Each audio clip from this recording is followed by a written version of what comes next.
Hello. We so back. We so back.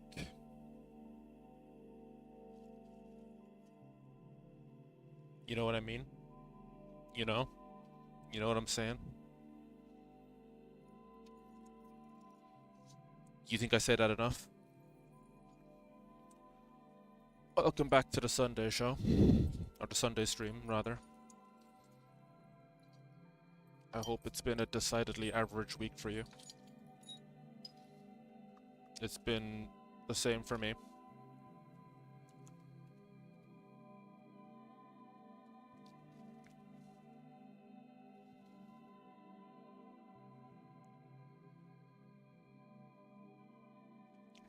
Take a load off. Take it easy. Let's get right into what's going on.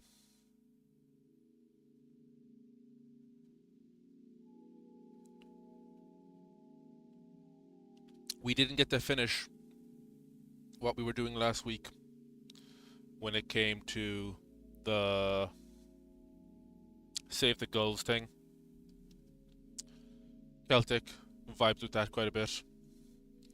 So I would like to finish that today. Now, with respect, today isn't really about Save the Seagulls because even though it's spillover from last week, we might get to that later on. There's not too much left to do with that. I think it has to be edited, maybe some animation and stuff. I would like to. Sorry, I would like to finish that today, but we do have something to get to. That something being the backrooms.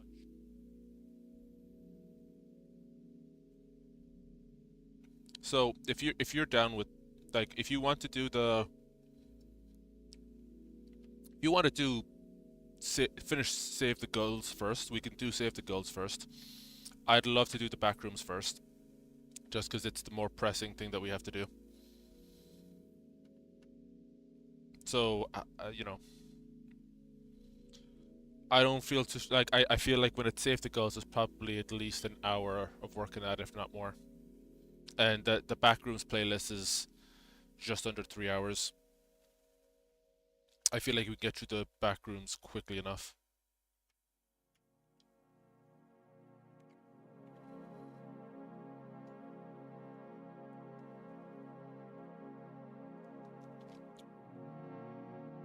I think the music is a bit loud there. Okay. We'll get the stream going anyway.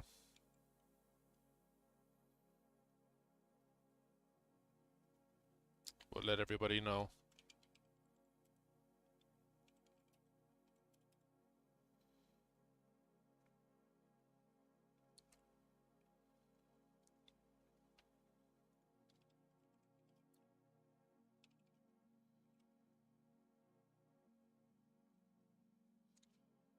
I don't want to lose too much time because if we don't, like, I'm already late, and this thing is 2 hours 50 minutes, and we're almost 10 minutes into when I'm supposed to be streaming, so we're kind of losing time. I'm gonna go right into the back rooms.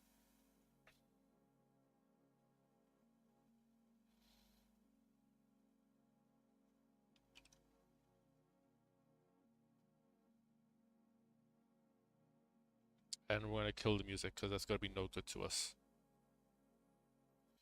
Okay, so this is the first. So this is the entire playlist. There's 22 videos, so not too long. One that was like an hour though, isn't it? Whatever. Let's just go right into it. So I've never seen any of Kane Parsons' stuff before. I haven't seen any of this backroom stuff before. So we got our classic VHS stuff.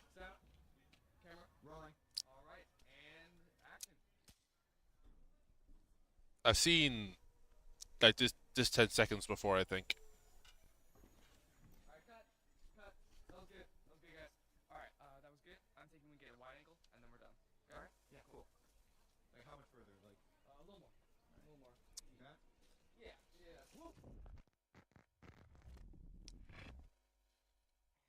That's nice with the autofocus.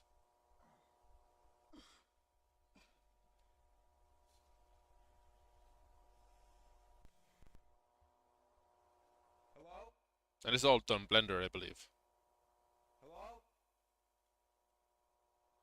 Hey guys. What is this?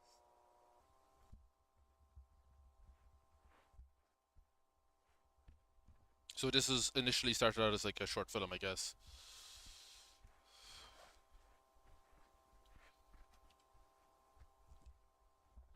Hello? Is someone there?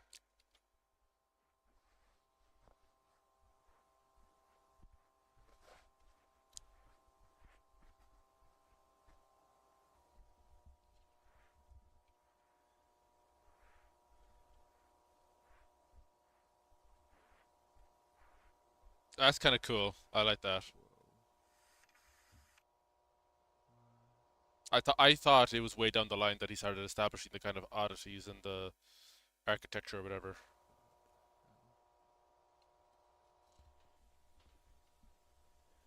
I remember playing a game from Steam on the backrooms like 3 years ago or something.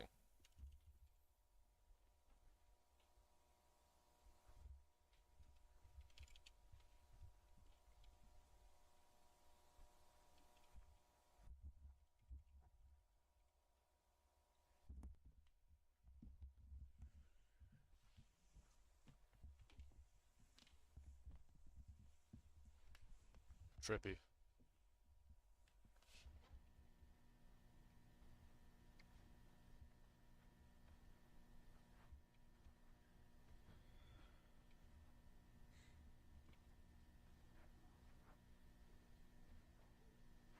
Can anybody hear me? I wonder if that's Kane's voice then. Hello?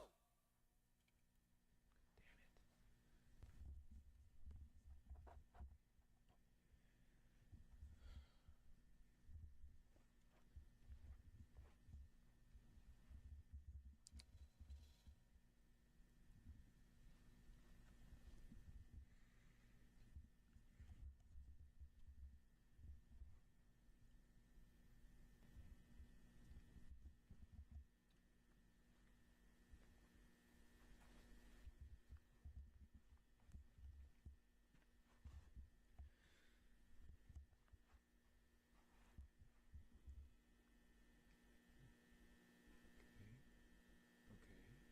What is this Resident Evil 4 remake? What the hell? A decent job was done with the making it look like found foot. Well, with the VHS look. I mean, this is the first video, so it still looks a little bit like a filter.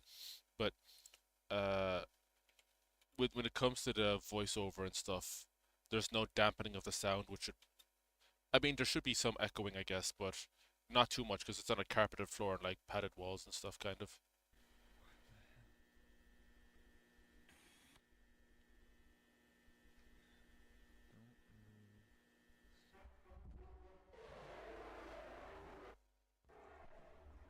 I mean, it sounds good. Like the sound effect of the monster sounds good, but I don't like the way it looks.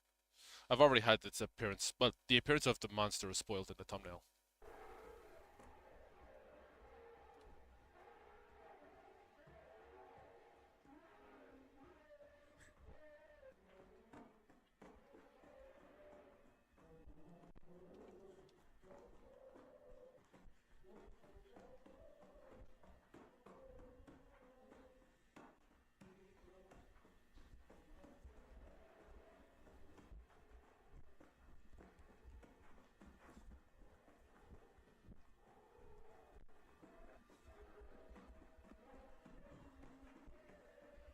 This is all awesome. Right.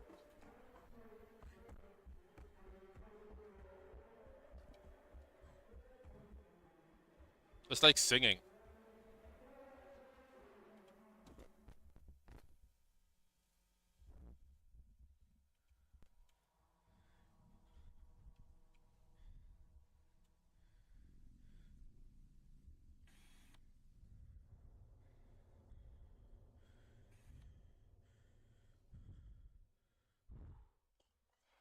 Excuse me.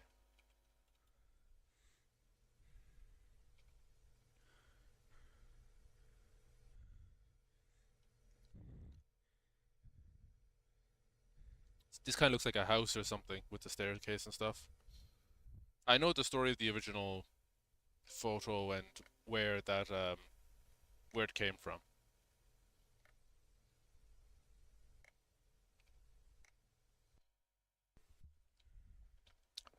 I like that he doesn't go into the obvious places you would expect to get jump scares. Hello, backroom shorts one. How are you doing? It's good to have you here. Oh, that's the infamous hotel place, right? I think they went to that actual hotel for the promo for this movie, which is insane. These areas are far less eerie, I feel.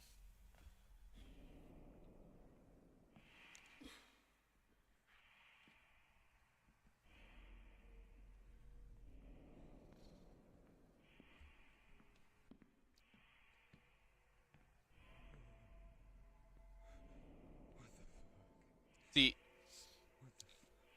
with the knowledge that it became a series, it's kind of this is playing its hand a bit too quickly. But for a self-contained movie, this is all cool.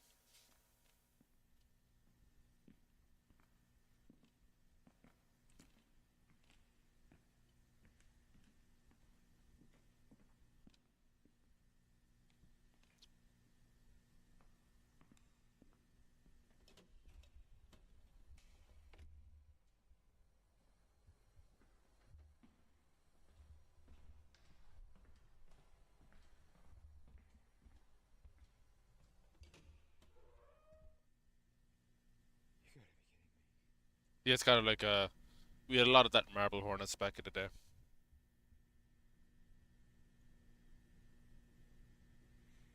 Oh, just one moment. You just watched the movie, Shane. How was the movie? Without spoiling it, like how was the movie?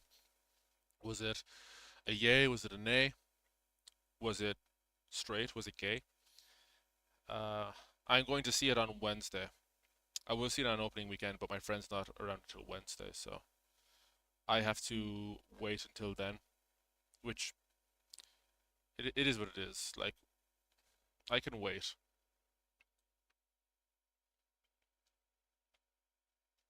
Sorry, I just had to change something there.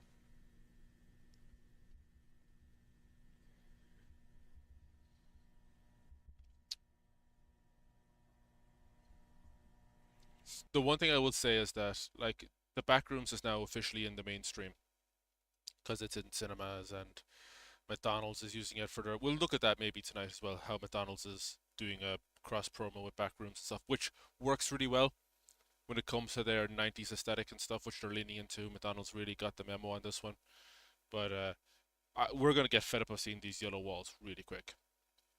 So I hope Kane and the Backrooms does really well on this opening weekend because I just as much as I love the Backrooms, this shit's gonna get boring to look at. Strong 7, light 8.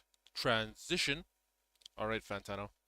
I was worried you were gonna give it a 6, 7, but it's growing on me the more I think on it.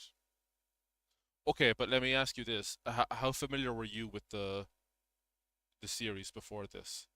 Had you watched any of Kane Pixel's work before this? Because I think that's probably going to affect how a lot of people are viewing this. Because from what I've seen on X, a lot of people who are existing fans, well, sorry, let me come from the other end. A lot of people who aren't knowledgeable on the Backrooms lore are going into the film not entirely knowing what's going on, getting frustrated as a result, which is, if you were a fan of Backrooms, that's probably frustrating to see because you have people just folding their arms saying this doesn't make any sense. But I don't know anything about Backrooms other than like from what we're gonna get on the stream. I don't really know anything about the Backrooms. I just know about the 4chan post. And I consume Backrooms and liminal media. Like I'm usually retweeting or reposting pictures of the pool rooms, the dream rooms, the Backrooms. But I don't like all the lore that is about the Backrooms is whatever Kane is establishing in this series. So the existing Backrooms community is kind of gatekeeping the new people coming in, and I don't think they necessarily have the not the leverage, but I don't think they necessarily have time to do that because if general audiences don't get pulled in on opening weekend, this movie's gonna flop. And I want the movie to succeed. I'm obviously envious of Kane Pixels. The guy's like a decade younger than me and running laps around me, you know, in terms of his film career. So I'm very envious of him. But the, the precedent is important.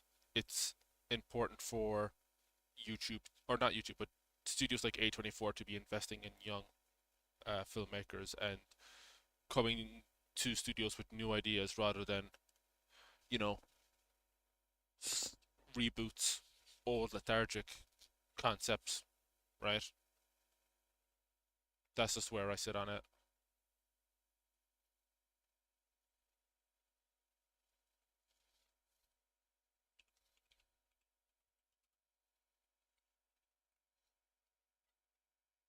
Okay, sorry.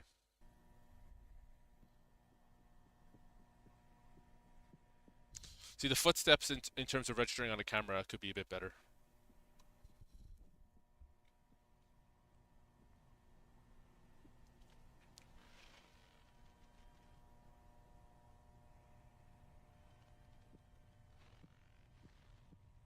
You watch all the videos before, like I'm doing. All right, that's fair.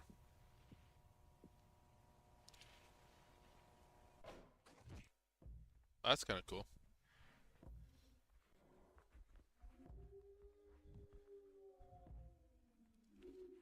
See, I'm not feeling how this monster sounds, but there was no bar for how it should sound. It gets more grainy the more it appears on camera, like Slenderman, right? I don't know if Kane has mentioned Marble Hornets or the Slenderverse, but he probably should because there's a lot of stuff from that in here.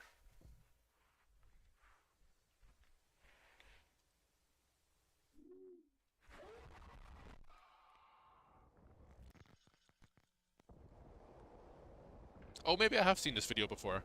Because this seems familiar.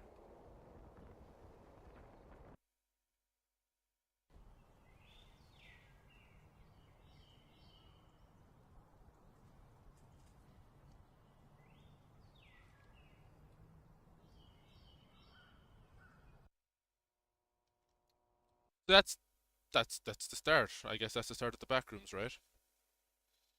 Uh, March 90 archive.tar. I don't even know what TAR file is. That are not accessible. Oh, very Clear Lakes 44. We should do a Clear Lakes 44 and an ECFA stream.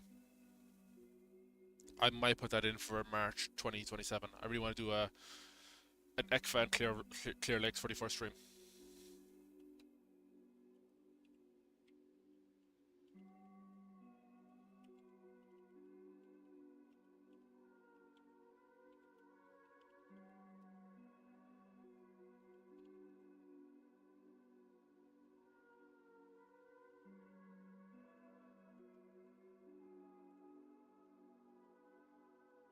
Is this supposed to be from the guy, or is this like a 2D arc video?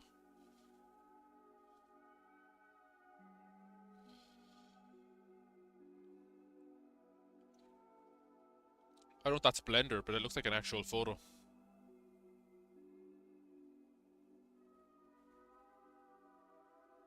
Like doing a VHS thing, running things through a VHS is fairly easy to do. You just need to have the right equipment. See, the black squares over people's faces for redacted used to be ominous, but now because of the Epstein file thing, it's kind of taken that. It's made it a little bit different. Celtic horn. I remember when Film Theory did the lore on the super cool stuff. Cool. See, this looks like a Blender render that's ran through.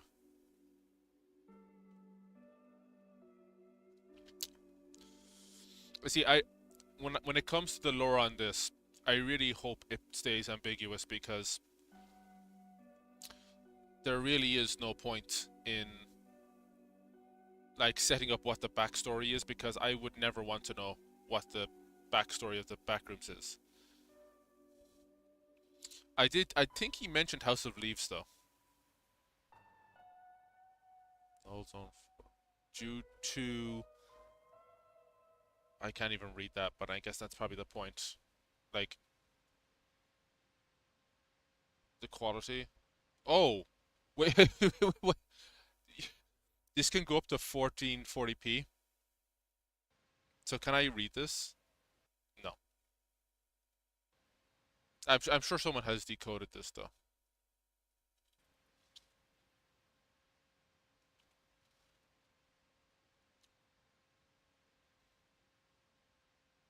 Is that a room? Looks like a room full of guns or something. Looks kind of nice.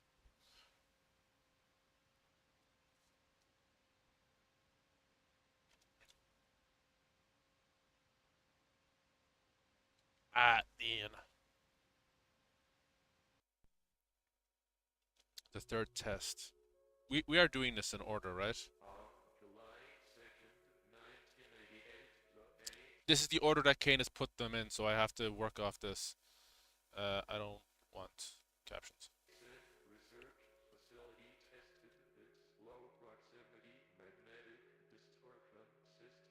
I hate that I recognize the TTS voice.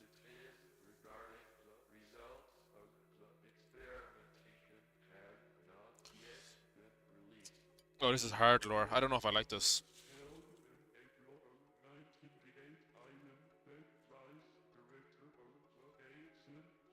Oh, that's a blender render. But like, it's kind of like if you've watched Severance. Severance.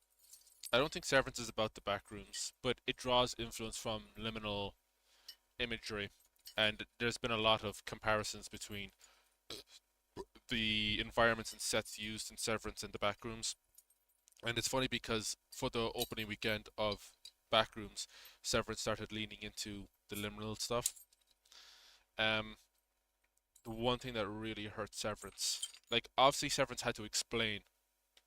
There's a mystery in Severance, and they explain it as the show unravels. But that deep lore on the Kier Egan stuff is super boring and uninteresting to me, and it's very oversaturated to the point of making the show, in my opinion, somewhat bland and uninteresting. I won't spoil what the show is, but like season one is like perfect in terms of drawing out the initial mystery, explaining what the initial mystery is, and then wrapping up season one. Like the end of season one on Severance is literally perfect, and then okay, well, season one has problems. Like they do all that Kier Egan stuff, and oh, they have some history museum on the floor and all that, and I don't care. And in season two, whenever the writers' strike perked up or they went into a lull, they would just lean into that stuff to pad the episodes. And then there's that one episode where they go to the forest, and it's like it's so. If you take out the whole thing about Helena Egan infiltrating the group, the innies, like there's nothing in that episode, in my opinion. And I don't want Kane to get overextended on just doing visual effects and stuff, but I don't want to be explained what the backrooms is. I just want to see how it contorts and ensnares its victims and stuff.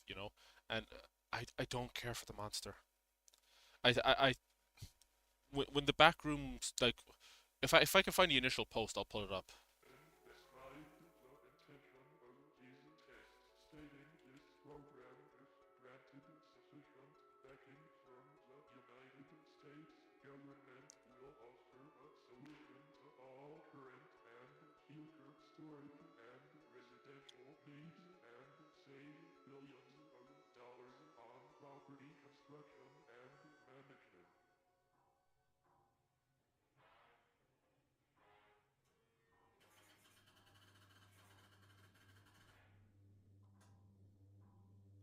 So I haven't really been listening, but I'm to imagine that they somehow stumbled across non-Euclidean physics and experimented with it to save costs on property development and management, and something probably went wrong.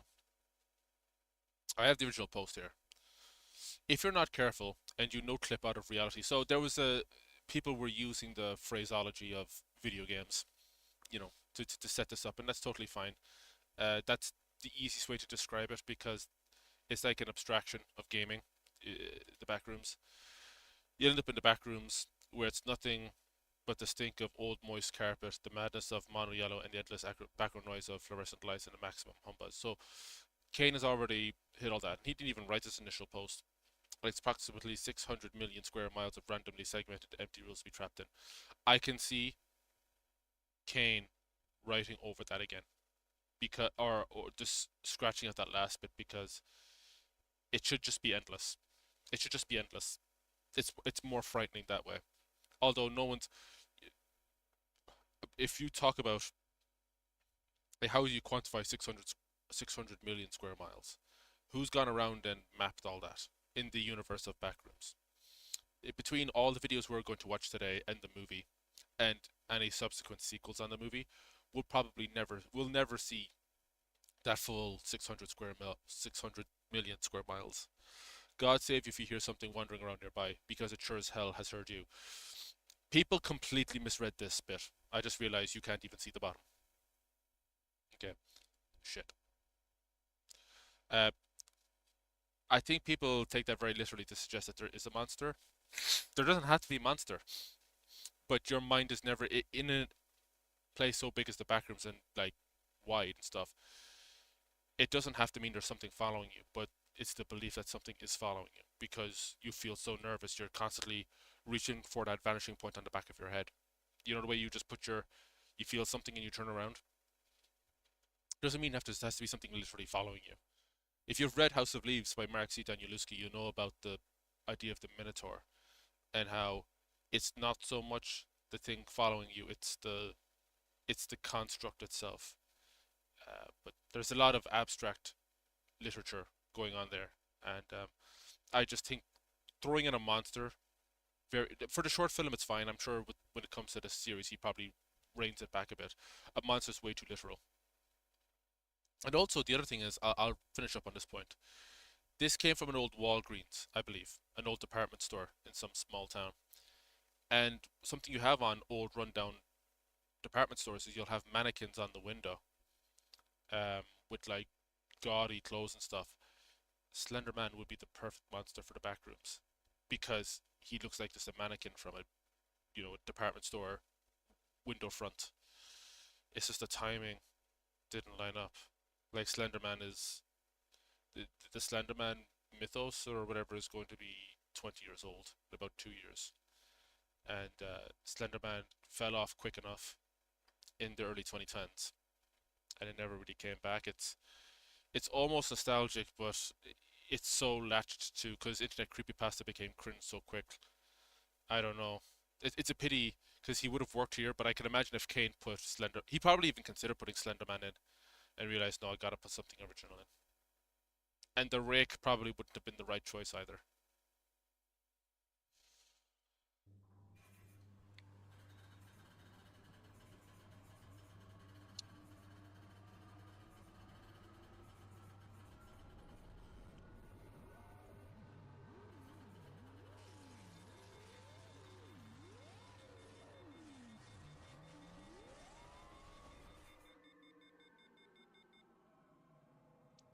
I don't like this, but I like the sound. So this seems very lore heavy. First contact. FBI warning. Oh, I think I've seen this logo in the promotional material for the movie, so this is probably some in-universe company.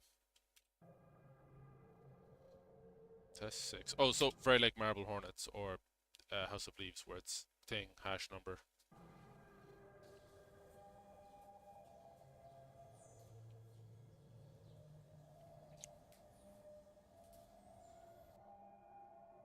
Triple support beam on internal chamber 23A. Introduced 13 additional RF cavities. 372. Introduced redacted into the reacted. Replaced detectors 41 to 90. High precision beam now monitors for vibration exceeding 90,000 NVG.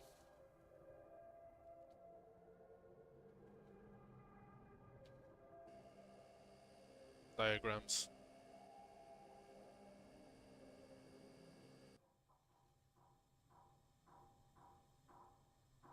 Looks like the lab from Breaking Bad, but not really.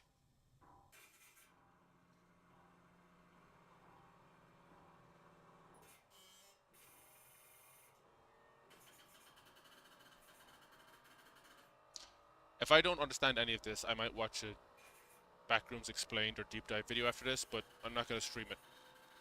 Because those videos, I generally make things less fun for me.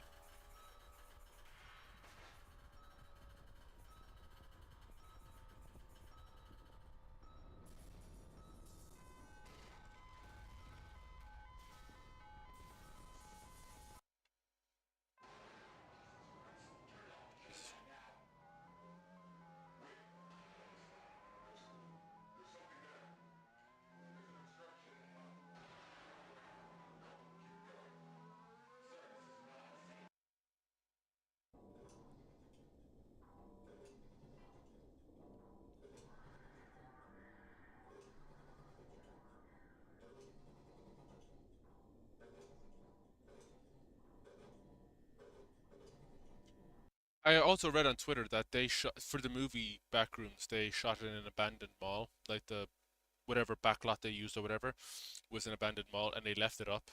And the paint is withered and stuff. The wallpaper's like peeling, so it's like what it actually is, and it's huge. Like I don't really care when they say in the press junket, "Oh, people actually got lost on set," because people will always say something that was unintentional that coincides with the reality of the movie. You know,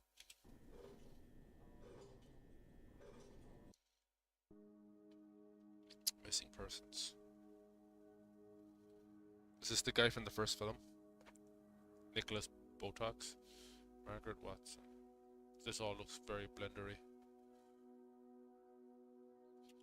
Like, oops, is the pavement almost going over the page there? Or maybe there's a tear in the page, rather.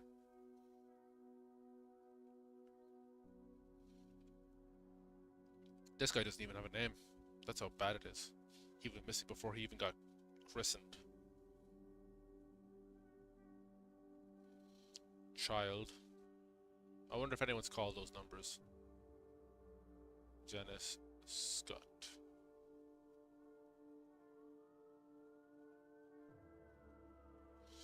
I thought these were all going to be found footage, but these are very narrative.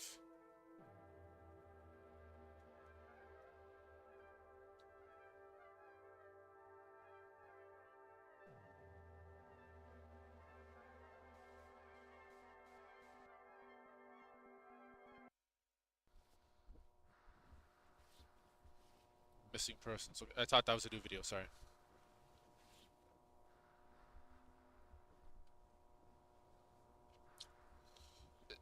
I seen this kind of thing with the hazmat suits before, and it changed the context a little bit. I wasn't sure if I liked it or not.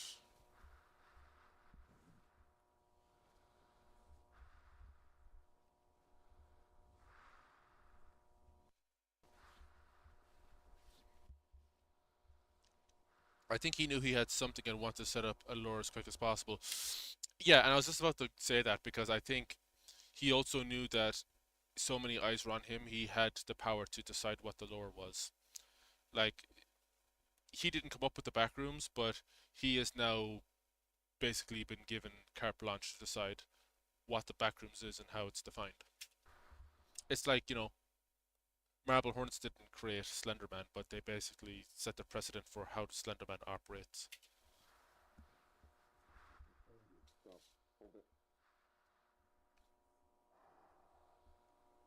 And the good thing about Kane Pixels is that, especially since he's using Blender for this, he's being very playful with shape and structure because you could easily just make the backrooms a series of repeating rooms or structures and stuff, but he'll put doorways in strange places. He'll use odd angles to introduce doorways or skirting boards and stuff, and that's the best utility of a place like this. If it's not going to be decorated with furniture or like I don't know decorations and stuff, the next best thing to do is to play with lighting, which he does, but also do very strange things with form.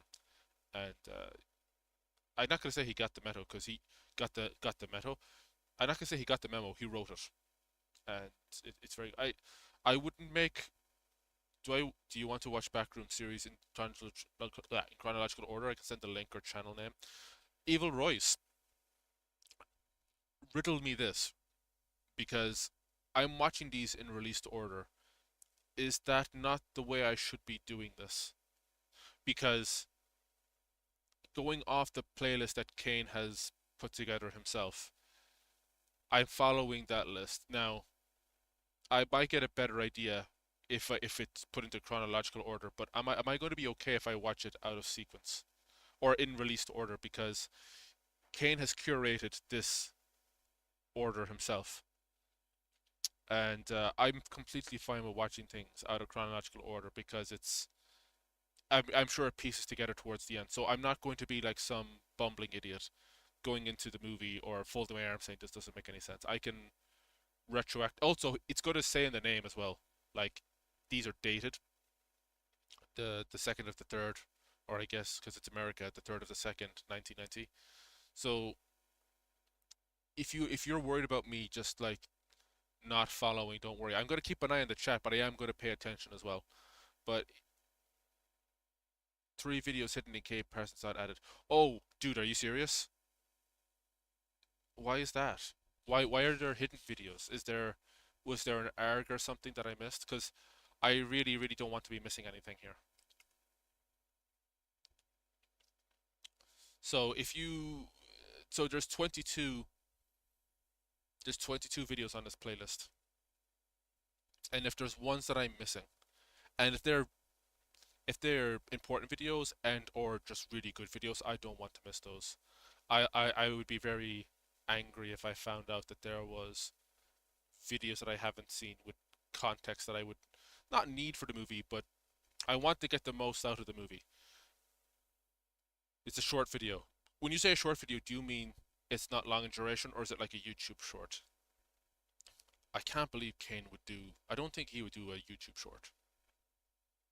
All these videos play out for just better as a fucking traditional upload.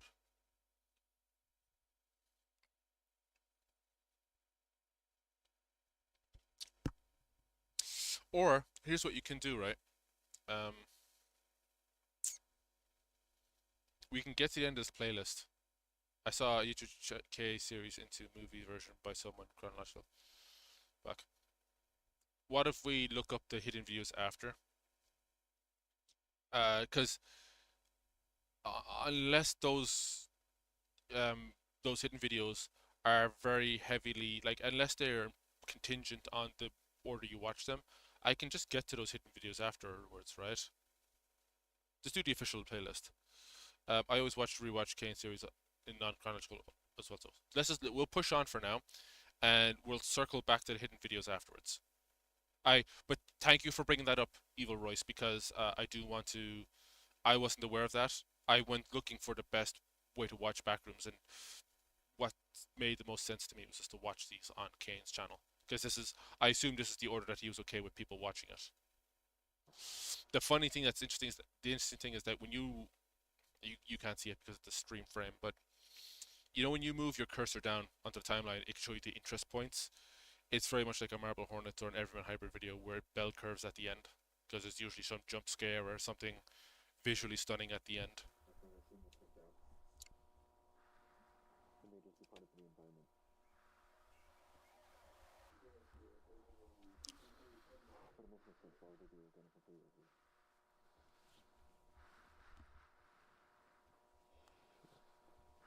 Oh, did someone set themselves on fire?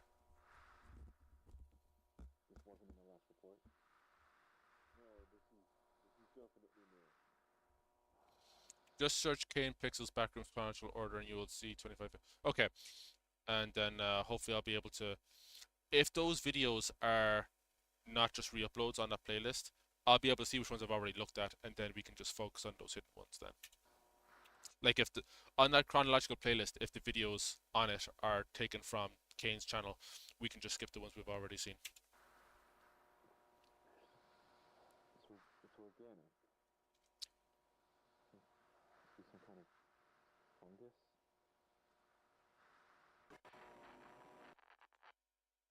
I think I can read. I can read upside down. I wonder if I can read backwards. If anybody blames him. Well, I can read backwards. Oh, this is cool. John Doe autopsy report.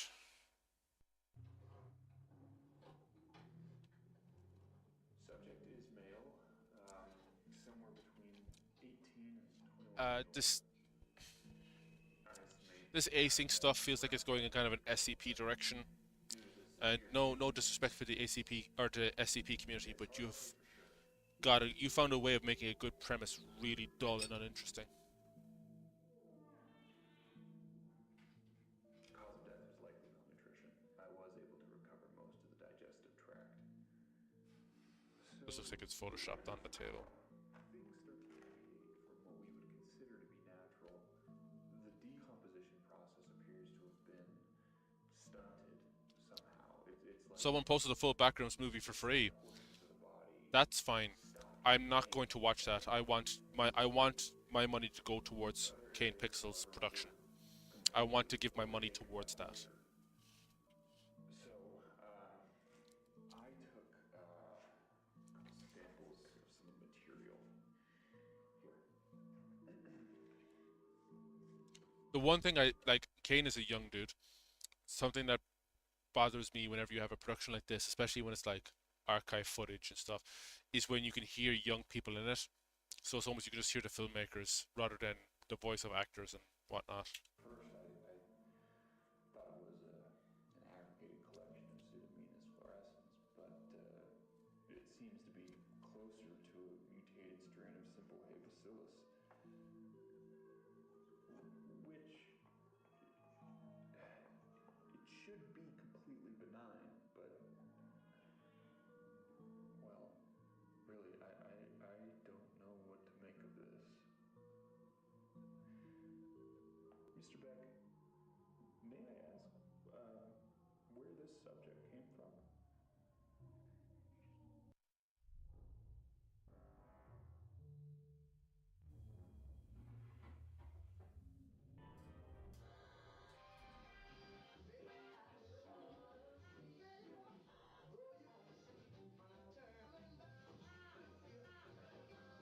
I wonder if Kane Pixels was ever tempted to go old school analog horror on this and fought the urge to do so.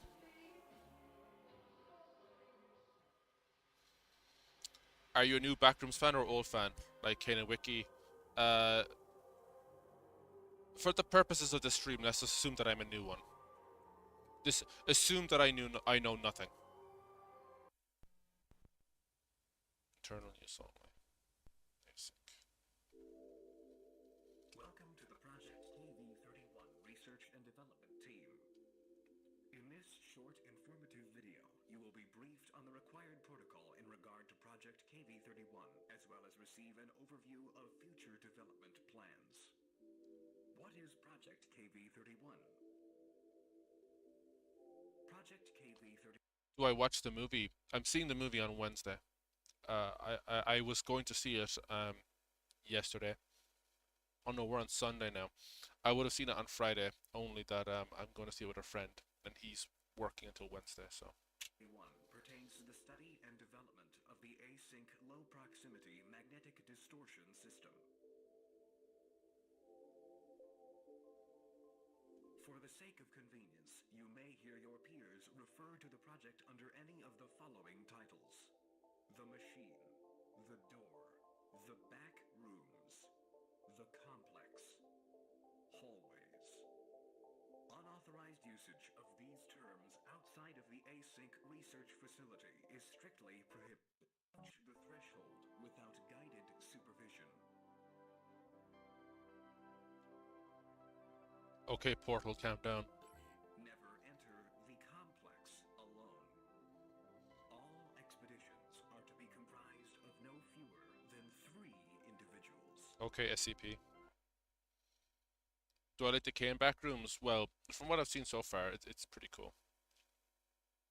I've worked on found footage series myself, and I do a bit of Blender here and there, but I'm nowhere near as I'm nowhere near the artist Kane Pixels is. But Kane Pixels, like, I don't know what his like. I know like most of his career's online, but I don't know what his background or his upcoming in filmmaking is. But he's bringing together, like, he's basically a prodigy, and he's bringing together so many aspects of what the internet has been doing for the past 15 or 16 years, and he's only 20.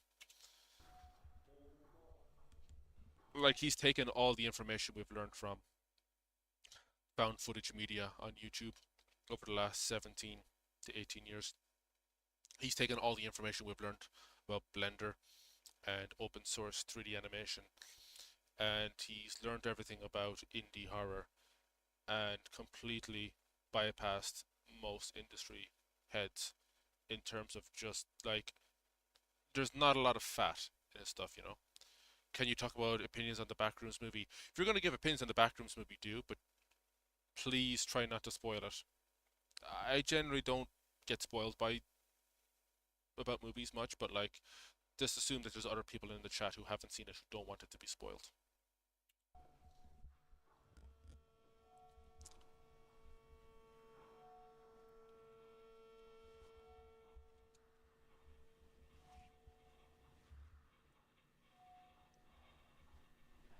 What this wasn't built.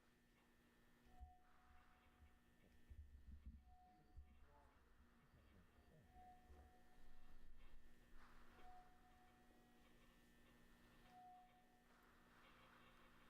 Yeah, but that was 2 weeks ago. I'm not gonna be doing anything about it now. I mean, do you really think that they're back to There's something I can see that gives away it's a Blender render, but I don't want to say what it is. a best in this situation? I mean, there's too many variables because probably to reset the whole circuit, and it's doable.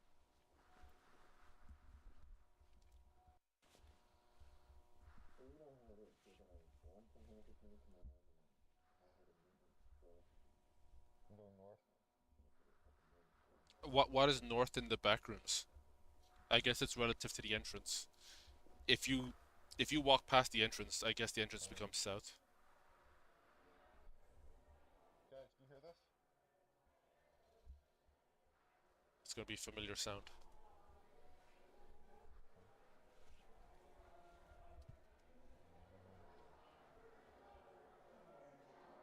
Hey guys, do you hear this?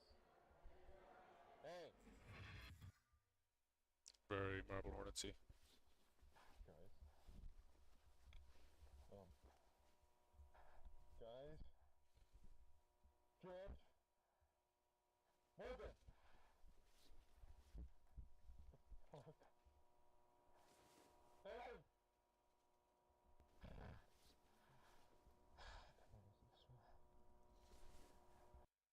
As huge Kane Backrooms fan, I felt disappointed in Kane Backrooms movie because it felt disconnected to the series. I don't know why, because of live action or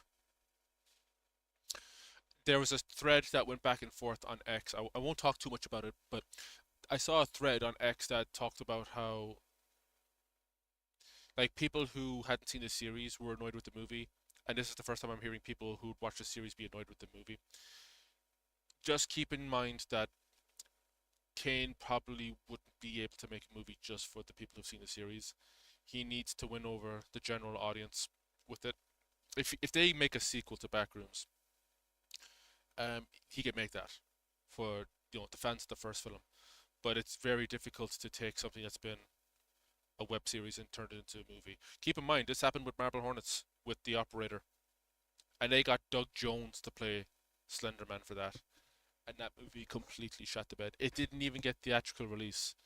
Like A24 is completely rolling the dice on Kane here, and in fairness, they're known for taking chances, but this is a really big gamble. It's not like an Iron Lung Obsession or is it Shelby Oaks situation. They are 100%. I think the budget for this was much higher, and the risk is much bigger because depending on how this movie behaves, it'll set the precedent for how we bring not just YouTubers but like alternative entertainment into the film industry. Because I'm sure you don't need to be told, but a lot of traditional media is dismissive of web culture and stuff. So I can see how a lot of hardcore Backrooms fans would be a little let down if the movie didn't lean into all the lore of the series, because if Kane leaned into the deep lore of the web series, that would probably end up alienating a lot of people, a lot of general audiences, and that's, as Norm Macdonald puts it, that's gonna become box office poison.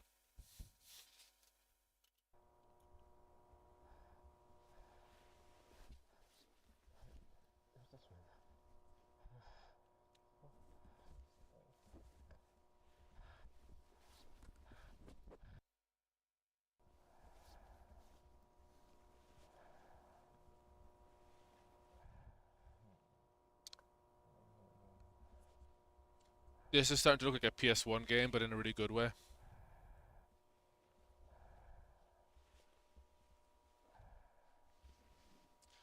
One thing I really like is how some parts of the backrooms will look like a house, some parts of it will look like a venue, some parts of it will look like some kind of Pentecostal church.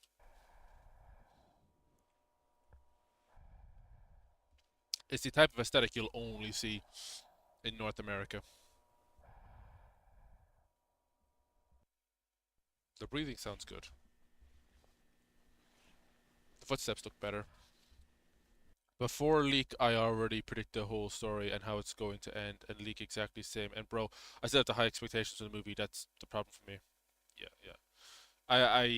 I couldn't make predictions on how the movie would go because I haven't watched all this series yet. But uh, I would imagine that it would be something open-ended that wouldn't step on the lore of the series, but at the same time, it would also lend itself to a sequel because I don't want to talk about Marble Hornets too much and Slenderverse too much, but it operates the same way as the background, where it's internet phenomena. Kane Parsons doesn't own the backrooms, but he doesn't. He probably doesn't want to like. This is his interpretation of the backrooms, but he'll forever be the guy who did the backrooms movie. He can't end the movie with the backrooms being destroyed because now that determines for everybody else making backrooms content that the backrooms can be destroyed. Um, if the backrooms does get destroyed, don't tell me. But a lot of that movie, like that movie's gonna be most people's first introduction to the backrooms, and there's a lot of see. I guess he was probably hedging his bets in the event that if the movie didn't go well and the production didn't go well, he would still be able to go back to the YouTube series and not lose too much on his own accord because nobody owns a patent to this concept, you know? I think American Horror Story did an episode on the backrooms or something heavily inspired by it because I've been seeing a lot of that on the internets as well.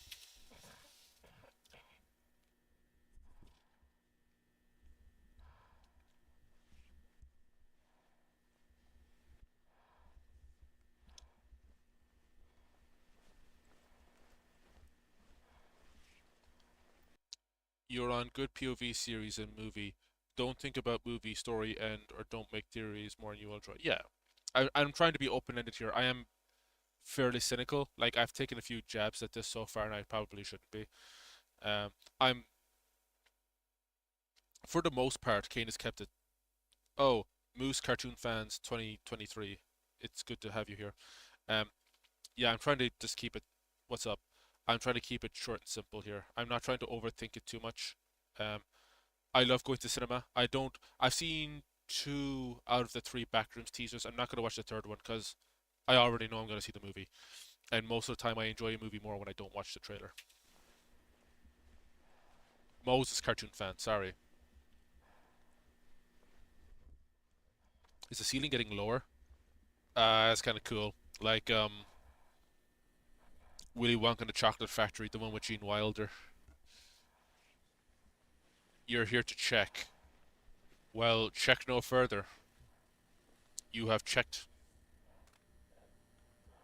This is where a Hollywood movie would have a jump scare.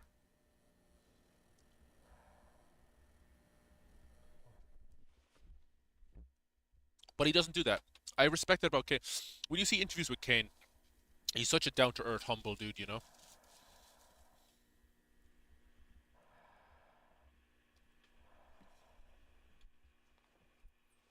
The question is, will people prefer the movie or the series? Because the series probably goes in a lot of directions the movie doesn't.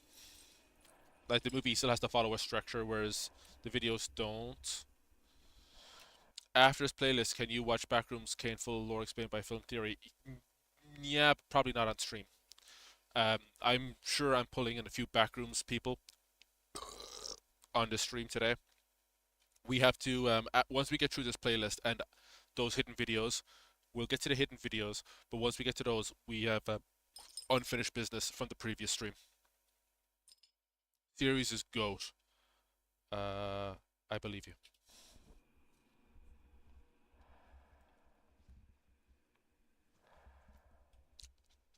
Oh, this is cool.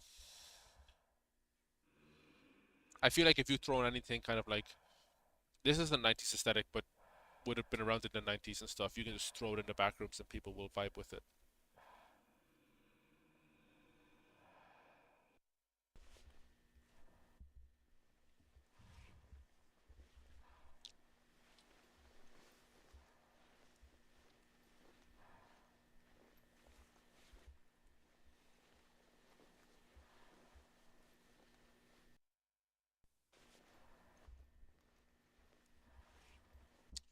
I looked up a term last month for being nostalgic for something you never experienced, and I believe the term is anemoia. Because a lot of the back rooms and dream room stuff, like the old playrooms in McDonald's in the 90s and stuff, we never had that in Ireland when I was growing up. I'm Irish, by the way. But I'm still nostalgic for it. Being nostalgic for something you never experienced is very. It's not like Uncanny Valley, it's not unnerving, but it's a very displacing feeling.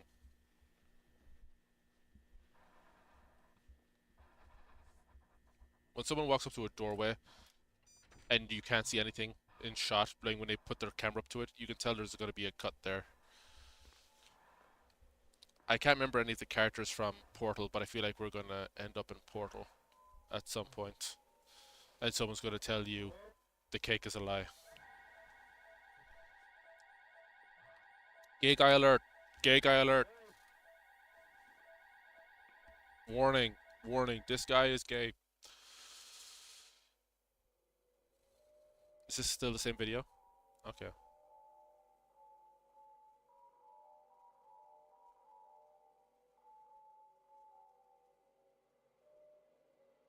Oh, I'm guessing someone tried to map out the back rooms or something. That's why we're getting all these diagrams. Like, that's like a Severance thing as well.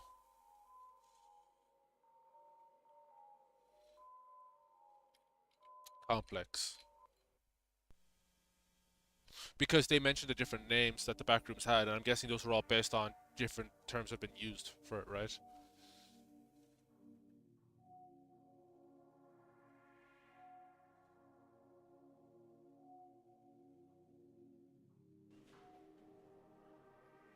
Cool. It's very cool to see external elements brought into the back rooms, like they're trying to utilize it.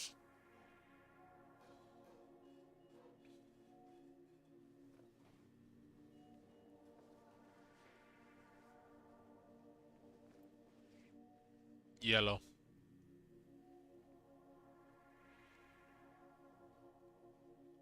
I was saying that 7 modified video cameras optimally positioned along lateral division A. Each camera has been modified to send out an alert and begin recording when motion or substantial noise is detected. Like a game camera, I guess. I have those too. Ah.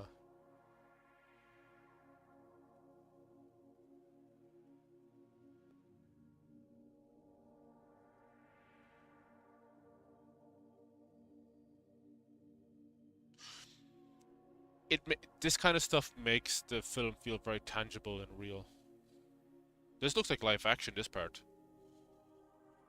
Past interview, Kane Parsons said if these movies goes well, he has the idea of making high quality backroom series like his YouTube series, but like 9 episode high budget streaming platform like Netflix. Yeah. I think Backrooms is more suited to a Netflix series than a movie. And I think fuck. Was it the guy who did Obsession? I think it was the guy who did Obsession or something. Is Obsession the one where the guy makes a wish? Because he did an interview recently and he was saying that after the movie he would like to do like a Netflix anthology where each episode is a different wish, and he was saying how a wish can like be a 30 to 40 minute story. It doesn't deserve like an hour and a half because you'd have to pad that to make that a movie. But he'd be okay like telling a story over the space of like 30, 40 minutes. Kind of like Love, Death, and Robots, because Love, Death, and Robots have episodes that are half an hour. They have episodes that are 5 minutes. Do you think it's a canon event? Oh, oh, this guy made a funny. I think. I don't know if you're referencing Spider Verse canon event, but like keep in mind, I'm a nobody. However, uh, if Kane Parsons ever fumbles through my channel, and if he was the showrunner on a Netflix series about backrooms, Jesus Christ, put me on one of your episodes. I will not let you down. I will give a completely new take on the backrooms that doesn't step on your rules. I promise you.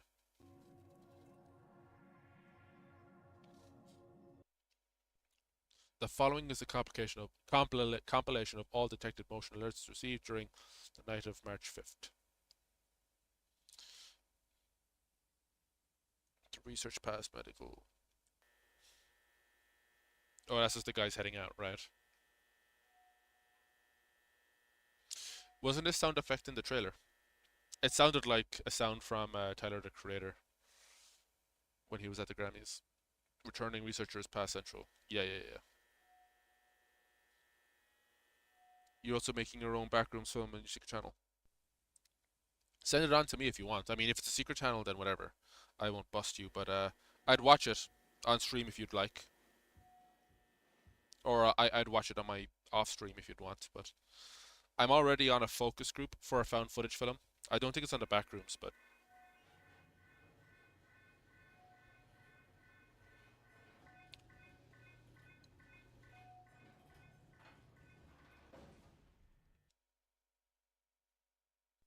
I wonder if it's like the Weeping Angels from Doctor Who, where oh, dude, be determined. You're still making. I wish you all the best with it, though. It's not easy. I like that you can't see the thing. It's off camera. That's probably how it actually happened. Microphone failure. Oh, dude, I love silent horror. It can be so frightening if you do it correctly. Motion detected. Nothing. You subscribed. Oh, God bless you. Is it walking along the ceiling? See, that's like the artifacting in the frame. You didn't need to do this bit. You didn't need to do this bit. We already saw it. This kind of bit, this kind of thing insults the intelligence of the audience. Okay, if this is in the 90s, you're not doing upscaling. Sorry. That this is kind of dumb. This is like Reddit horror.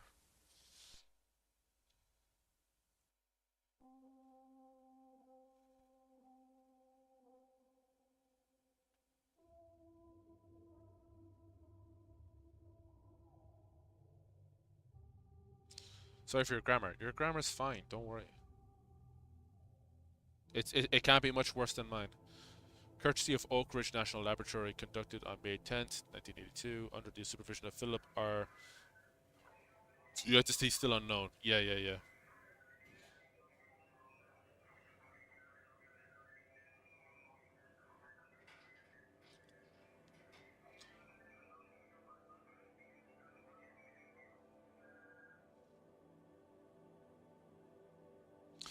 When it comes to deep lore on the backrooms, I'm fine with there being some kind of hadron collider or some kind of interdimensional thing going on, but I don't want to ever find out what the backrooms actually is.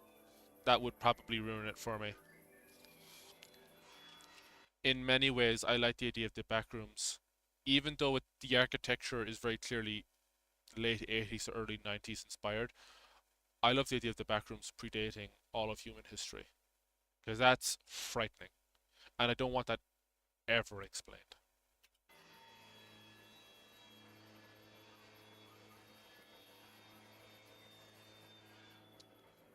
Do you know Ivan Beck? The name rings a bell. I don't think so, but the name does ring a bell. I'm not going to look them up now, but you can regale me if you wish.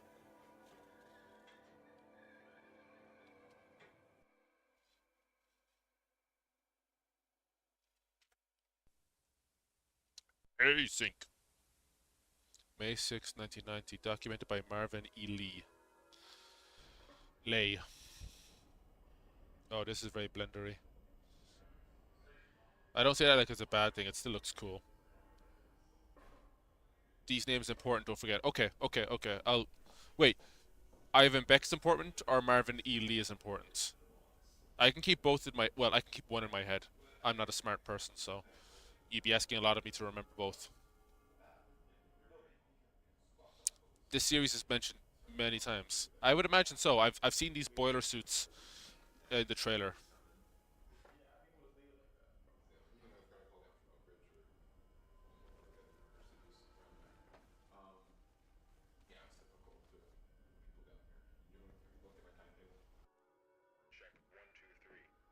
Marvin is your favorite. Okay, so You're all good. This is Marv. 123. Marv, mic check. 123. okay, so Marv is one of the people operating the camera. Oh, I'm hearing sound effects that I heard in the movie trailer. This is kind of cool to come at it from the other end of it.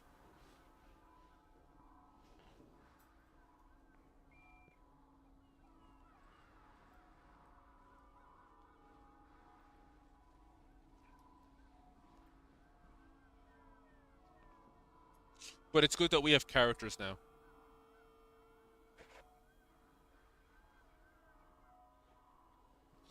In fairness, it's hard to do realistic people animations in Blender. It is.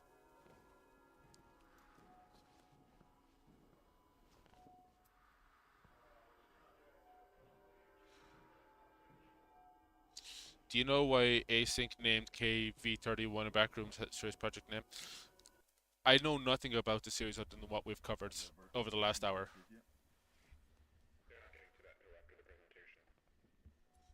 When does that go till? What day will the tour be over?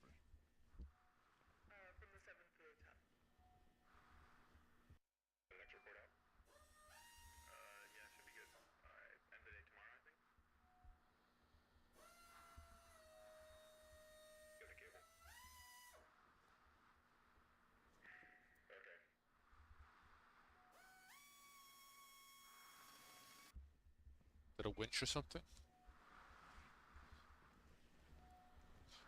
The way the dark areas are done are so good because they're not perfectly dark. If they're perfectly dark, you wouldn't see anything.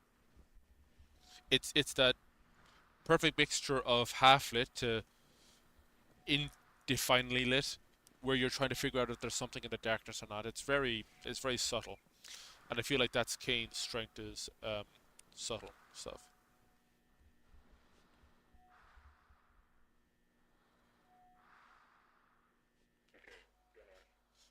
If I remember that name, I'll understand later. Okay, I'll keep it as I'll keep it in the memory bank.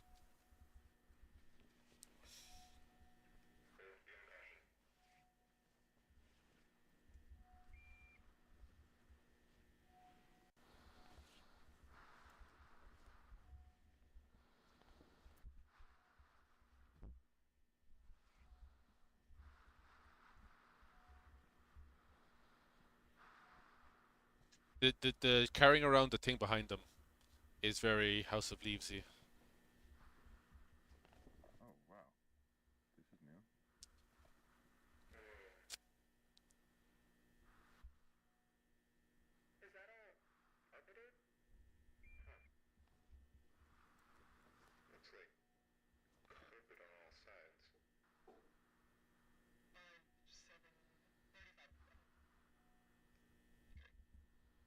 Visibility falls off pretty quick. Might be at an angle.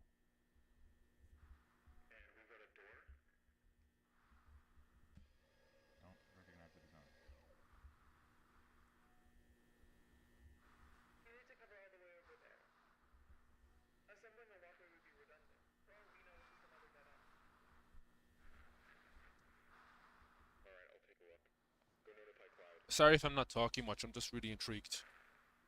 Notice a door area color. If you play this backwards, they're gonna be moonwalking.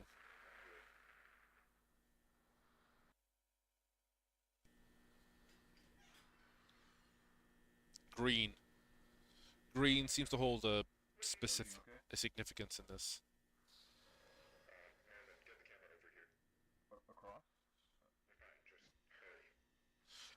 I'm guessing green just means bad. I don't like green on yellow as a color combination, but it does work very nicely in this series. Okay. Okay. Seriously. Yeah, I'm going. Walking on normal ground. There's no even there. Okay, a little bit of 2D arc there.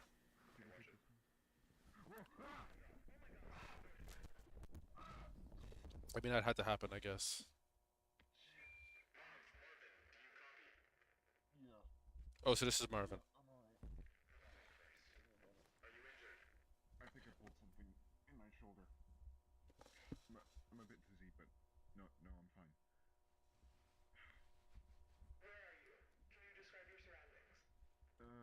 It's different. Like a room up there, but architecture's the same, but the wallpaper is different. It's a bit greener. Hold on, I need to see if. Nope. I'm not reaching the tunnel I fell from. The opening comes out through the wall, but it's too high.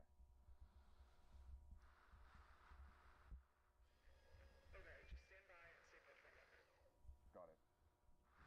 The only thing in a video game where Seems to be fine. there's like a fork in the road and there's two rooms that you want to see, but you go to one of them first and you keep going and going and going, and in the back of your mind you're thinking, oh, I really want to. I never got to see that other room, and you go too far that it's almost too late to circle back. This is it's kind of how I feel about the back rooms. Like there's always a room you're not getting to. I'm recording, but who knows what the output will be like. Dialogue is a bit rough.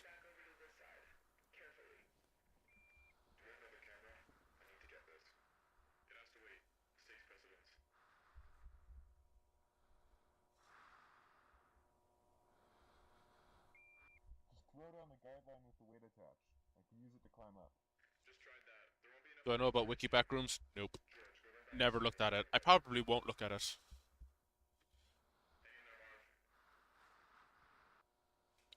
The more like, the less I know about the backrooms, the better. I don't know. Sounded like. I think there's somebody down here. Oh, I know there's red rooms here as well, right? I hear yelling. Like a person is yelling. A person? Yeah. That makes no sense. Are you sure you're not just hearing us? No, it's definitely not from you.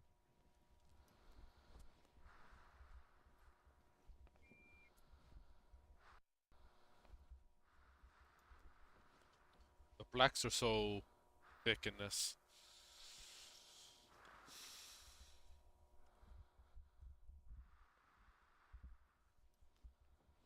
Oh. No, it's different universe, and it is now it's brain rot by kids in levels not in game backrooms. Oh well, that's the consequence, right?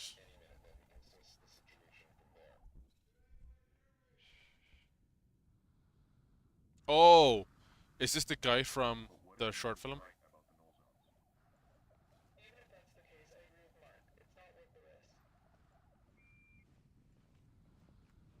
Oh my god. Marvin, Marv, where's Harv? Hello? Can you hear me?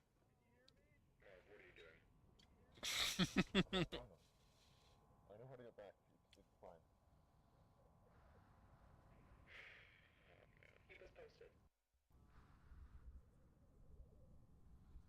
Would I live in the back rooms? Bro, I would barely live where I live.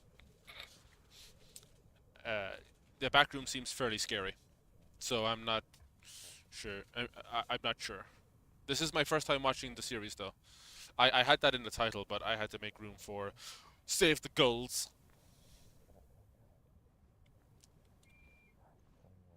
Celtic, you better still be in here because we're gonna save the Gulls together. No, Kane voiceover some characters, so uses USS voice changing in some characters. Yeah, I was thinking that.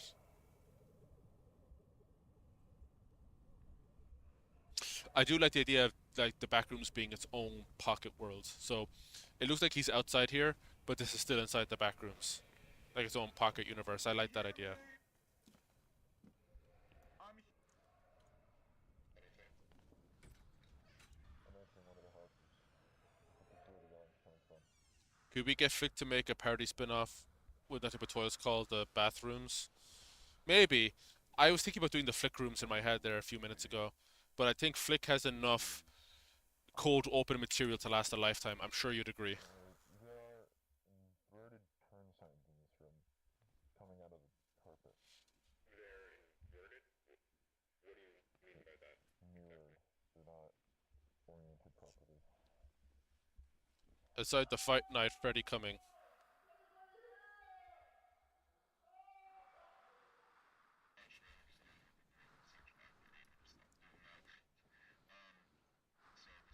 Like, when I look at good found footage and stuff, this isn't necessarily like breaking new ground, but in terms of the aesthetics and stuff, because Blender will let you just do anything you want with geometry.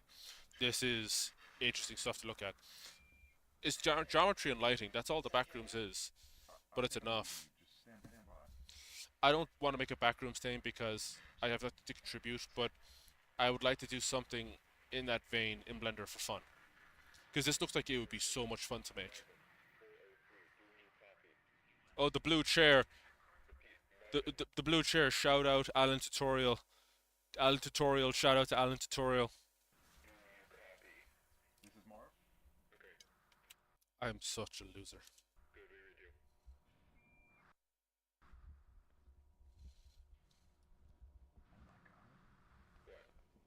I think someone's been living down here.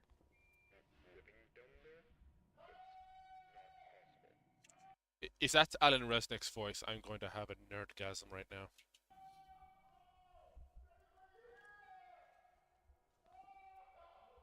Hey! Can you hear me?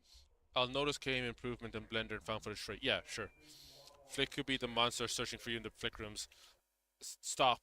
You're prohibited from giving me more ideas, Celtic, because my backlog is so jammed. The last thing I need is more ideas to distract me from the stuff I'm meant to be doing.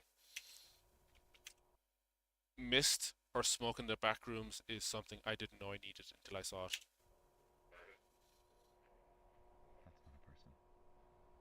That's not a person. It's the entity, right? That is not a fucking person!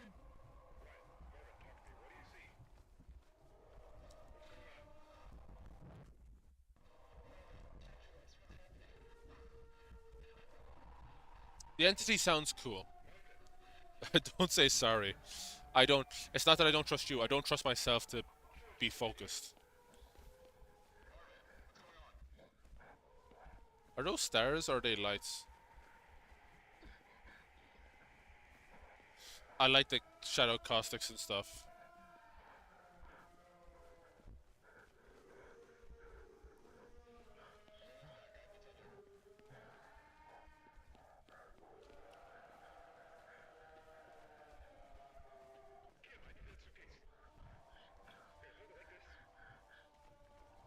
I'm curious about what the people above are seeing while Marv is down here. But that's a cool mystery to keep in. Okay, set it down!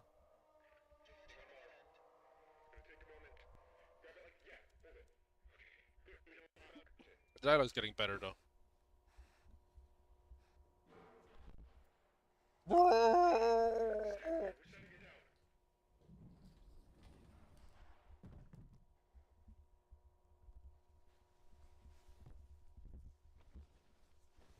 Jump scare.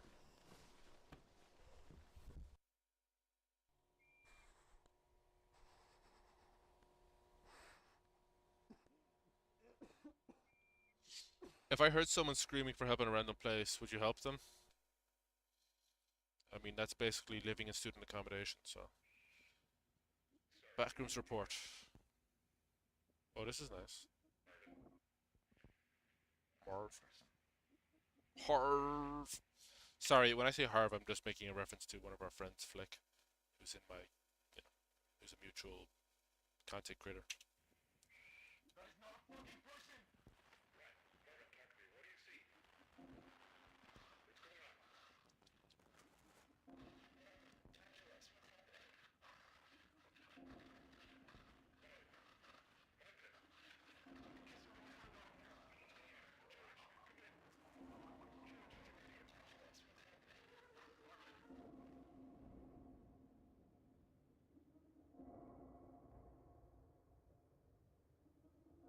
If I heard someone screaming for help in a random place, would I help him? No, fuck him.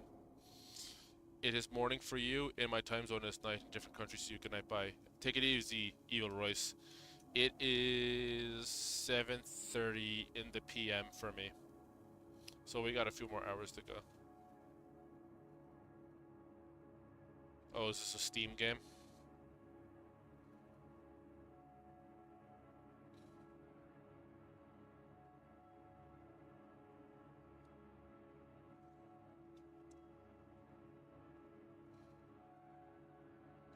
Whoa. People?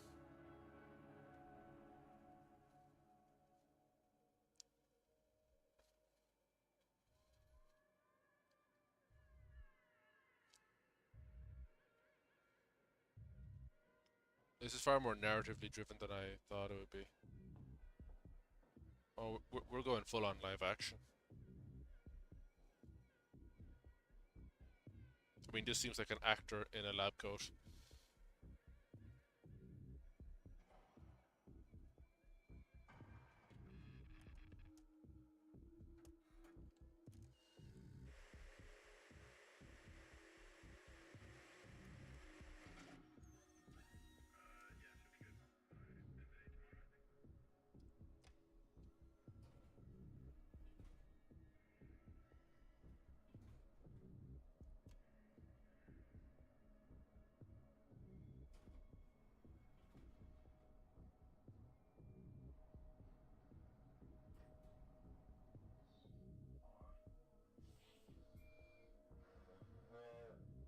We're in a transit through coming out of conflict. Near, not a point of conflict.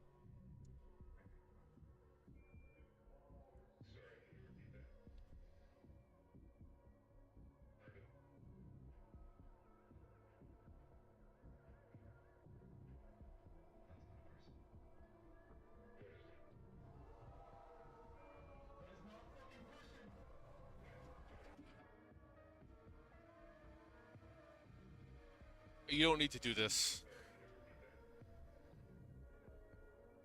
I don't like dwelling on the... Like, Marble Hornets never did this.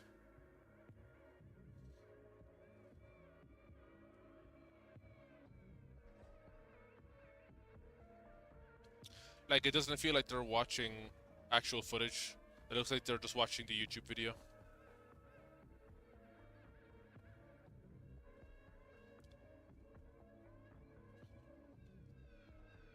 Hopefully we're almost halfway through now.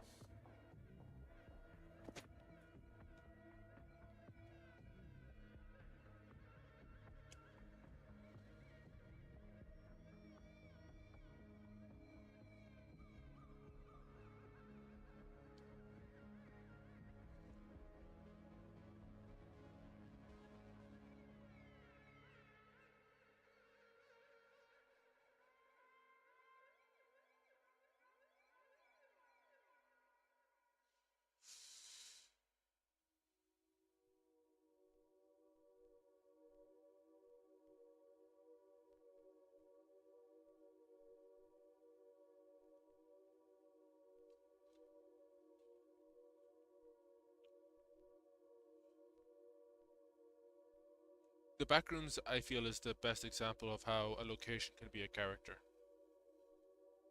It can be a place. Well, it is a place, but it's a place that thinks and feels. And for those who aren't familiar with my channel, um, the central the central thrust of my content over the last 8 years has been Halo content and Halo Machinima. I used to be a big Halo nerd as a kid, and I would have been one of the people that would have talked about how the location of Halo is a character in of itself. So when it comes to Kane's series, he's not discovering that the backrooms is a character. Later on, he is establishing the backrooms as a character right off the bat, in a very literal sense, and I deeply respect that about him. Once this video ends, we'll take a very short break.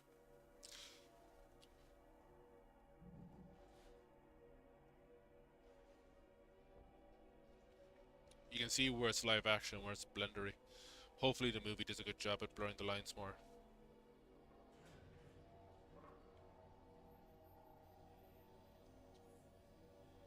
Cool. So they're establishing a safe space within the backrooms to keep out the entity, I guess. So once you pass the threshold, you can still have a safe space inside of it. Cool. Oh, this is only 33 seconds. Okay.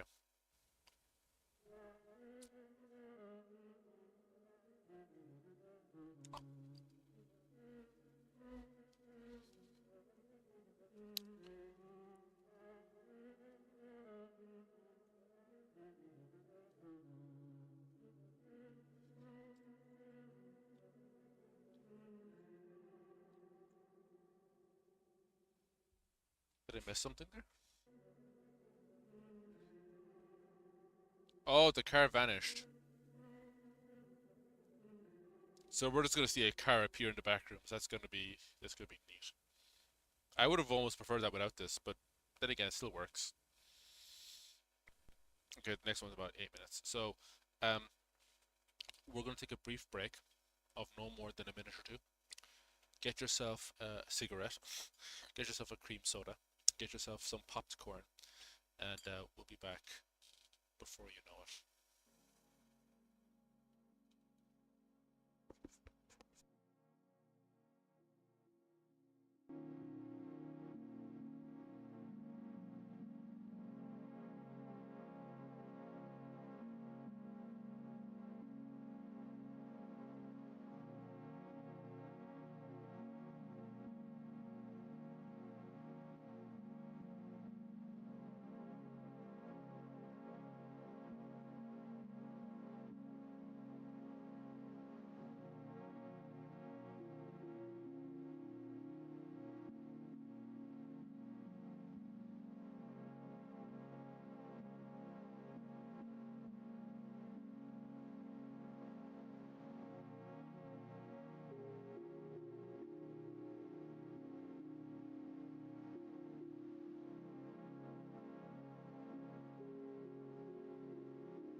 I have returned, and we are so back. I hope you've held on and been patient, because we're right back into it. Let me know how we're doing for sound as well, if everything sounds pleasurable, and we're gonna see how much more of the backrooms we can get through. The goal is to have the whole thing done before the end of the stream, because I still want to finish Save the Gulls. That is the most important thing. I don't want to finish May before we have all that done, before June's Day. Anyway. Let's get her done. How many more have we left to do? Oh, we're on 13. What's half of 13? So it's about over halfway there, I would say. But then again, when it comes to runtime, there's like a 45-minute one we still have to get through. So let's power on.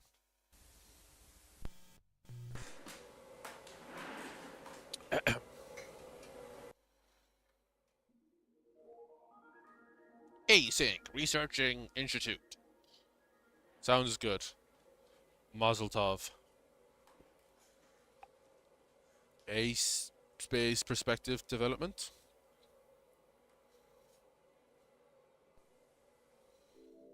The world around us is ever changing. Throughout Oh, stop. we have seen the advent of countless innovations that have completely reshaped life as we know it. But with all of this growth comes a number of undesirable byproducts. Byproducts that, if left... I did go to the Griffith Observatory a few years ago, and for all the parts that were free, it was very good. There's an audio visual in the Griffith Observatory that's like presented by Leonard Nimoy, and it gets really meta towards the end. I don't know if it's on YouTube. If it is, we'll cover it in a different stream because it's really funny at the end. unchecked, have the potential to irreversibly scar our modern world. Oh my goodness. Is this going to be a climate change parable? Is this going to be about the environment? Is this going to be some more leftist propaganda? Oh my god. I joke, of course. Do what you gotta do, Kane. You're the man. As human expansion is projected to increase exponentially in the coming decades, we must Yeah, it's your fault, America. account for Fuck's your problem? Look, you've given your country acne. these never-before-faced challenges in ways equally never-before considered. And it's all the fault of Los Angeles. This is what the liberals want. This is the future that they want. See, you can see it here. All the problems stem from Los Angeles. It's all the Democrats. Here at Async, we believe we have found the solution. The low-proximity magnetic Lovely video transition there. distortion system.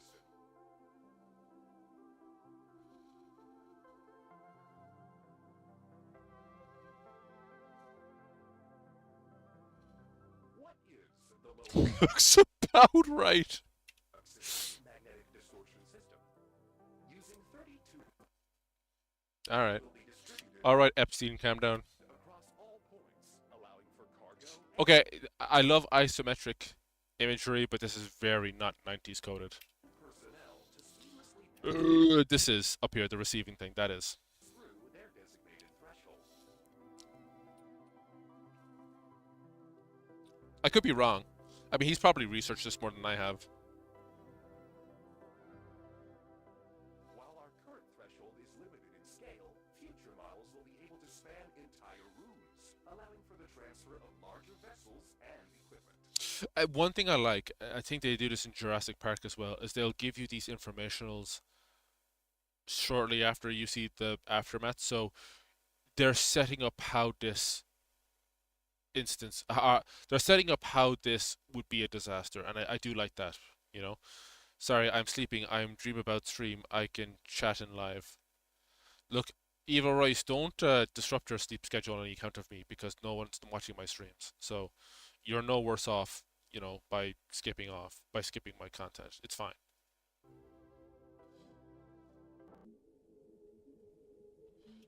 Clear Lakes 44 coded. Sorry.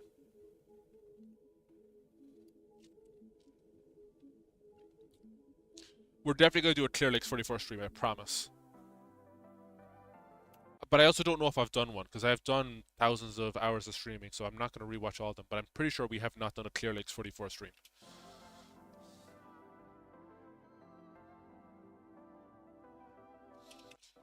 Did A-Space just sound... Or was it... Yeah, A-Space. Did they just solve the housing crisis?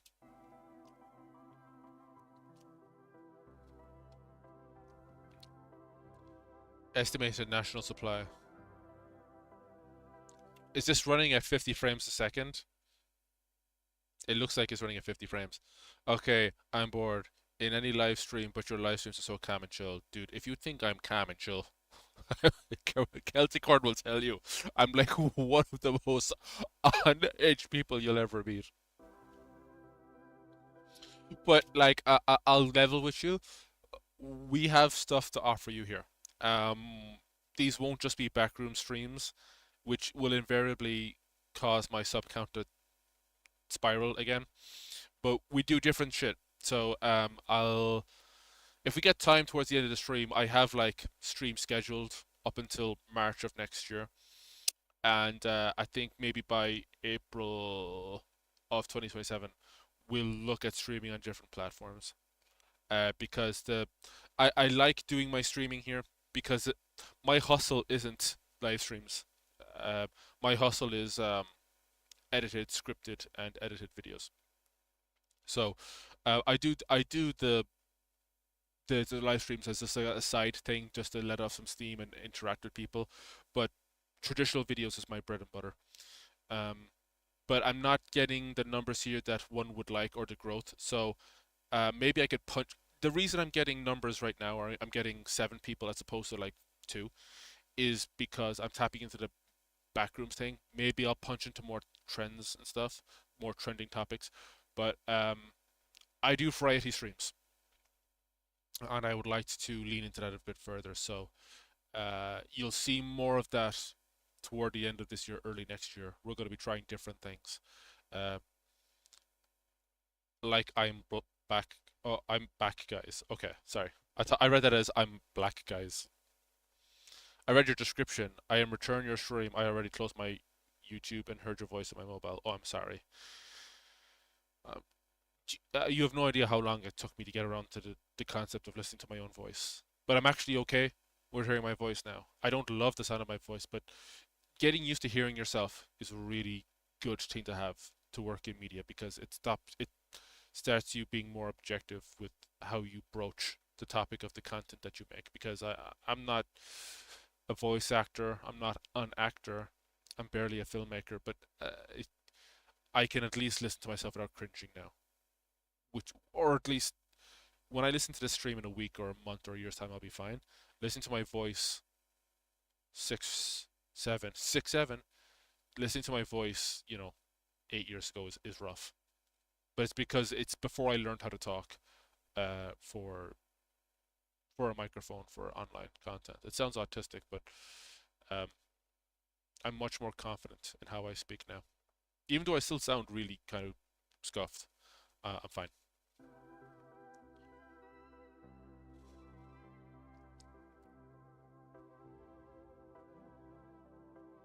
So this is what I was going back to, where it's, oh, my fucking grammar, sorry, by Derelict, you're an actor and some of the greatest missions of all time. I'm an actor in one of the... Sorry. Hang on. Derelict. I'm an actor in one of the mission events of all time. Trust me, your grammar is flawless compared to some people who were... Yeah, that's true. Evil Royce, you're like Laurence Olivier compared to some of the people me and Celtic deal with. We're never getting this series done tonight.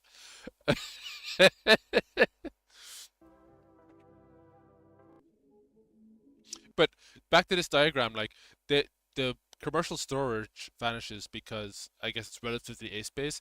Are we still doing the 6 million square miles? Because it's not a big deal if he just tosses that out of the cannon. I don't think it really matters. In my mind, it could be limitless, but 6 million square miles is virtually limitless relative to what we're used to. Okay, I understand. Il Royce, you're fine. You should see the way I type half the time. Like, none of us are grammar Nazis here.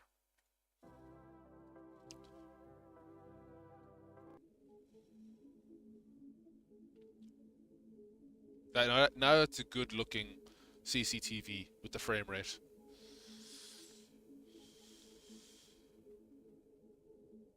Is this Marvin, the two others? No, there was three of them. There was four. I'm sorry, but you're fine. We love you, Royce. You're cool. You can sit with us at lunch. But you have to wear pink on Wednesdays. That's the only rule.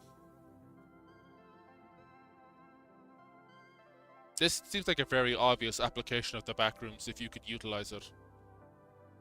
So it's nice to see that he's figured it out. There's Mike Ehrmantraut auditing. See, Madrigal from Better Call Saul would do this shit.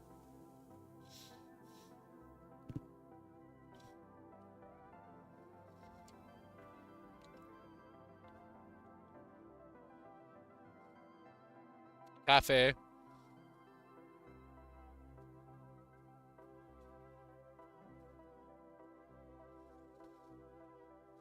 Oh, so I'm guessing what he's doing is he's trying to, when we see leftover furniture and stuff in the contemporary entries of the backrooms, there's got to be reasons for us to see things like a TV set, a set of chairs and stuff. But I'm also okay with those items just being there for no reason. So there's some rail that they installed, or residential, or this is a maybe. Someone, who was it? Someone asked earlier on. Ride the guy 2148. They asked if I'd live in the back rooms. This is fluorescent lighting 24/7. Hell no, I wouldn't live here. Your sleep schedule would be absolutely knackered if you lived in here.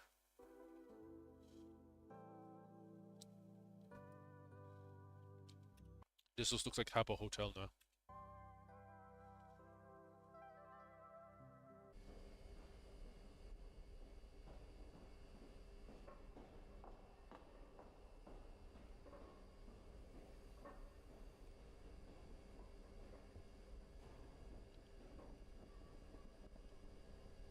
See, a lot of those informational videos are like almost naively done so because they want to utilize the backrooms. I like the idea of the backrooms being a force of nature that can't be controlled because that's a prevailing narrative in films that I like. Is like with Jurassic Park where humans try to control a force of nature and nature bites back, literally.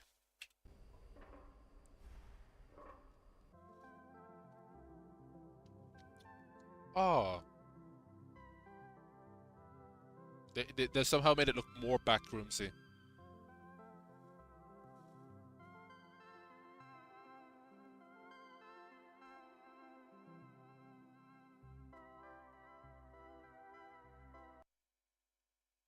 I'm not going to bother with those hidden messages.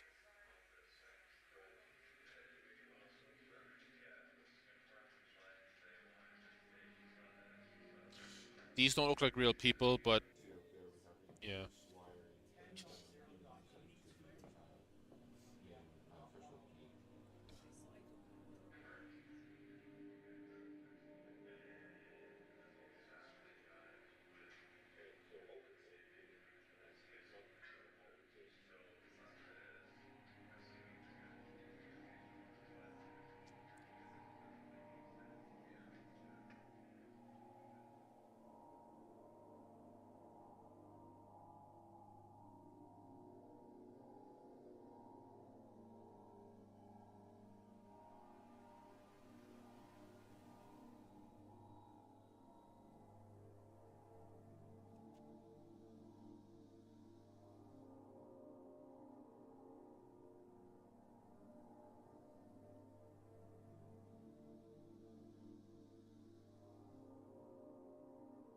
Mm,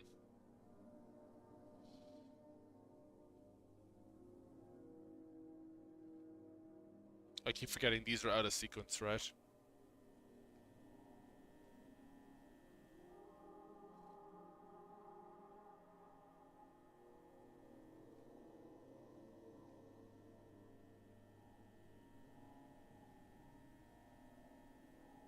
I'm having fun watching this.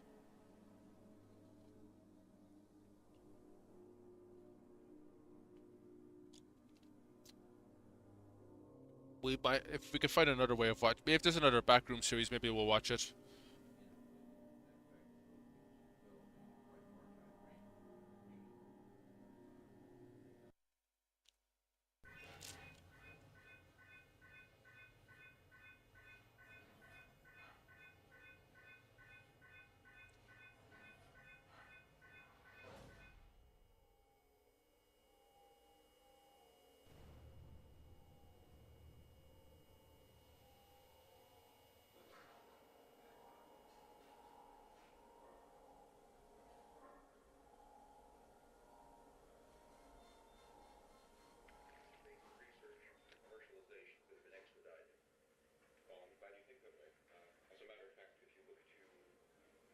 Interesting place to have a boardroom. Unintentionally, there was a storage room at a Spirit Halloween that looked like the backrooms. I have a place I want to show you, Celtic, later on Google Maps, and you'll probably connect with it more than I will, but it's very interesting. I don't want to talk about it on stream because there's not personal stuff, but it's a place that I've been to.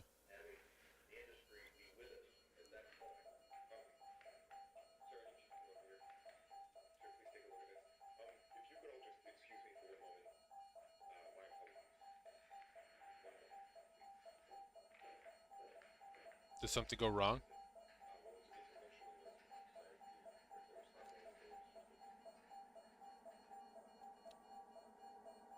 I don't like to zoom. You don't need to zoom.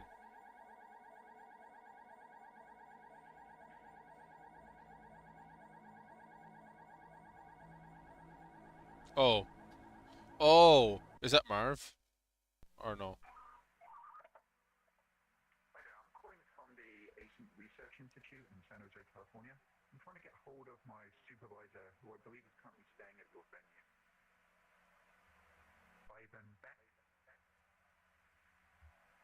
Yes, that'd be great, thank you.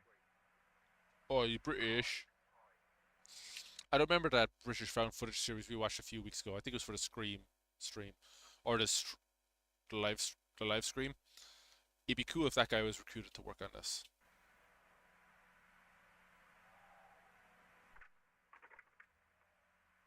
Is that a keyboard? Do you have a second? Fair point. So I've got a bit of a problem going on over here. About 45 minutes ago, I was called back down to KB31 because apparently, while the Department of Energy was reviewing our contract, an employee managed to set off the complex motion sensors.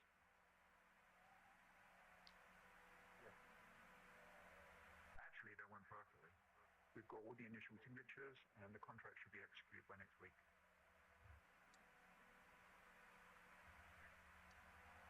Oh, I'm it's glad to hear it. Back to the problem though. So I get called down to figure out why we have a fully suited employee in the complex after hours on an off day. But I have no idea who this is. He's definitely not on the project.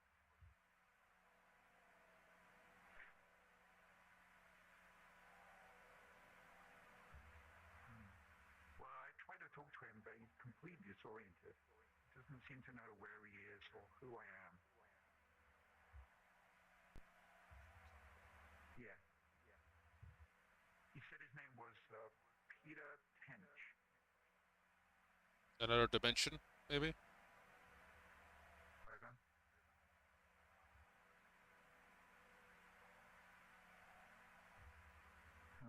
Probably over the cameras. I'm the last one here. Everyone else is headed home. No, no, it's just me.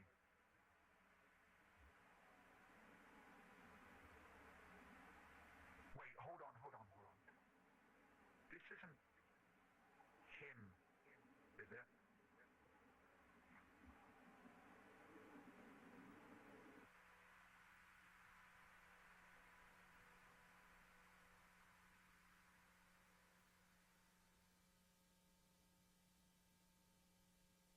Someone went missing, I guess. Alright, found footage numero dos. Okay, so we're on 15. Okay, so 1, 2, 3, 4, 5, 6, 7, 8. We've got 8 more to do. I'm gonna take another quick break. I won't be long this time, don't worry. I'll be right back.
Hello. Um, right. Right through to the end this time. Let's get it. Okay, so you may be wondering what I'm doing. Recording a square of tape in my garage. I swear I've not gone crazy. There's a very good reason for this, and if you just give me a moment here, you can see for yourself. Okay, I don't think it's worth trying to explain what's gonna happen here. You just have to see it to believe it. So I've got some wood chips here, just a bunch of wood, and I just watch this and prepare yourself because it's really freaky. So it's gonna phase through, right? In the context of the show, in the series, it makes sense for it to be walled up, like cordoned off by blue tape and stuff. In terms of doing the actual visual effect of phasing out this area, it actually makes a lot of sense to do this as well. So you usually use like oh, what's the word I want to say? Motion trackers or tags and stuff. But like this is the cool thing about backrooms is that everything is so sanitized where you can have your motion trackers in the shot and it still makes sense in the context of the scene. Watch the square. Look at that. Gone. They're gone. All right. Look at that. Watch the square. Look at that. You Gone. don't even need to cut that quickly either. They're gone. All right, I'm going to show it again, just because wood chips was a little bit of a weird example. But here's a baseball, all right? And just watch. Gone. Gone. It just it A little bit of a sloppy edit there, just a blur cut. went into the floor. All right, I'm going to do a couple tests now. I've got this tape measure here, and I'm just going to let that down and see how Okay. far it goes.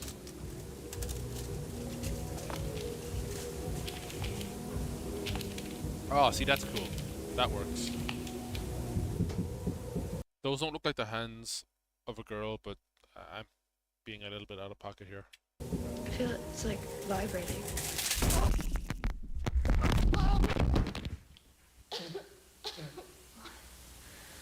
So I'm gonna guess that this was just voice lines that were sent in. Where am I?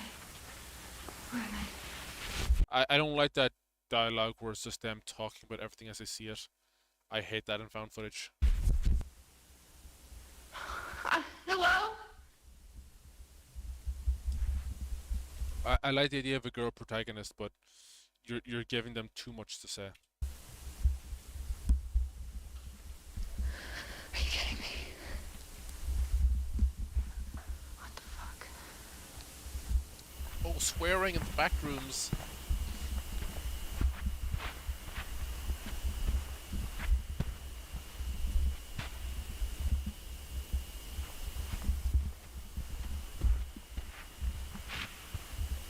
What is this?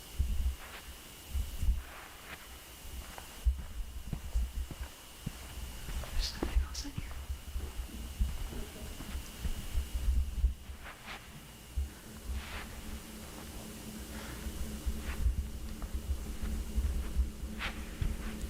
Oh, that's kind of cool. Vaguely house looking, but not. Hello?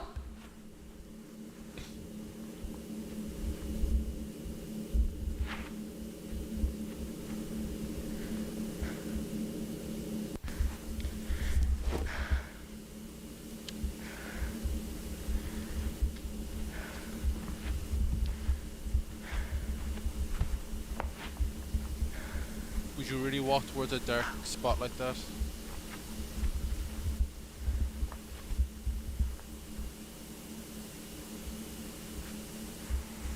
This is where Hollywood put a jump scare. What the hell?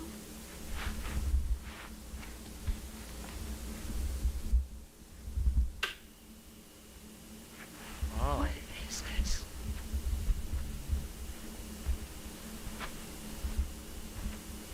See, that's like very much Blender, where someone, you know Kane just like mess with the scale vertically.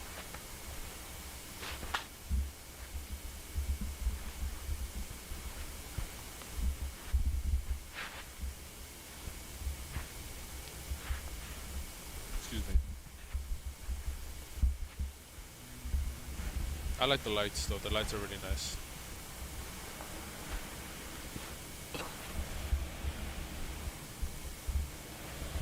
Help! I need help! I don't know what Hello? these rooms are meant to be, but they perfect what they're going for. I can't even tell you what these rooms are going There's a for, couch. but I love it. I love it, I love it, I love it, I love it.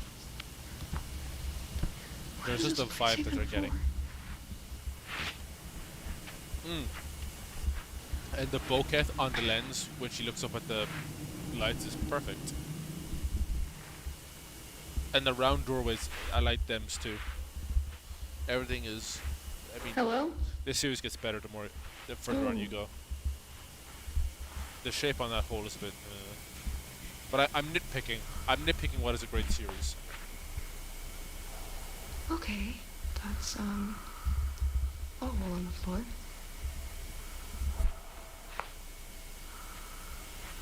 The door, Hello? Charlie. The Is there anybody door. in there?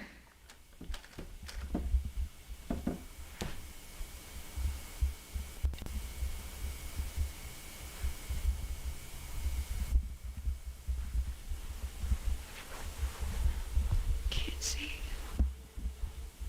This is where Hollywood would put a jump scare. The wood rooms, the museum rooms, the gallery rooms. There's a kind of a visual language with the back rooms with the type of doorway that's used. Circular doorways, wide doorways, Okay, angular doorways. There's gotta be a staircase, right? Elevator or something? I don't know what a staircase would have to do with How do it. people get in here?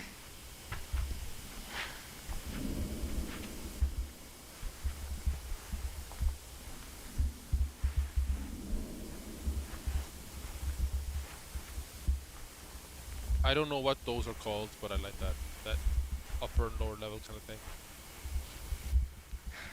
I wonder if Kane Parsons Okay. has any kind of background in architecture or learning it. Because you would want to learn about architecture to get Build this. this place. What? Okay, but you can walk up that because it's carpet, right? What's a ramp? Whatever.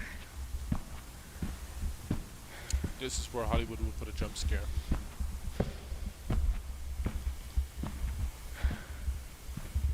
I'm saying that before the jump scare happens because I want to see if Kane Hello? feeds into it. Is there anybody here? Cool. Oh. What in the world?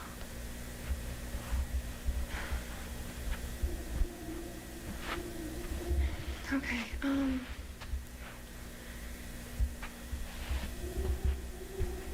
Whoever this girl is, she definitely went into the this back makes no rooms sense. at a different point in time than all the people that were trying to build industry inside of it. I think the back rooms operates outside of time. So someone from the 80s could bump into someone from the 2020s or the 2040s, I think. That's my opinion on it anyway. Or at least if I was doing this, that's how I would write it.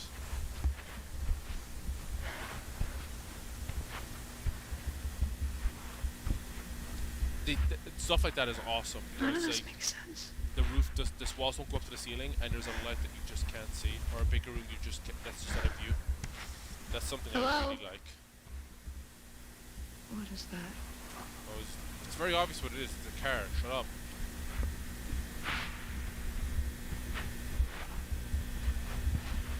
And that disappearing car effect wasn't even hard to do, but it was tastefully done.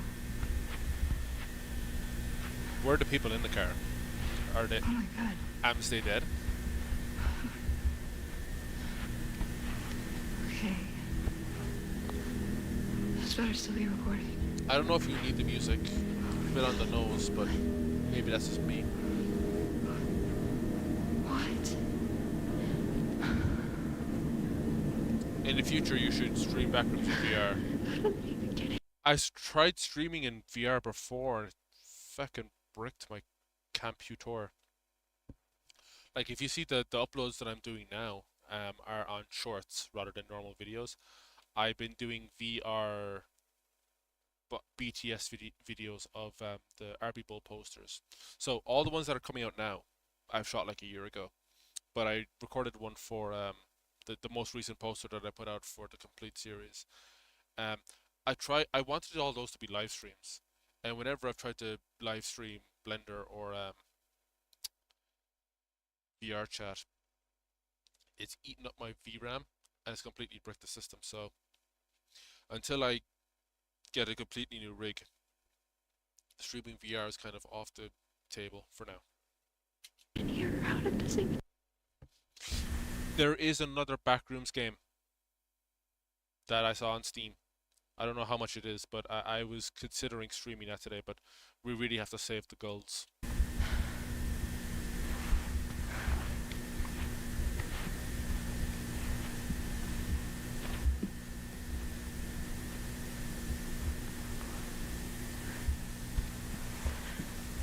This looks more normal. Hello?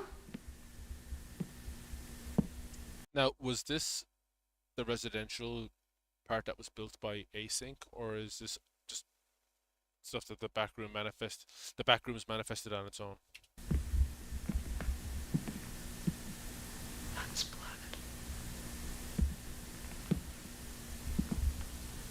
I would normally be against all the blood smear and stuff, but out of context, it works really well. Hello? Oh, well, Is there someone in here? that's not a doorway you should probably walk into. Hello? Just saying Do you hello. need... Do you need help?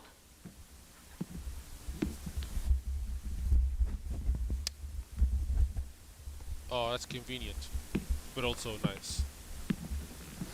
Please This don't is be a where- dead body. Please don't be a dead body. This is where Hollywood would put a jump scare. Hello? We have to make that a t-shirt or a meme or something.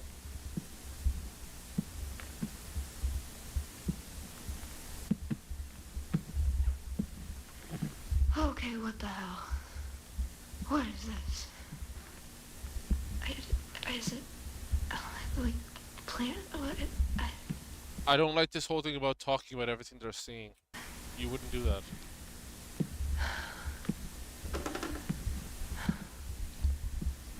What is that? My inclination would be for this picture to be like a Sacred Heart, like a picture of the Virgin Mary and stuff. But I know putting in religious iconography would start hurting this, so whatever. Whoa, what the fuck? What?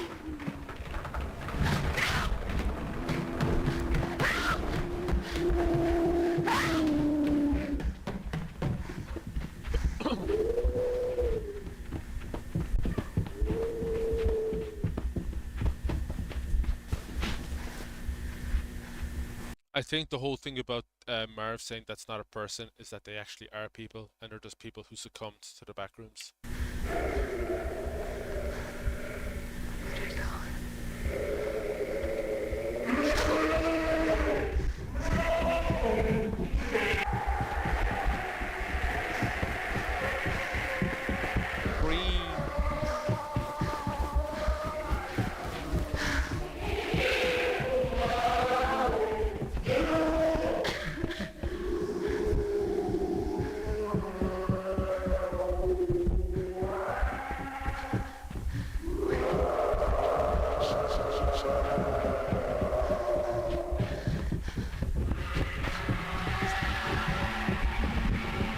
If I could artifact footage as perfectly as this, then maybe I might do the flick rooms. Jump down the hole. Otherwise you're gonna die, bitch.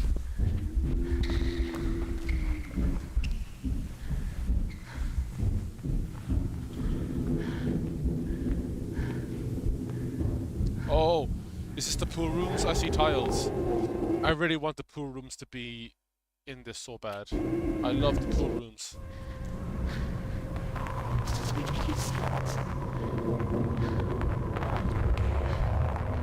Ah, the pool rooms! Yeah! I love it. I love the pool rooms. Nice.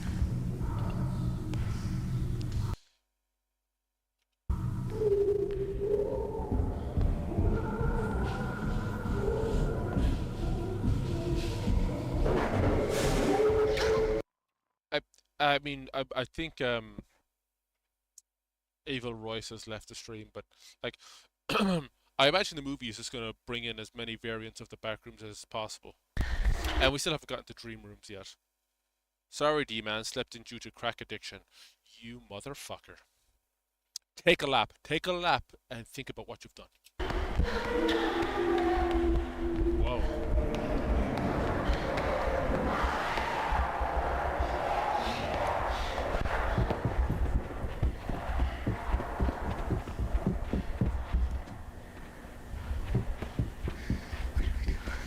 It's shitty, but like, oh man, I kind of want to be in the back rooms because this looks a fun place to run around.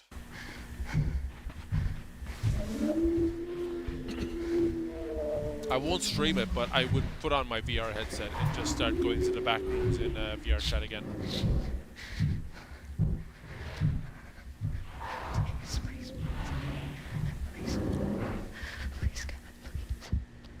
Jump scare, I guess.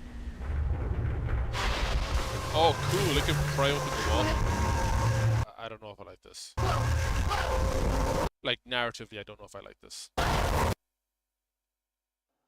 No signal. But someone had to find a tape, right?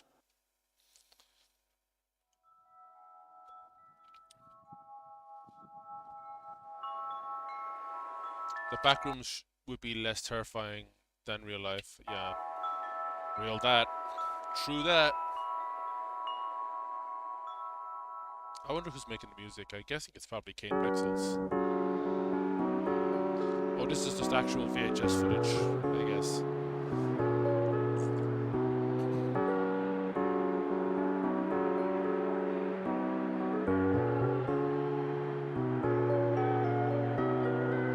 Just another day in the United States of America.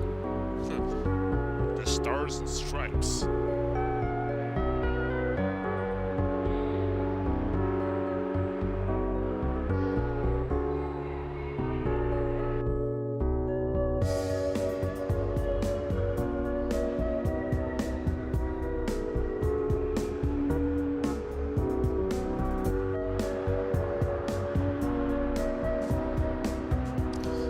there's a degree of the backrooms that you can chalk up to vaporwave or nostalgic core as well.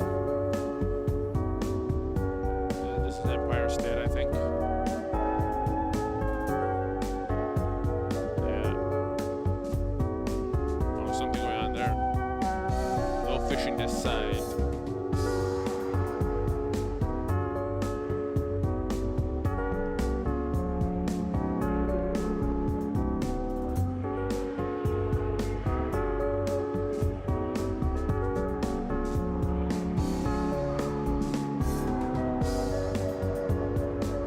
Graveyards, very important stuff.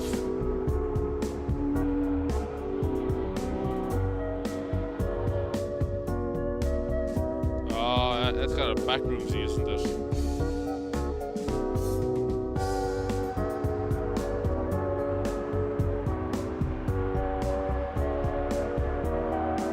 That room's kind of backroomsy looking.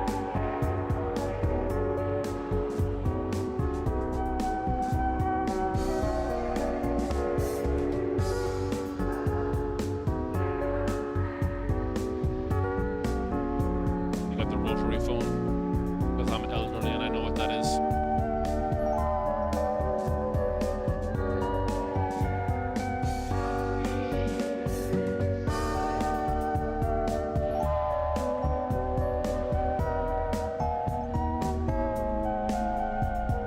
I feel like this shot was in a previous video.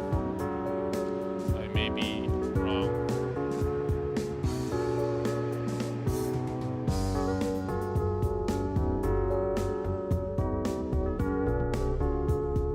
Kind of looks like the autopsy thing. Very backrooms looking.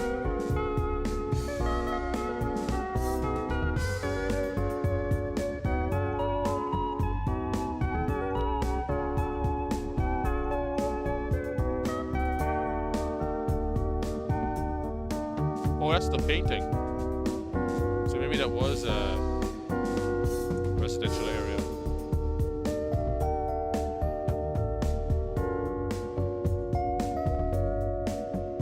I don't know if that should be spelled out to us. I don't know if we need to zoom.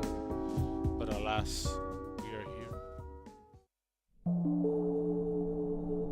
Backrooms reunion. How many are left? Like 3 or 4? Oh. 1, 2, 3, 4, 5, 6. We got 6 more to go. Like an hour and a half. Okay. Let me do one quick break. I won't be long. I promise you.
Okay. Reunion was the name of the video that we were on. So let's go right over to it.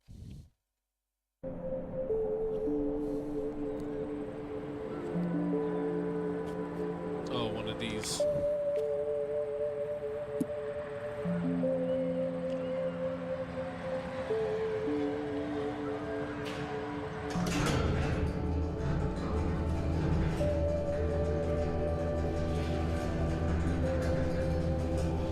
Coordinates. Interesting. I wonder what that could mean. ML. Oh, that's the shutter door coming down, right? In the safe area. D-Man, if you love the backrooms and haven't watched Twin Peaks, I don't know what to say. I gave Twin Peaks a try 10 years ago. And if I can find someone to watch it with me now, I'll give it another try, I promise. But very hard for me to get into something that I have no reference for or desire to watch on my own. It's just very hard for me to do that now. I prefer watching things with people. People that I could like discuss things with between episodes or afterwards and stuff, you know.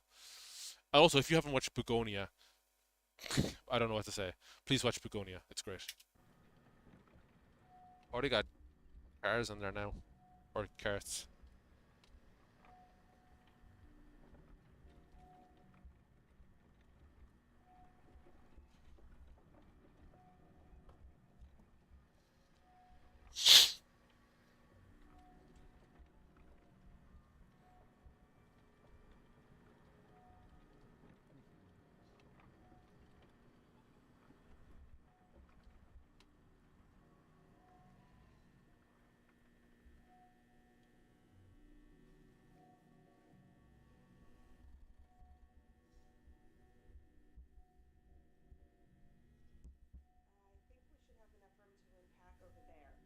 Okay, sounds good. I'm mixed on the music.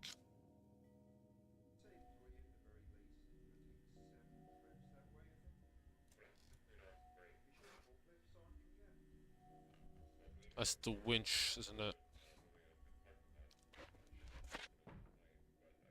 Uh-oh.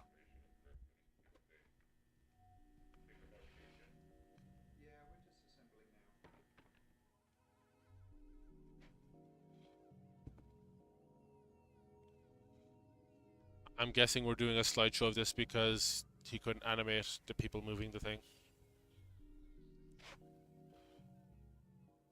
What's her business? Tables. Shout out to I think you should leave.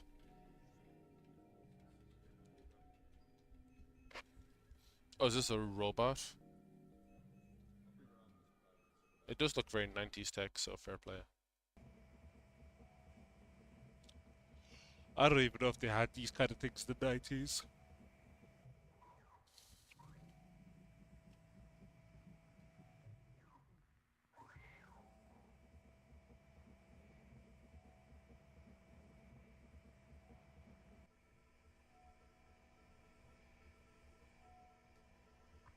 And then you're going to want to stop up here and adjust a few to the right. Carry on forward and head into that gap over on the left.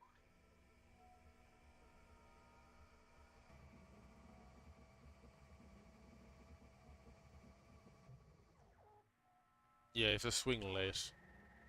That's it. To make it look realistic. Would you ever watch Petscop? Yeah. I saw a little bit of Petscop when it started, like, was it? It started like 9 years ago, didn't it? 9 or 10 years ago. But it's like, technically speaking, it's not machinima, but it's a fictional game, but it's raw gameplay footage that you're watching. So it's like watching the Ben Drown stuff. I don't know if I would get much out of it. Also, there's deep lore in it. I don't care for deep lore. Like, you gotta just be communicating what your point is in the actual video. I don't want to read wiki articles and stuff. That's really bad material for streams, I think. Like all the Ben Drown stuff, up 9 years ago. Like, I just want to be able to watch the videos with stream It's going to be really frustrating to watch me read something because I'm going to be reading something 3 or 4 times before I actually get it. Watch the wall. I am surprised with how well this is holding up. Such obvious dialogue. I haven't seen anything good standing. Okay, don't get too close. Stop. Stop. Yeah, it was blocking. And then it's good there. That's good dialogue. Standard, this is Croyd. We've reached room 14D. We're now just about to initiate the auditory stimulus test. Oh, we're back out here, are we? That's still good? The last one came back good, but I recommend you keep a mask on just to be safe. We gotta start updating our protection system. I feel like I'm always missing things in this mask. There's probably no need for the masks, but still. I am doing it back. Oh yeah. Yeah, maybe we'll just conserve some power and then put it back in the cart when we get here. Hey team, this is Mark. New copy. Copy, we reached 11th. We have just reached 14D. There are no visible signs of Marvin's friend. That is absolutely not the name we're going with. Well, then you better start working on a new one. This one isn't a better view. Remote one. Remember that? And these ones are all fairly even, right? You just have to go on that one. Just focus on going down center and around those 2 points of interest. I believe the car sheet is supposed to place for today. Alright, well, that's good to hear. Are you ready to start sending people down? I know we don't have that many hours left before we need to start revamping the serial protocols. We need to double check again on 1, 2, 5, They brought more people down. 3 as well. Hey, can I get a hand over here?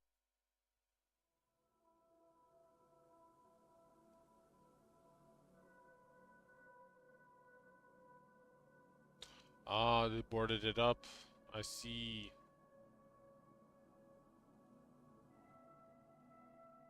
Or at least cleared a path to the door.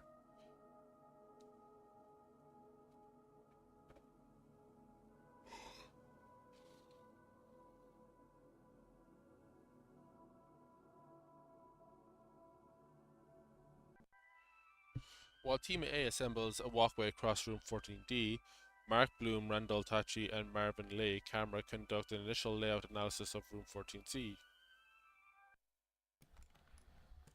Is this the same one they had you practice with? Pretty similar, but they were just renting that one. Same one as far as I'm concerned, though. Not like I know the difference. Wouldn't want to be on the other end of that. You wouldn't want to be on the other end of any gun, Marvin. Yeah, that's probably true. Alright, get your lights on. Marv, light. Oh, yeah, sorry. Good way of establishing who it is. We're now beginning our progression into room 14C. Alright, so we're going to want to stay mostly down the middle. Is this beyond the door? Or what? Around 1 or 2 just to make sure we're not missing anything. God. Can't do a damn thing in this mask. I don't know.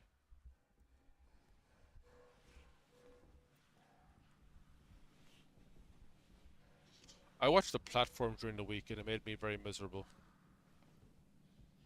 Okay, yeah, so it's different. Very sad movie. Concrete, what's it called? The stuff they layer over concrete to make it shiny. Epoxy? Yeah, epoxy. Epoxy. It looks like we got standard white drywall with black vinyl trim or wall base. Ceiling looks relatively the same, just tighter, smaller tiles. It looks like there's another space between the floor types. Huh. Oh yeah. See if we can put a tape measure down there again. We got displaced tiles. Yeah. See anything? No, not really. Oh, there's a little hole in the back. Oh yeah. Is there a wall back there? A wall? Or can't tell what that is. Well, it just looks like a wall.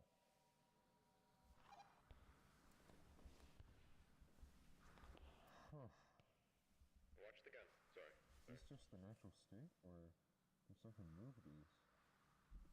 I'm not sure which one I would prefer, but right now I'm kind of leaning towards the former. Yeah. I believe we've only seen displaced tiles. If you were on the back rooms with only waffles and pancakes, which one would you finish first? I mean, I'm allergic to both. Not a fan of this area.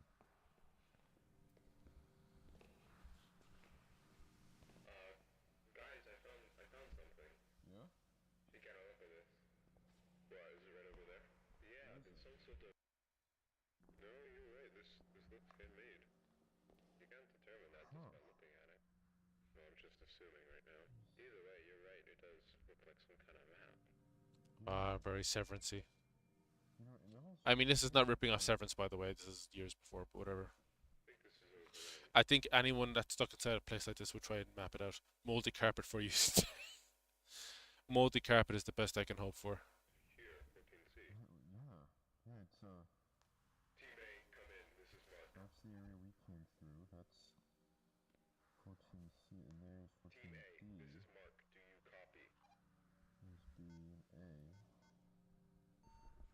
Standard, do you copy? Repeat, this is Mark. Do you copy? No, the signal's dead. We've gone too far. We gotta go back. What? You sure? We're not that far. Well, that's all the more reason to get... Well, if we do get back and they say it's just a non-issue and you just come back around, then I don't see what the... Oh my god! Wait, what? You just come back around, then I don't see what the... Oh my goodness. Oh my god!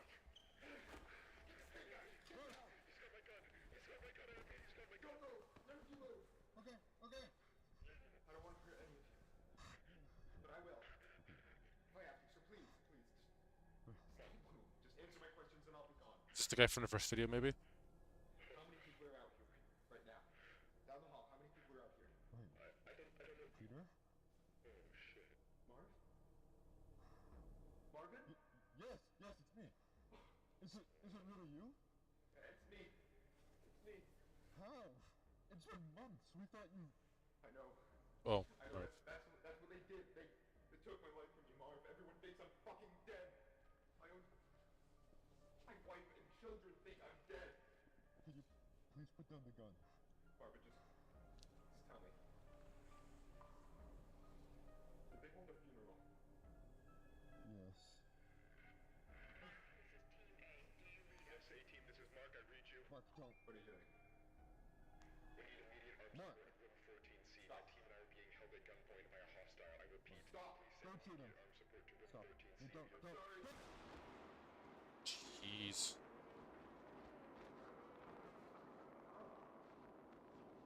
Marvin, I'm alive. But I want to you to tell them that I'm alive. They need to know.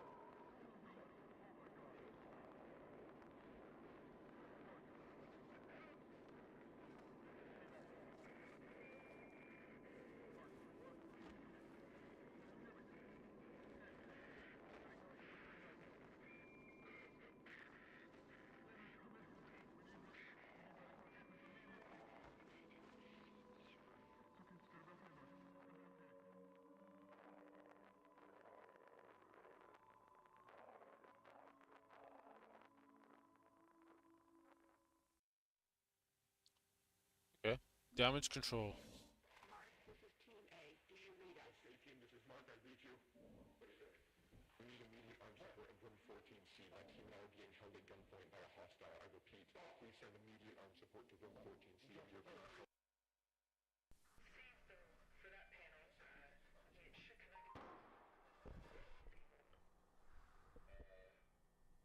Where's that?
I'm not saying much. It's just that there's not too much to say.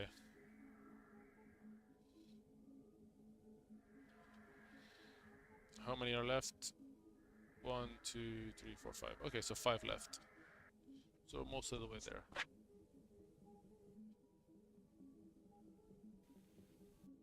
Kind of like the Stanley Parable a little bit.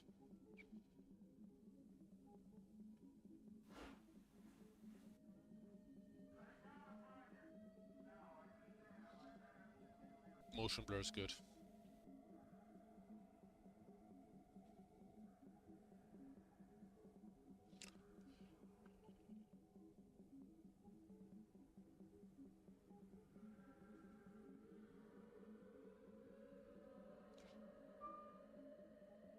Oh, the door is closing on them.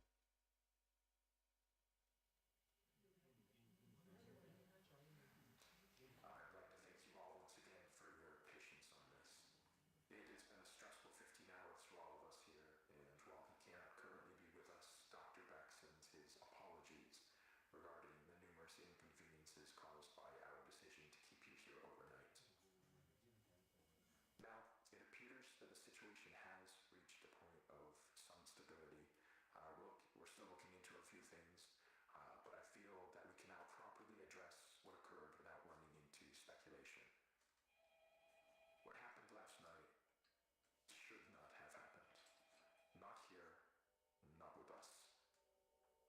What occurred was a gross misunderstanding that was the result of some severe information mismanagement. Even now, I believe most of you still have an incomplete idea of what took place last night. Before I fill you in, I need to address the fact that there has been information deliberately withheld from many of you on the project. Now, these choices were not made lightly and were done for only the best of reasons. However, I want to make it abundantly clear that following the events of last night, it has been proven to us that that method of conducting ourselves was not viable. So, I'm coming to you now to correct this mistake and begin delivering the authentic order of events as we understand them. Or is that just another lie? First, a team of 4 researchers was sent into the complex to conduct a routine layout analysis. George Levy, Marvin Lee, Ronald McCarthy, and Peter Tench. At around 12:25 p.m., the group realized that they had lost track of Tench while traversing a previously accessed branch of hallways.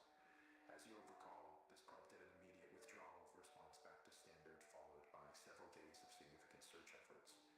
However, those ultimately yielded nothing, and as far as any of us were concerned, Tench had simply vanished, leaving no physical trace.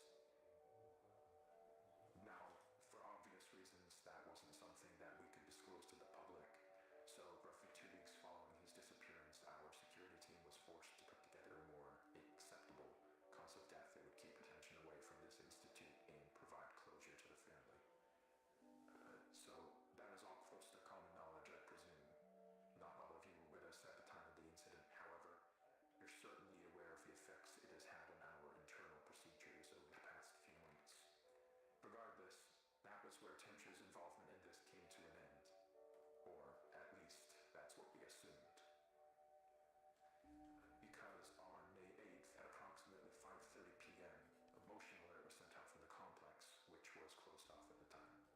This is explaining stuff. Was sent down to assess the situation and discovered a male dressed in hazard gear who we were able to identify as Peter Tench. Immediately following this discovery, Tench was moved to a secure room on this floor where, over the following days, a select group of doctors were able to administer a panel of tests in order to determine what had happened to Peter in the 2 months he had been gone. Those tests yielded very little useful information. By all measures, Peter appeared to be in excellent health. However, we were still provided one very useful tool in understanding how the situation unfolded from his perspective. Some of you may recall that on the day of his disappearance, Tench was his team's designated camera operator. Well, when we recovered him, he still had that camera in his possession, and in fact had documented the entire ordeal. The footage will be presented in its entirety later today. He wasn't holding the camera when we saw him. This discussion, I will only be highlighting The sheen on the rope is impressive. This is the hallway where Peter was last seen. They're not in view, but you can hear the others walking behind him. Now, as he approaches the branch on the right here, pay close attention to the audio. Guys, can you hear this?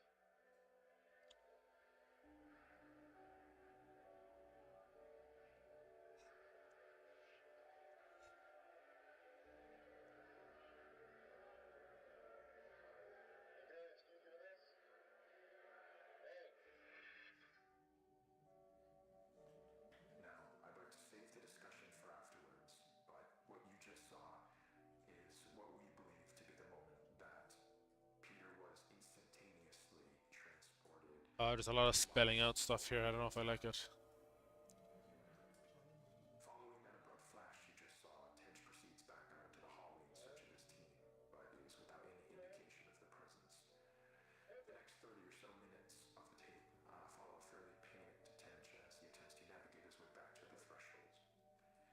He does obviously find his way back. However, the threshold appears not as he knows it, but as it appeared on the date of May 8th. And this ties us back to the moment when we recovered him. Right. So, Even though there's no camera. point of view, he had only been inside the complex for several hours. So to him, all of the new developments surrounding the threshold were completely foreign. Luckily, though, as I already mentioned, there were people available to manage the situation as it unfolded. And over the course of the following days, we were able to properly sit down with Peter and work with him to gain a collective understanding of what had happened. However, there was still the very significant fact that Mr. Tench was considered legally deceased as a result of the cover story, and reversing that would be no easy feat. He understood this and was willing to cooperate while we looked for a way to reintegrate him without raising suspicion. Unfortunately, though, that process ended up taking quite a bit longer than we had anticipated, and all the while, Peter was sucked out here, waiting idly by. We did our best to keep him engaged, but it is hard to combat the effects of prolonged sensory deprivation on the human brain, and as a result, Peter's mental state took a toll. Not to a degree that was outright concerning at first, but around the end of week 2, we noticed that he was starting to exhibit a number of behaviors common in patients diagnosed with paranoid schizophrenia, though we don't have reason to believe that Mr. Tench was afflicted with that condition. Whatever the case, while he didn't express it outright, from what we could gather, he appeared to have deluded himself into believing that he was still inside some sort of illusion created by the complex, Oh, damn. and that we were secretly looking to do him harm. This all came to a head on the night of the 22nd, when, while Tench was finally about to be transferred to a temporary above-ground residence, he broke away from us and, using stolen credentials, forced his way back into the complex, where he would go undiscovered until just last night, Oh, damn. when he ambushed and violently attacked Team B in room 14C, leaving Dr. Bloom in critical condition. We can presume that during the 2 or so days Tench spent in the complex, he let go of the idea that he could somehow escape through an alternate threshold, but still held on to the belief that all of us here were working to trap him in some way, despite our actions saying exactly the opposite. Immediately after firing a single shot from the Remington 870 to Dr. Bloom's side, Tench fled the scene and headed to the threshold outpost, where he would turn the weapon on several more of you while progressing into standard and through the lower offices. Given the abrupt and chaotic nature of the unfolding situation, it took our security team several moments longer than it ideally should have to figure out what was happening. But thankfully, while Tench was passing through one of the empty labs next to storage, Dr. Maxwell was able to act quickly and managed to disarm him, accidentally discharging the weapon into the ceiling in the process, though. However, Tench still managed to avoid apprehension, fleeing into the maintenance wing and evading our security staff by taking the freight elevator to the surface. Now, this situation could have played out very badly, given the potential number of witnesses around the building at the time. But luckily for everyone involved,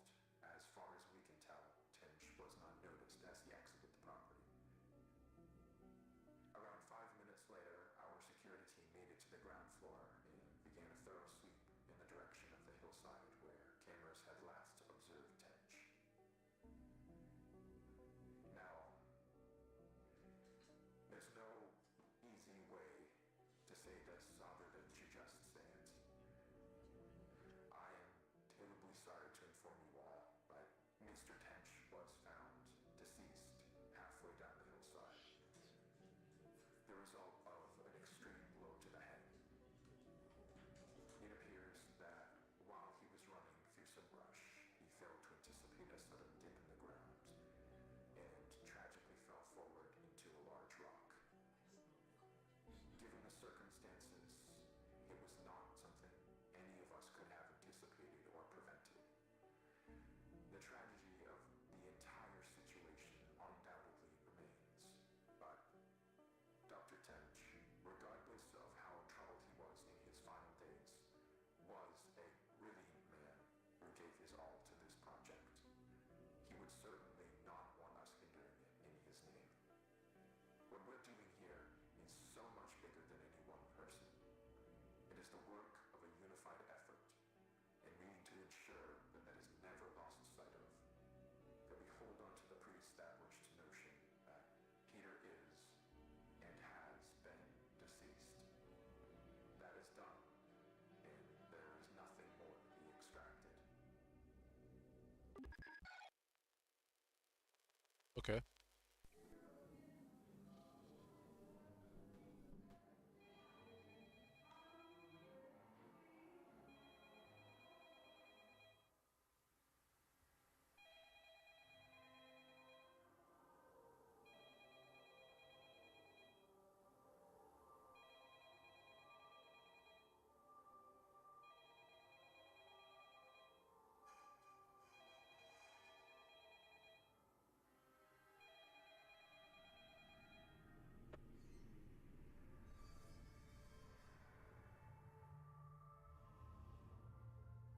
market and non-market economies. Well, as I've said, that our negotiations in this area with the Soviets are just beginning. Commerce Secretary Peterson returned yesterday from 2 weeks, mostly in Moscow, but also in Warsaw, during which time very considerable Very polished progress was looking. made. We're narrowing our differences, which have kept us from settling our Lend-Lease debt for 25 years. And the good faith which the Soviets would demonstrate by settling the debt would set the stage for a presidential order permitting Exim Bank credits for sales to the Soviets. And it would also open the way for a presidential request of the Congress that Free speech. the United States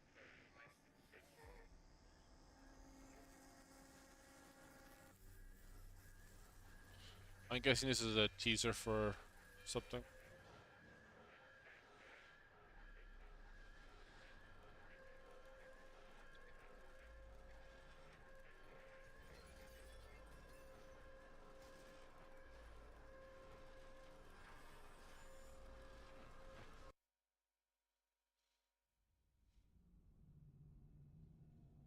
Yeah, I'm just checking the runtime. It's unclear when a video starts and ends with the series.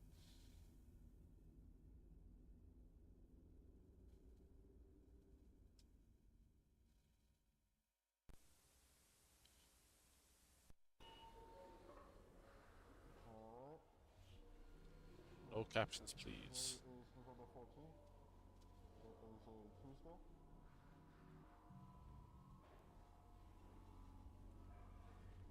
Yeah. It is incredibly cold. Hopefully by the time you're watching this, I actually have a decent heating system down here. That'd be nice. Die of hypothermia.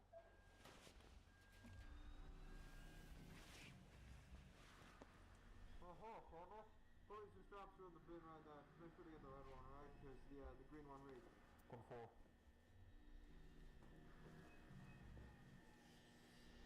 Some of the suits look green.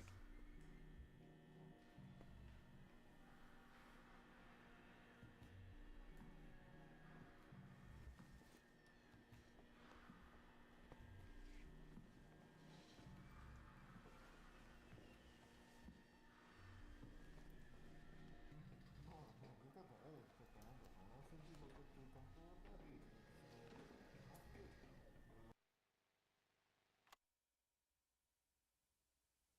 Okay. Family photos. I don't know why they didn't do this before.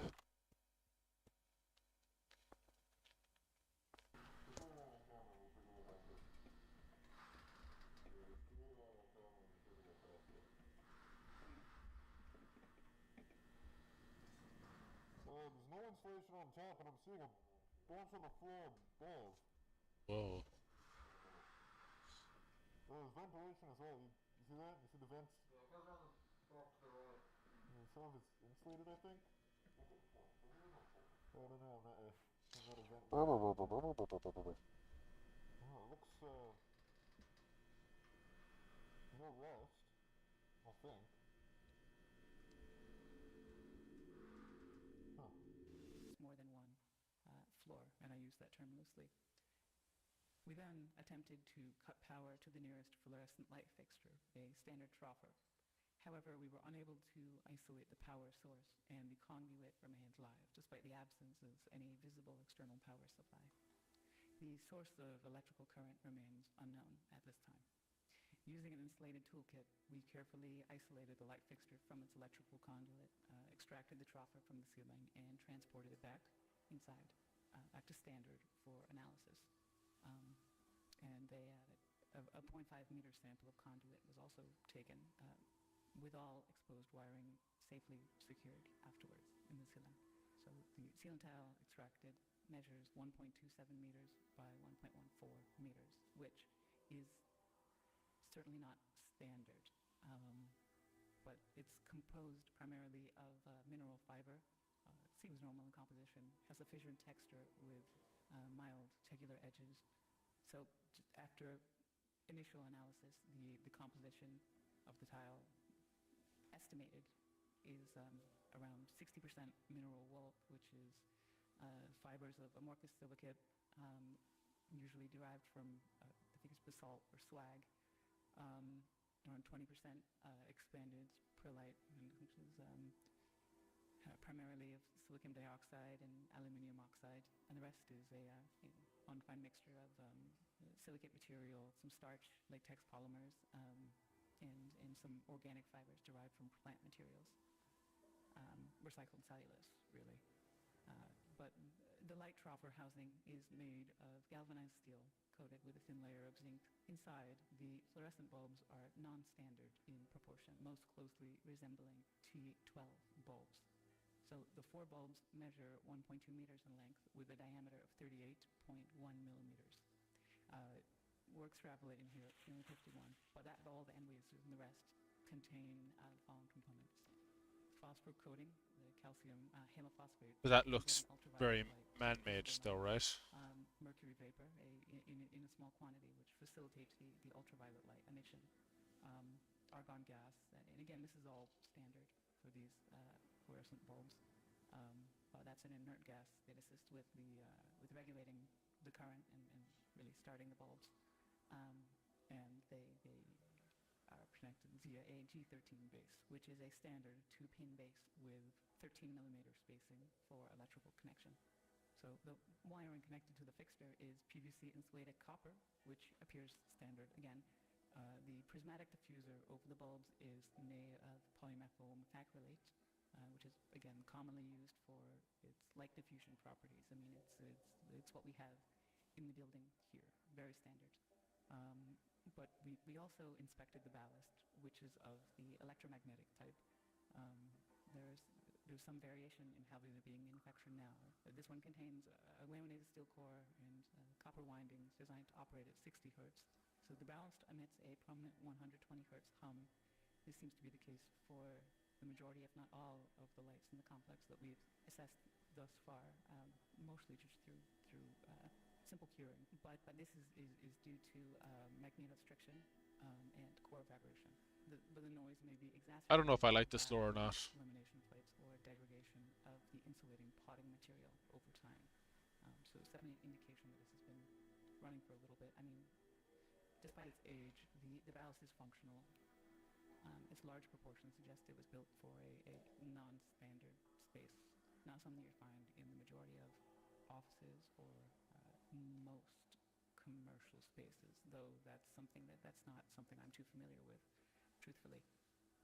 Now, we did find, so material compositions all seem expected, or we don't know what to expect here. They seem, everything we've looked at so far, again, this is rudimentary early testing, but everything seems pretty congruent with what you might expect from one of the troffer lights you could pull out of the ceiling in this building right here. So nothing too strange. I like the but graphs, so the graphs are nice. It's maybe makes things seem stranger. Because we look at these lights, and let me see. Continue. So several labels were marked on various components of the troffer. So on the ballast, we found markings for mark it as a universal ballast, Type A, manufactured in 1975 with serial number Oh. A75234X. The troffer itself is stamped 3X432. They're stamped. And that was manufactured in 1973 in Reading, Pennsylvania, and it is UL listed. And the bulbs were manufactured by Sylvania, and they're marked F40SW. That's soft white, with no visible date information. It's left blank, but it is noted as made in the USA. So, I mean, though outdated in design, the fixture appears fully functional. The stable operation of all light fixtures in the subdivision points to a continuous, potentially autonomous power source, which still remains unidentified. We're doing what we can. The materials used are durable with minimal visible wear, suggesting they were built for long-term, possibly indefinite use. So this concludes the initial findings. Further investigation is necessary to determine the source of power. Okay, before we do the long one, how long is the last one? The last one's 4 minutes. Static dead end. Oh, see, I was going to play this one first, but I realized that might spoil what happens in this one. So we'll do one final break, and then we'll go on the home stretch. So the last one will like take us, what was it, 45? So that's 50 minutes.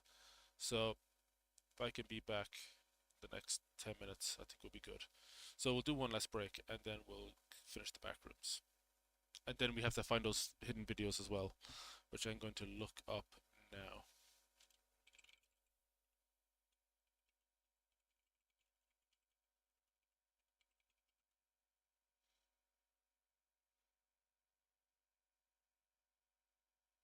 There's 22 videos here. Okay, includes the hidden videos, so.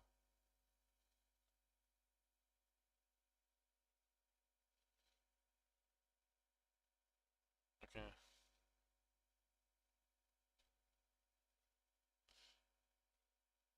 Okay. Okay, let me take my break. I'll be back before you know it now.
Okie dokie.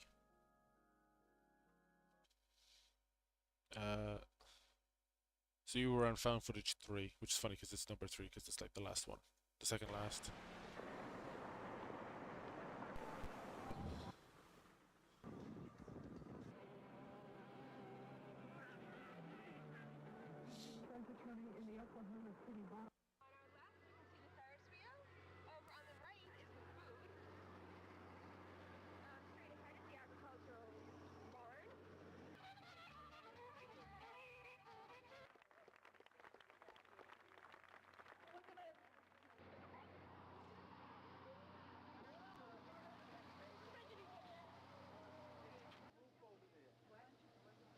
Oh shit, sorry.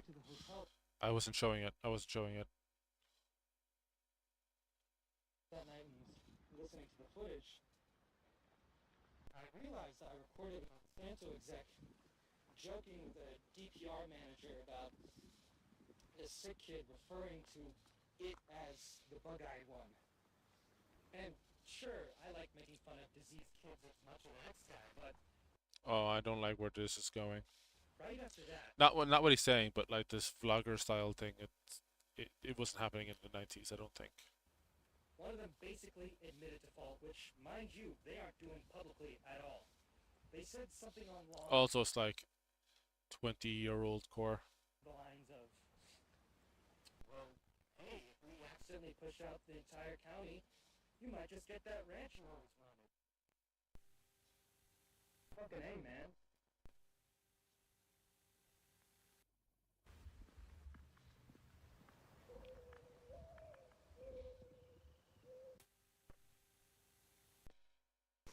Sorry, I think I'm gonna have to call. This is Robbie. I'm a tenant in the upstairs at Fairmont. Yeah, that's me. I was just calling to ask to see if there was anybody supposed to be checking out the downstairs today.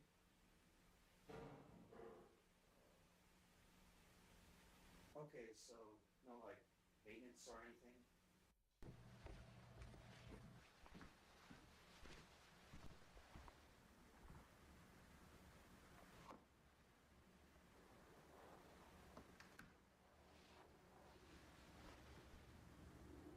Oh boy.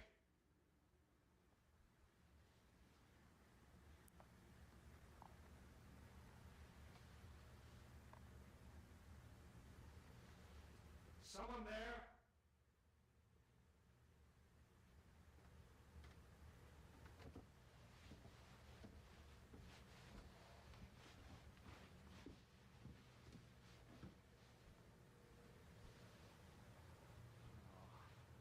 Fuck me.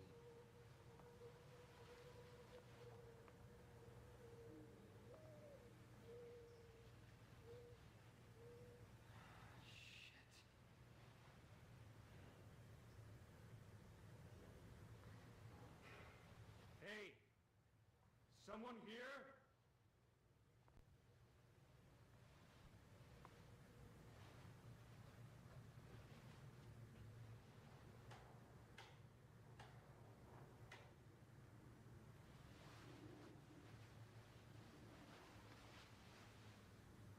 This is where Hollywood would put a jump scare.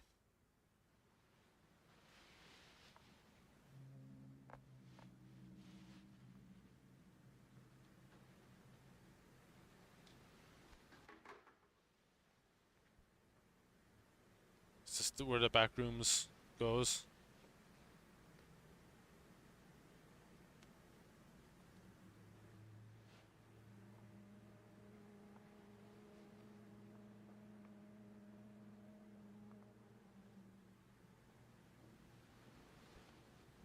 Someone there? Hear the echo.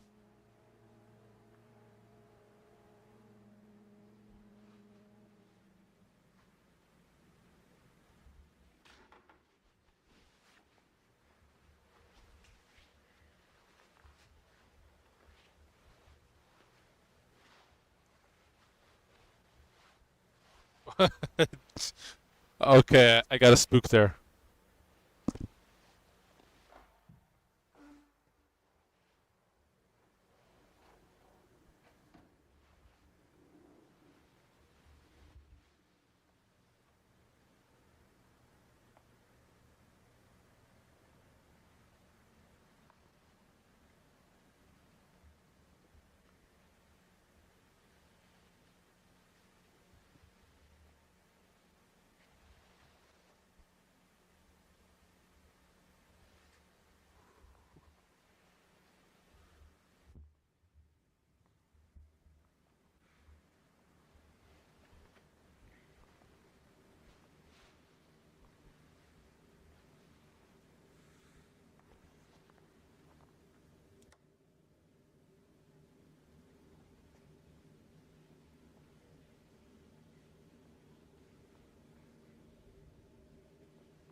Cool.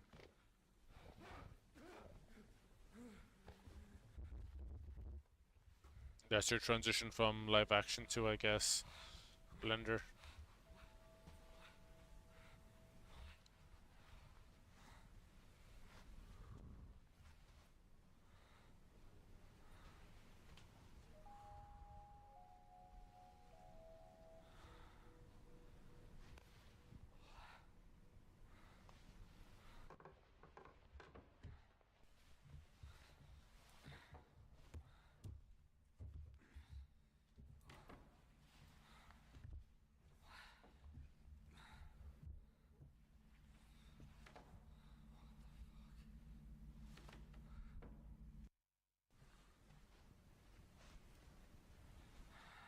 For the record, I did not know this was here.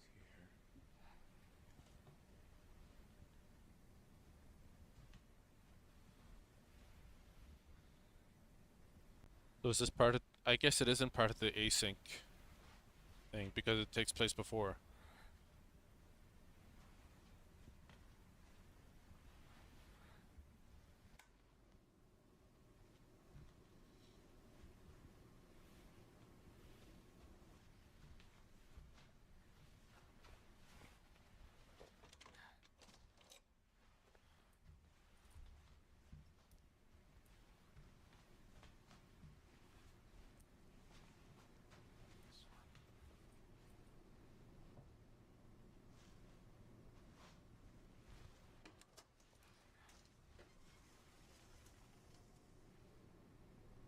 Hold on to that key, bruh. I don't understand.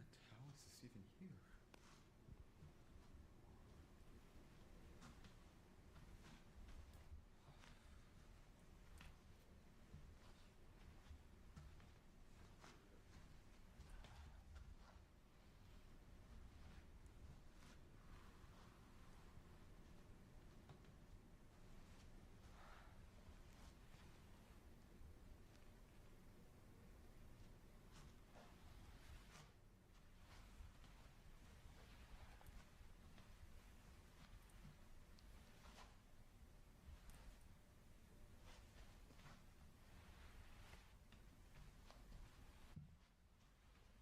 What the fuck?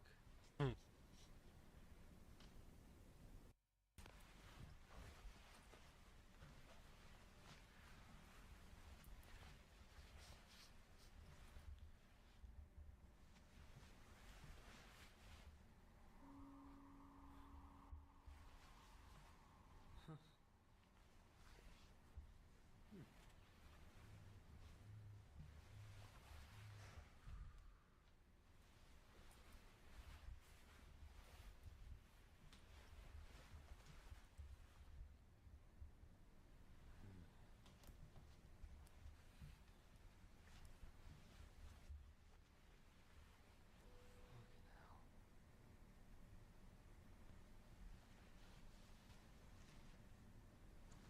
Walk into the light, bruh.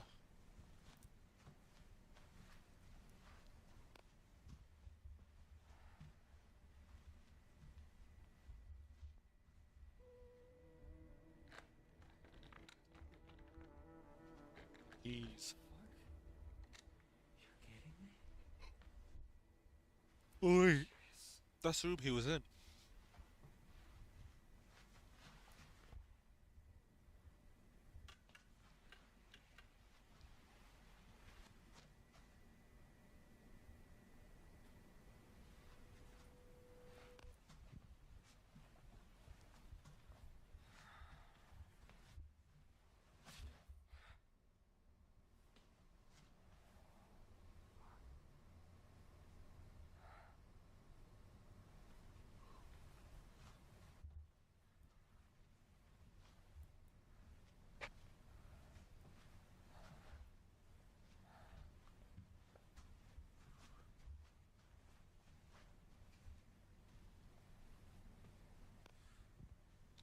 You gotta go into the crawl space, man.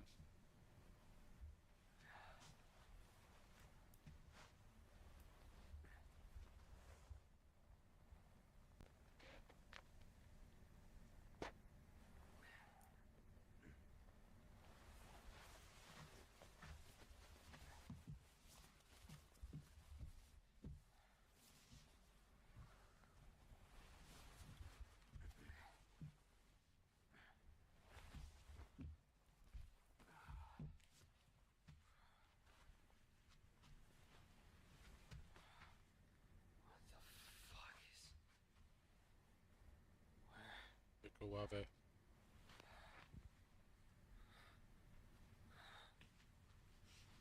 This is so weird.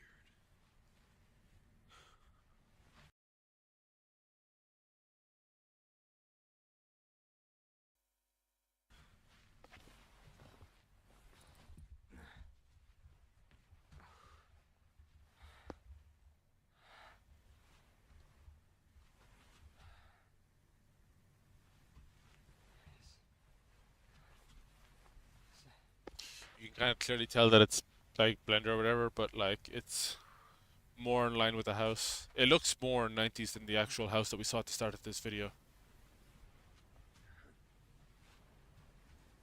But here's a support group for found footage addicts.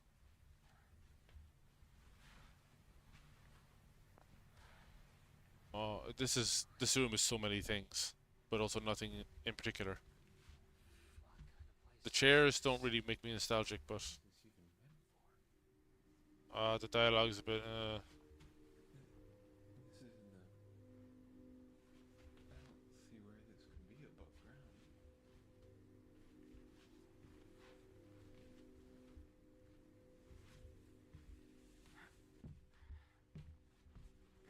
Shadows, a nice touch.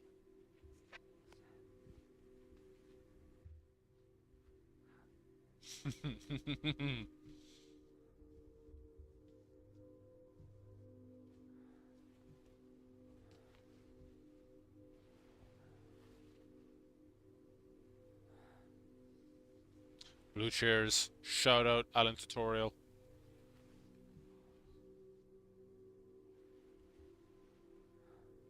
What is this? Forerunners HR.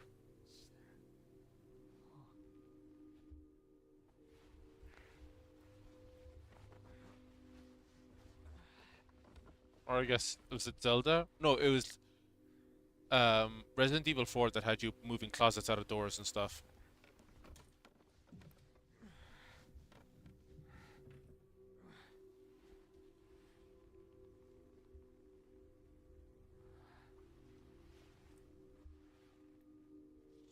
Go, go, go, go, go, go, go. The music is lovely.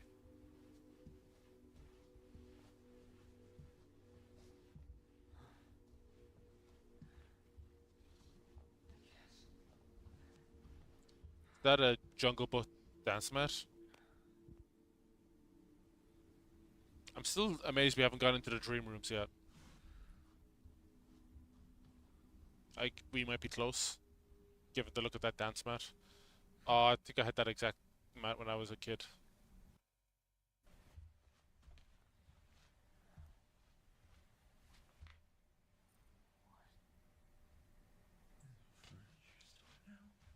Maybe we will watch the third trailer after this.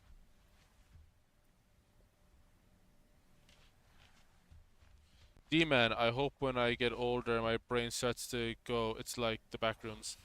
That's where I am now. I'm elderly, my brain is gone. I'm just...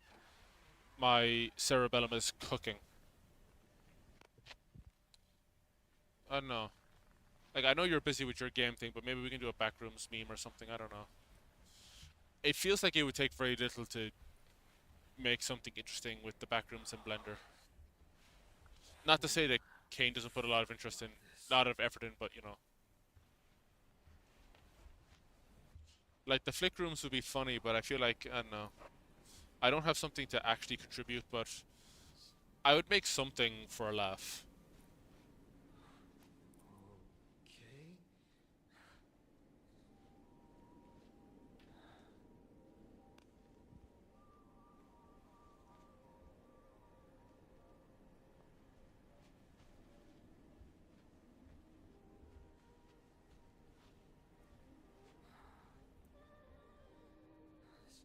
exit.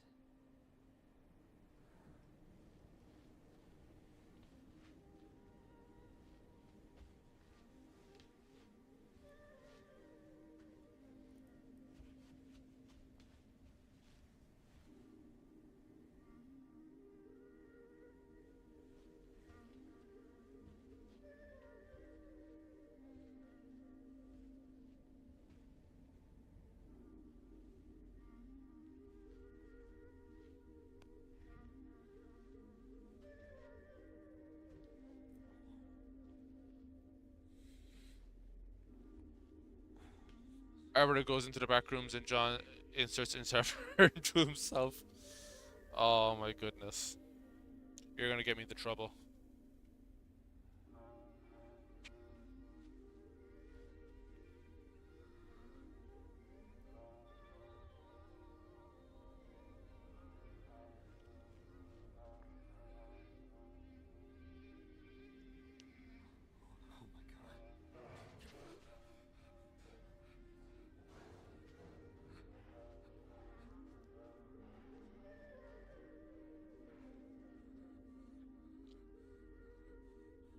I'm more concerned about that all that potential mold. Yeah. Hey, this is what student life is like. If you've ever been in student accommodation, this is exactly what it looks like.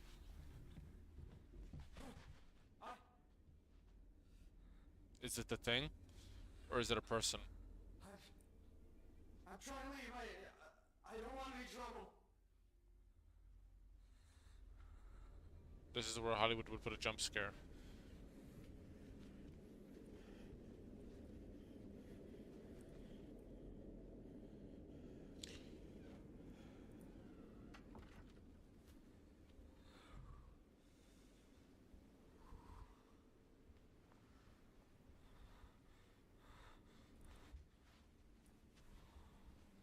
I know that was Blender, but the motion was very smooth. Oh, that's scary. It's scary.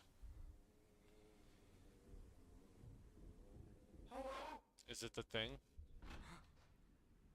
Hey!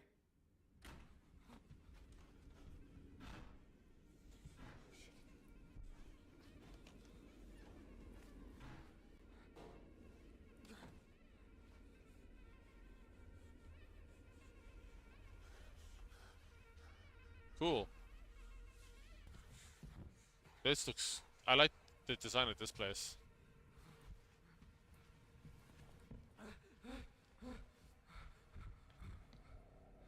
Whoa. Whoa.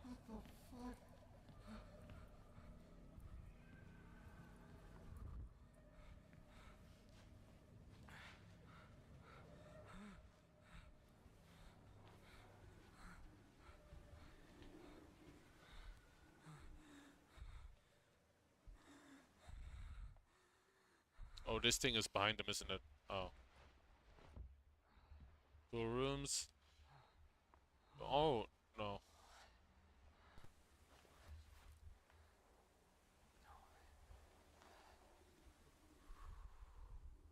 I would look up that chimney, see how far up it goes.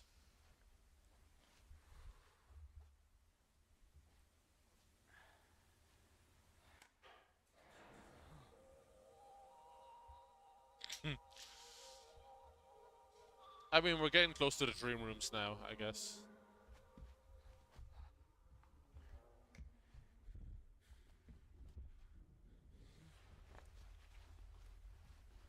I'm sure we'll get to the dream rooms at some point in this because it's a long video and it's one of the last ones.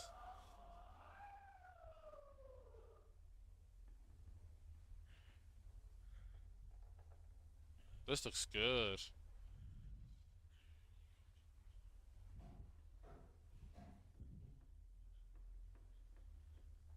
The entity, that's what it's called, right?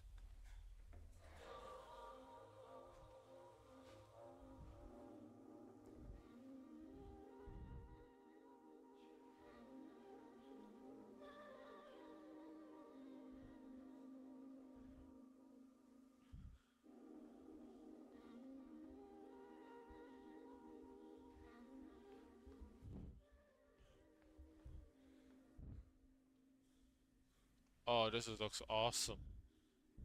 I love this. That I feel like Kent would never use AI, but it's almost like AI did interior design, if that makes sense. I would like the idea of AI designing like an interior space, but like in reality, you would never do that. But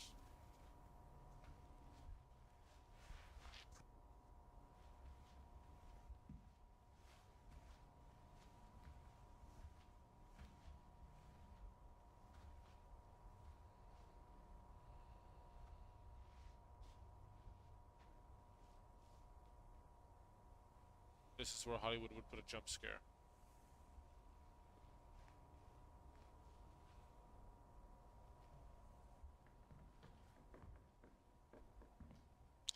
In fairness, he's been fairly responsible with showing the entity and not doing it too much. There's no cheap jump scares for the most part. None at all, really. I mean, all the jump scares have come at very unsuspecting parts.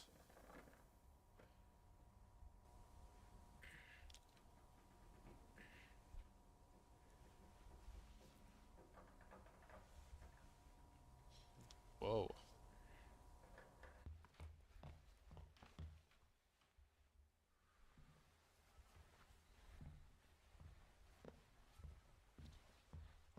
With my luck, I'd get the backrooms where the carpet was used by dogs to scratch their arses.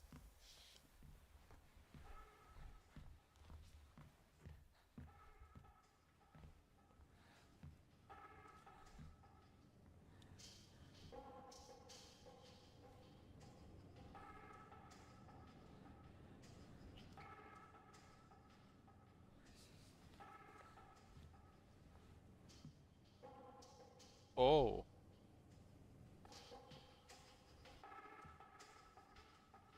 Like some kind of Yoko Ono exhibit or something.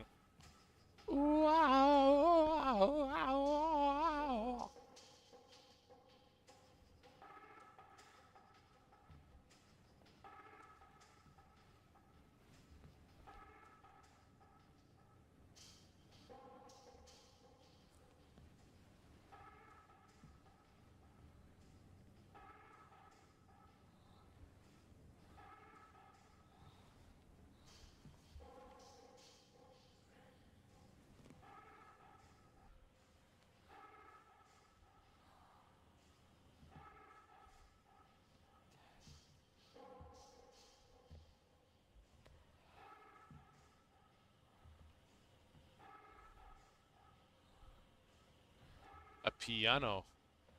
Or a keyboard. Whoa. Like a whole music setup. And a painting.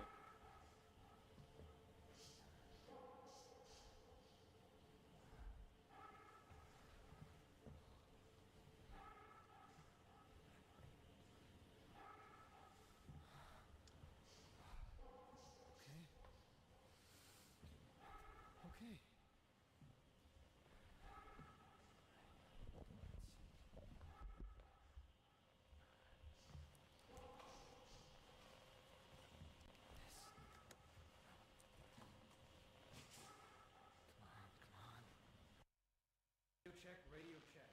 Does anyone copy? Radio check, radio check. Do you copy?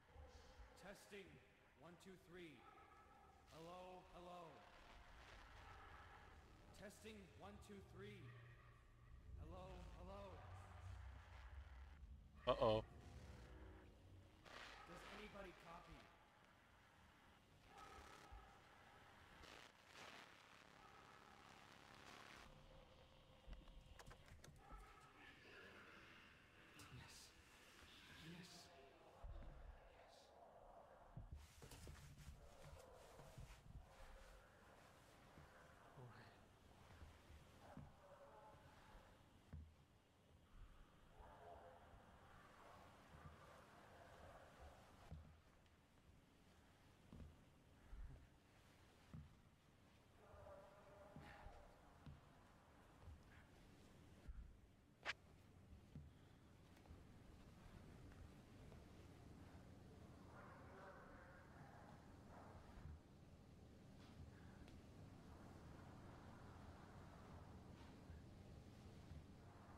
Well, he's walking onto the set for Severance.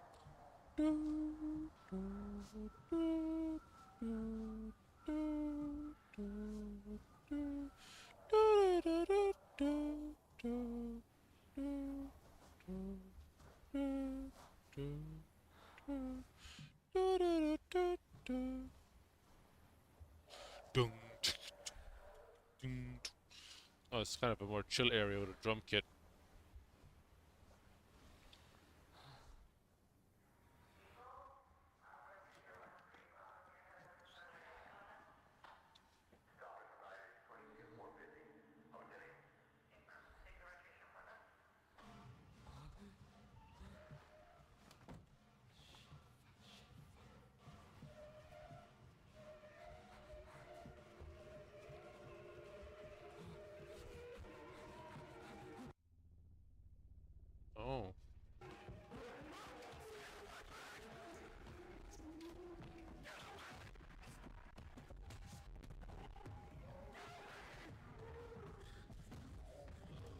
It wasn't a thing, it was a person, which might be scarier.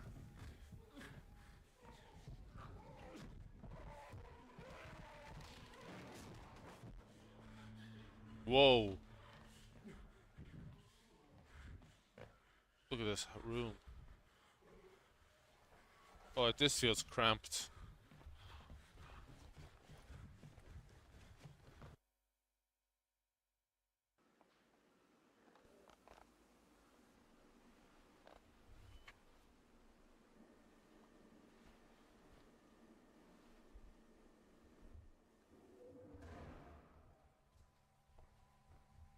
Wait, is this still in the back rooms? I guess so.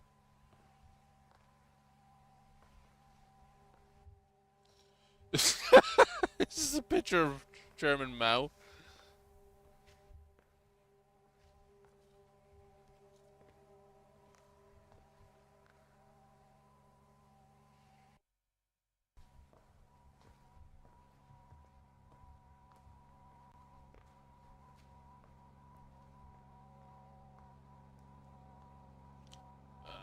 I think we've lost the sauce.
The red light thing is nice, but you can't do it too much, I think. Even the black spots in like the timeline. Because everybody knows what you're trying to do. You're trying to hide the cuts.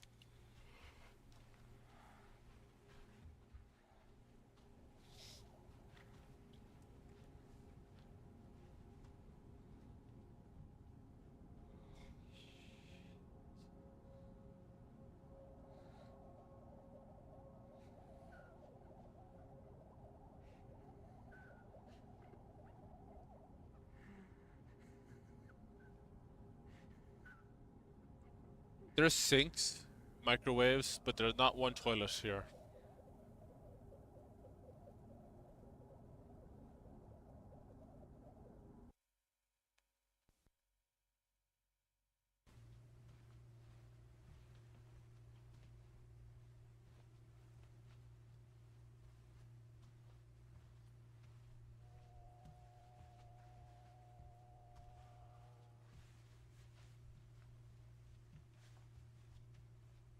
This has been a lot. Like, we've only been watching for what, 2 hours or something, but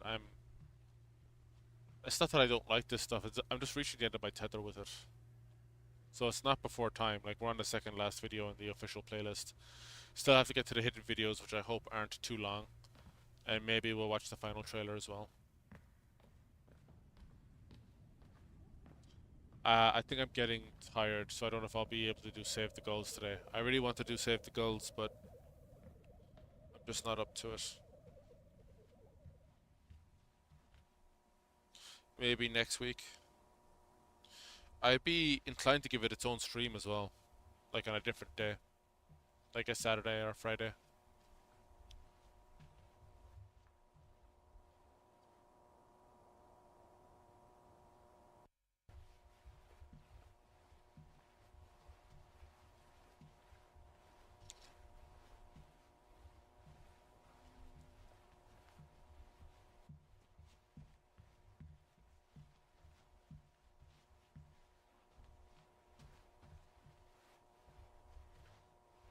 Oh. I thought every room always had another entrance to it. For the most part.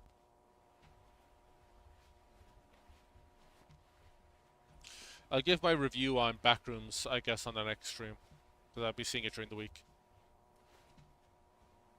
Oh. Yeah, man, no rush on the gulls. This was a cool stream. Okay, cool. I wanted the gulls to be its own stream, but I wasn't scheduling properly. The next stream will be fun, but maybe we'll get the gulls done early on.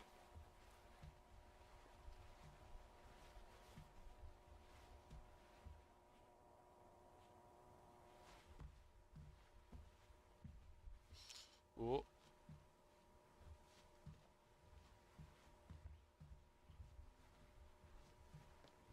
Whatever. Oh, it's a cardboard cutout. It was person sized, so.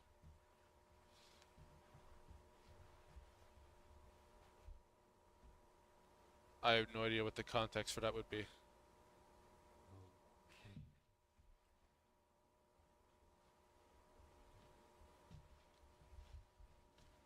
Did they ever do the glowing green walls again, or was that just one time with the girl?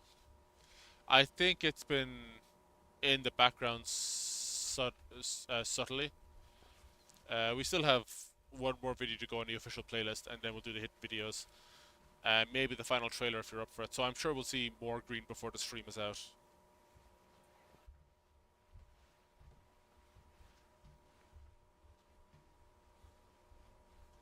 But yeah, the green motif is interesting to me. Green and red. Yellow is the dominant one, I feel. I guess white, if you're into this office space kind of stuff.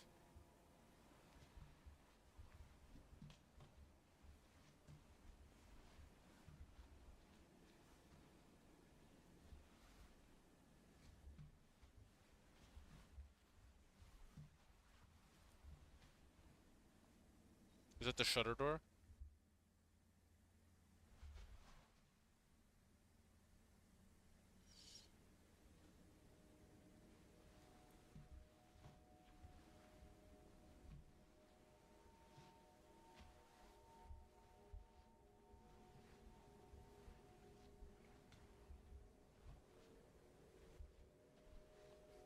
This is kind of dream roomsy. We haven't had proper dream rooms yet, but I would put money on that we're gonna see it in the movie.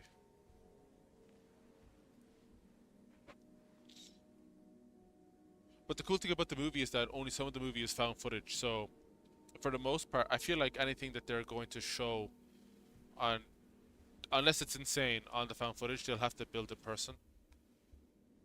The phasing to the ground, yeah.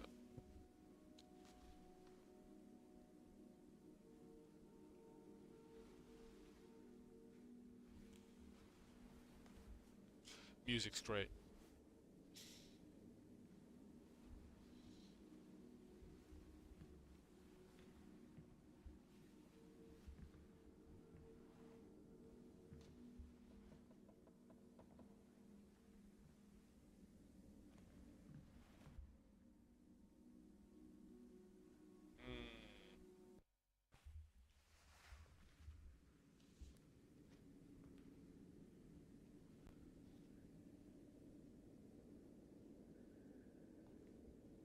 This is cool.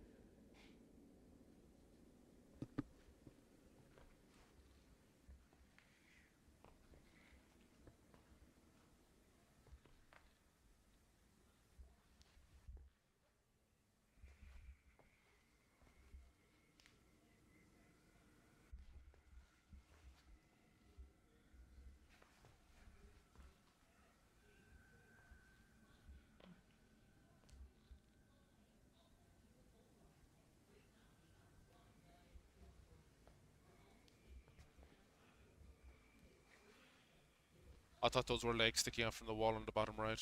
Oh, JD. Got a bottle of JD on the table.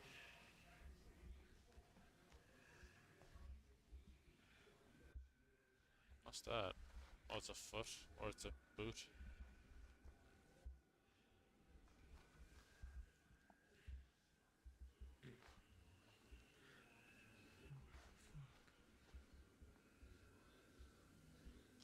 I feel fantastic. Hey, hey, hey. Tower the Android would be a great monster for this.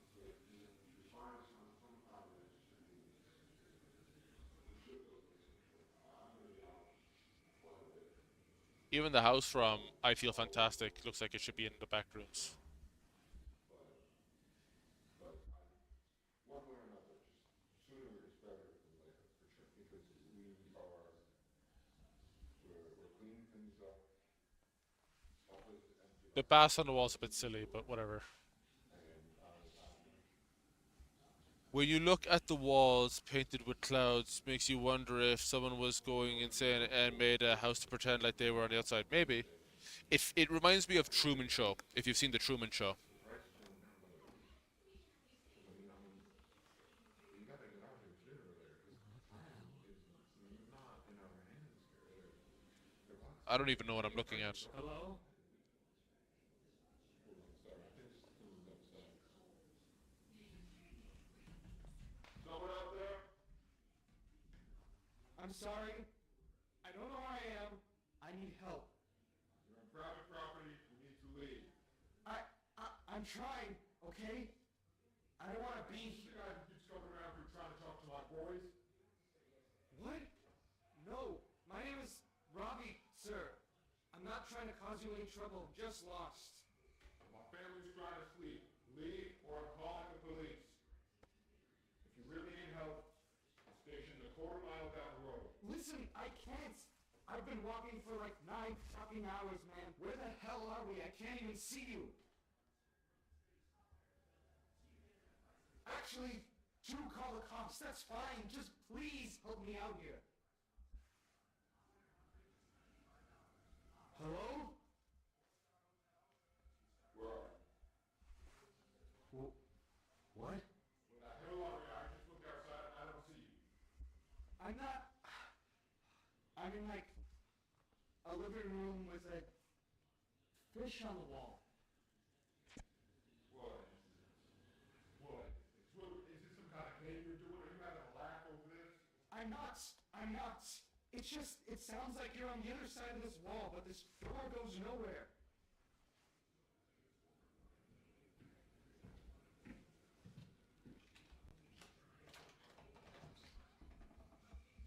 Ghosts?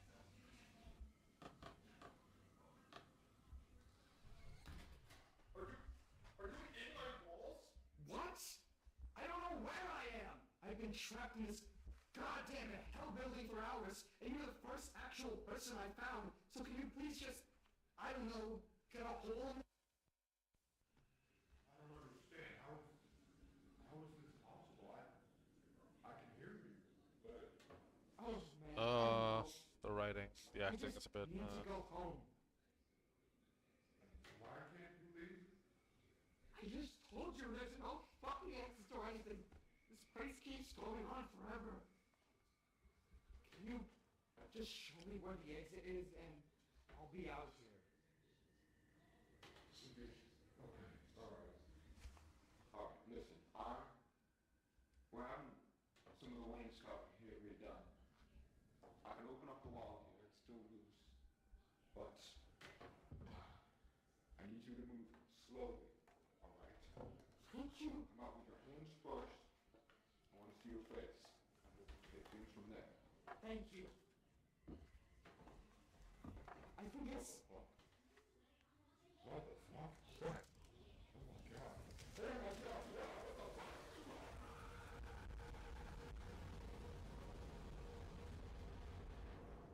I mean, I guess they could haunt the back rooms if they die in there. Hello? Yeah. Hey, what happened? Hello?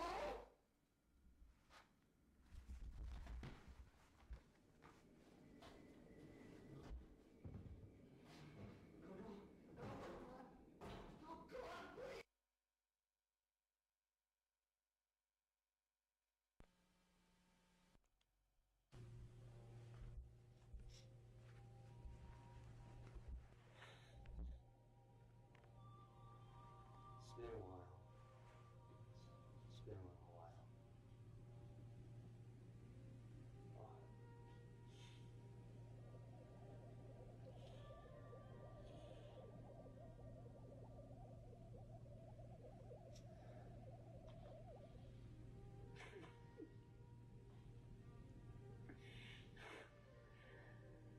thinking I'm running out of time to talk to a lawyer about my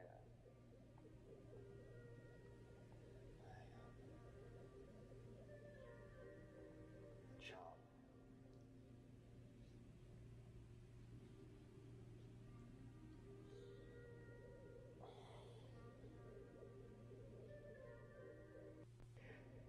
I keep thinking about this moment when I was like 7. It was at that park back home when the windmill thing with the face used to scare me. It was summer. The sky was, I don't remember the sky. It was hot out. Gary and Linda were there. You were there.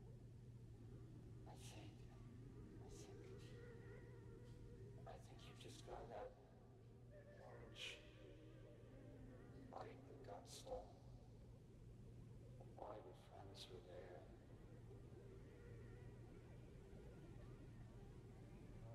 I can see your faces so clearly. I just want to go home. The I just want to go home.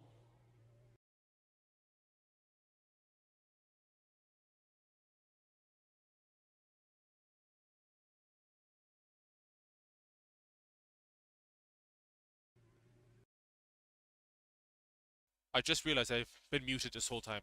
Shit. Yeah, can I kill myself in the back rooms? Because if I can kill myself in the back rooms, then I'd choose the back rooms. Did they ever do the glowing green walls again? I think I said this. I answered this earlier, but I'm guessing I was muted. I think they had it in the background, not the back rooms, but they had it in the background subtly. We might see it in the trailer, the final trailer for the film, because I haven't watched that yet, and we might see it in hidden videos. When you look at the painted, you said something about the painted clouds on the wall. It actually made me think of the Truman Show, if you've seen the Truman Show. And wait, you said you must have heard me if you said they could haunt the back rooms, because I did say ghosts, so I don't know.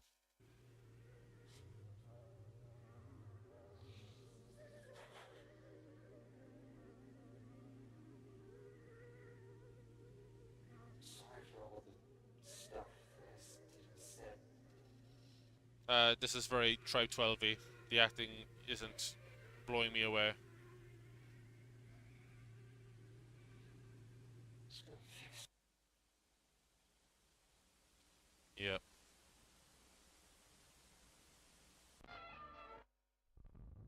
No, I don't like this. You shouldn't either. What are you trying to get out of this, Marvin? We're on the same side, for God's sake. I don't disagree that things are... I could hear everything while you were going through the. I could hear everything while you were through the guy talking to the other guy on the wall. Okay. I thought I was muted. That's according to OBS. I was. They killed him, George. He was alive and well, and you can't tell me for a second. Oh, this feels like a prelude to the movie. United States Department of Energy didn't have the resources to fix things. Are you kidding me? Oh yeah. This is money. Exactly what happened. And frankly, it shouldn't be something that concerns us. I heard you say D-man and then cut out then. Okay. Ooh. I know you appreciate how lucky we are to be a part of this project. It's not worth dying on this hill. It sounds fine now. Okay. Marv, come on. You want to put me down like an animal? This is Blender, I guess. Give a speech at my memorial? It's not cost effective, George. Yeah, but we're not gonna let that happen, are we? You know how I know? You're the fourth person I've had this conversation with. Nobody wants a repeat of what just happened. Listen, I know how stressful this is, but the best thing you can do now is just take a couple of weeks off, give yourself a chance to process, and, you know, that'll show them that we can handle these kinds of things. Yeah. Sorry, I know you're right. Man, I think I just had to get that out of my system. I don't know what that was. No, please, I get it. I think it's the right call. You gotta keep pushing forward, guys. He said that Portal was a big influence on the show, and I can see that.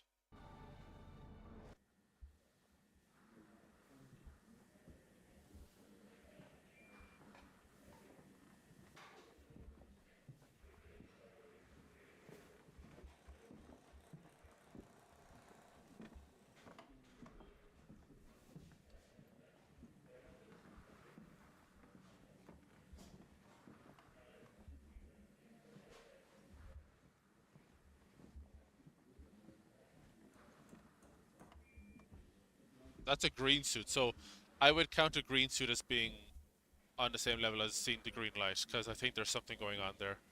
For sure. Oh, hey. No, not yet, but I'm seeing it now.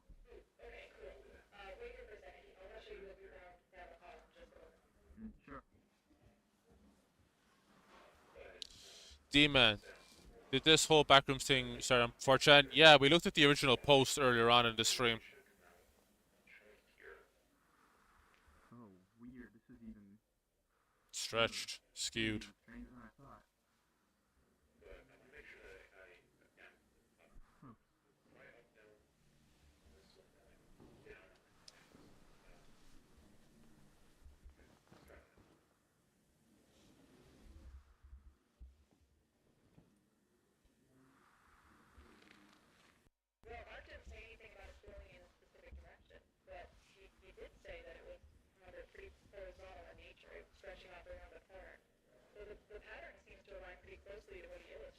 Yeah, so wait, this is the room you guys already cleared?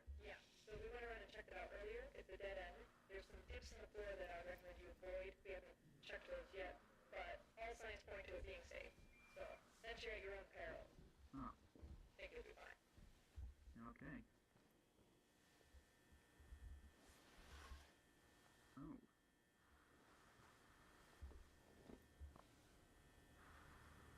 Oh, okay, you weren't kidding. This is interesting.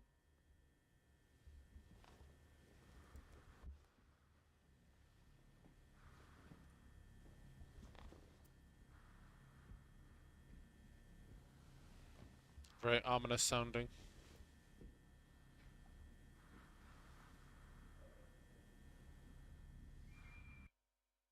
Oh, wow! Just like that, we're through the Backrooms official playlist. Now we're going to go back, and we're going to look at all the hidden videos.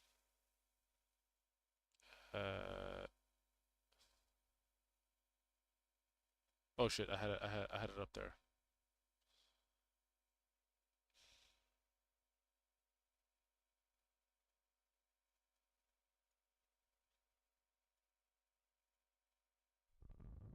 No, I don't like this, and you shouldn't either. We just need to cross-reference these now to see which is which.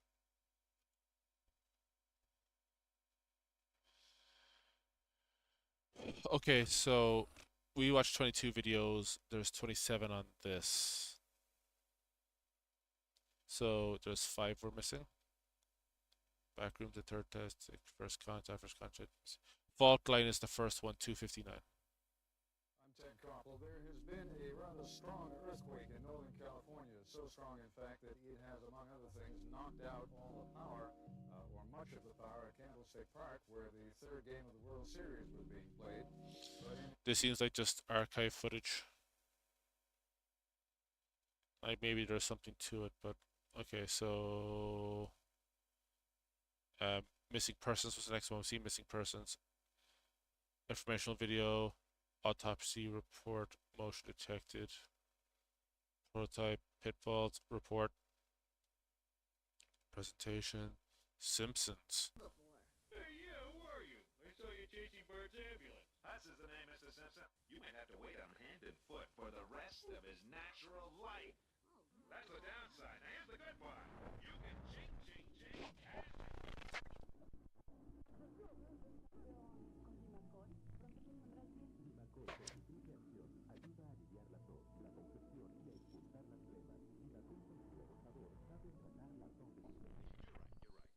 When you feel up to it. Kind of a max headroom thing going on there, I think.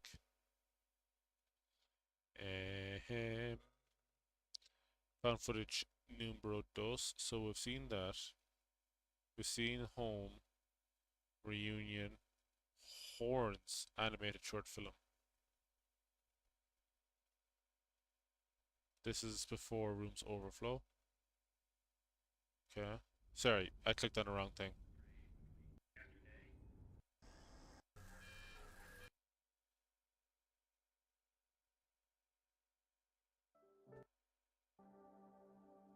This has nothing to do with the backrooms.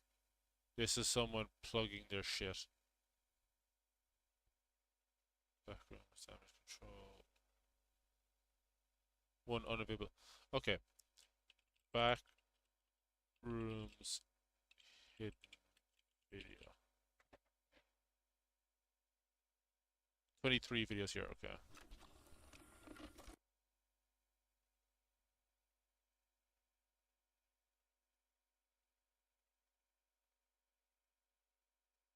We've seen Faultline, we've seen Simpsons.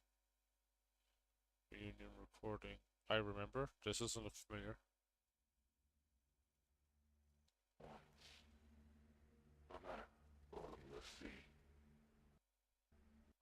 I don't particularly care for these cinematic videos.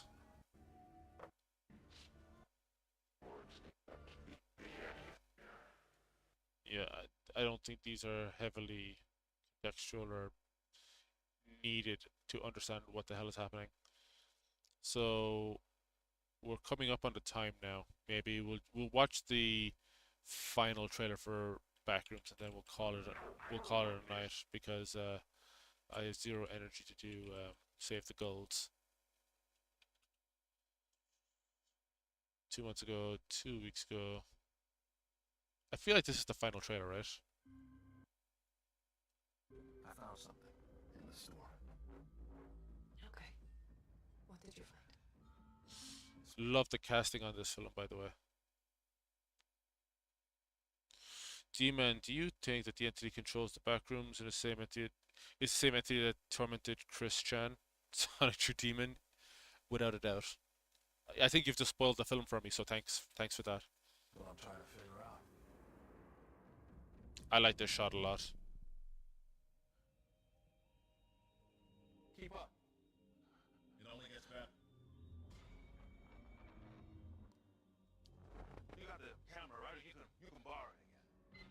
You still haven't told us what we're doing here, man. I did tell you. Research. Save the seagulls! How did we come full circle? I haven't even seen this trailer yet. I've seen the 2 other ones. I like how you can hear the same music though. You got the camera, right? You can borrow it again. You still haven't told us what we're doing here, man. I did tell you. Research. Stop signs. All these places and buildings, rooms. That was an A-Tech or whatever, an async badge, wasn't it? Yeah. Rooms. Misremembering themselves. It's a real mess. But also beautiful. In a way. No. Clark, where are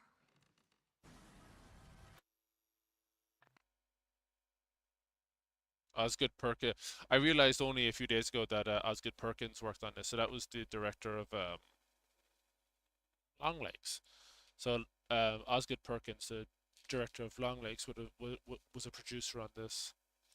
And this is something I really wanted to watch, or wanting to watch, is a movie about Dateline NBC with Robert Pattinson playing Chris Hansen. I've already seen the trailer, but I wanted to cover it because after this, we'll look at the trailer for the documentary. Because I watched the documentary, I think, on Thursday morning.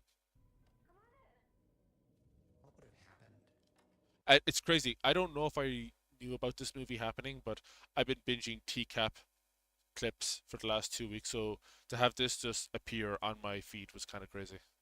They thought it wasn't here. I'll say this, I'm not a huge fan of Robert Pattinson's Chris Hansen voice. I think mine is better, but at the same time, Robert Pattinson is a universally acclaimed actor, and I'm not, so he's probably the right guy for the role. But also, Chris Hansen never wears a beige trench coat like this. You see how this looks. Right. You see how this looks when you're online. Well, there's something you should know. I didn't know, so I watched a documentary on TCAP, and I didn't know that they went to Thailand or Indonesia to look into child trafficking there. And I only got the cliff notes of that. I didn't watch their investigation on it, but they summarize it in the documentary. Man, it's sad. I think they lean into this uh, trade in that Sound of Freedom film. I haven't seen it yet, but I was looking at clips of that during the week as well. It looks alright. Man must be held accountable for the decisions that he makes. Do you agree? Now, I know that they're going to cover like the sting operation. I think they have to cover the guy who killed himself because that was the death rattle for TCAP. You know. To watch television? Well, there's something you should know. I'm Chris Hansen. Kids just predators. For Dayline NBC.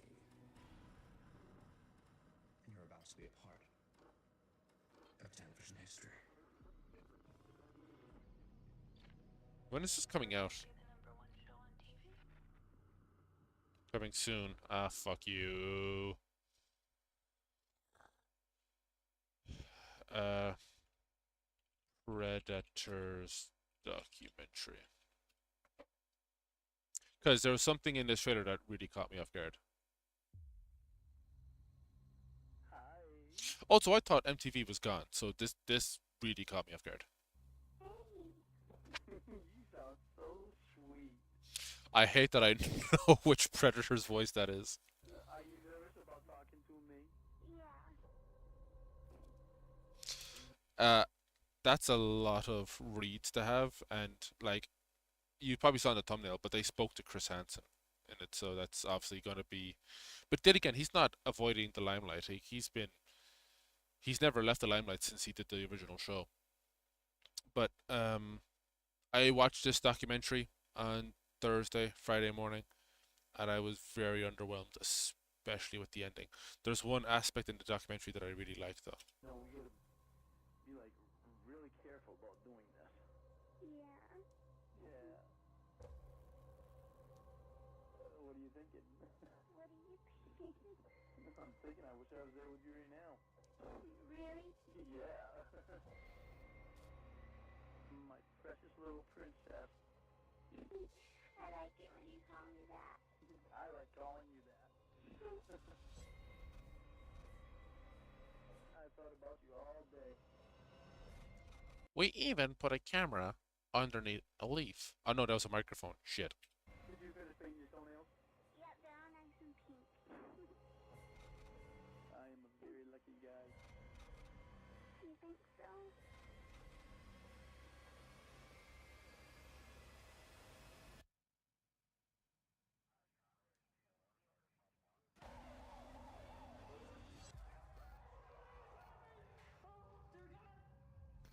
Some people watching this may feel like you have something to answer for. What do you say to that? Like that. So that bit there is taken from the end of the film, and it's there's a narrative thread where it makes sense for it to be not a satisfying end, but there's the thread that they go into. I really, it's not that I don't care for it. I just don't think it adds to the overall story. This is the trailer that pulled me into it. So this is the trailer with the more views. So this is 213K views, but this is the trailer that pulled me into it. They got the decoys from the show to interview. That's so much work because Chris Hansen's been around forever, but they got the actual decoys from the show for this documentary, and that's fascinating to me. Because they're all like they were adults when they were in the show. They just looked young, but they've aged now, and more importantly, they have kids, so the context has changed a little bit. Walking into our undercover house is 39-year-old John Elliott. We've hired this 19-year-old actress, Casey, to be our decoy. Using a screen name so disturbing we can't broadcast it.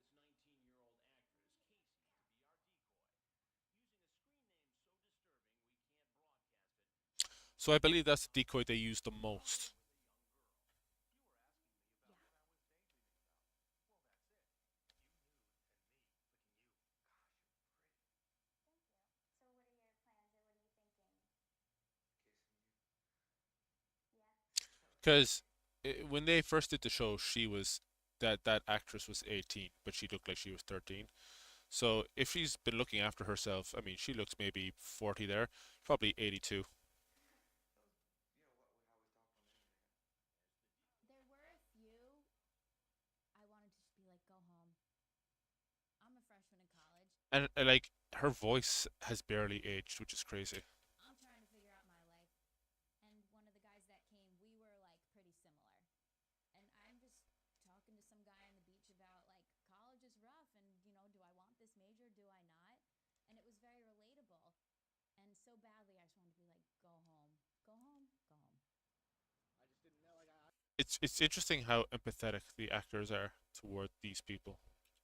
The film is no way defending them, but it takes a more empathetic approach towards the guys who show up.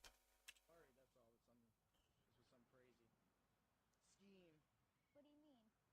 Uh, like the problem I have with the documentary is that the director, I think towards the start of the third act, toward the very last scene, the director makes the documentary about himself, and there's some really good questions you could put to Chris. Now, Chris Hansen is probably never going to. I have to be careful what I say because he's a litigious guy on YouTube. But Chris Hansen, he's a guy that would do really well in politics because he doesn't necessarily answer questions outright. He kind of speaks politically, but they gave him a lot of softball questions. The same thing with the decoys. There's a psychologist from some part of Europe, and he gets the more intense questions, but there are questions that, when answered, would only favor the narrative that the director is going for. You know, if I only ask you about certain things, you're only going to elaborate on certain things. Pay for like cops to like pretend they're like girls and like that. Are you serious? Yeah. So I mean, I usually don't worry about it, but it was just like so awkward. I don't know. But I guess everything's cool. I mean, I just saw.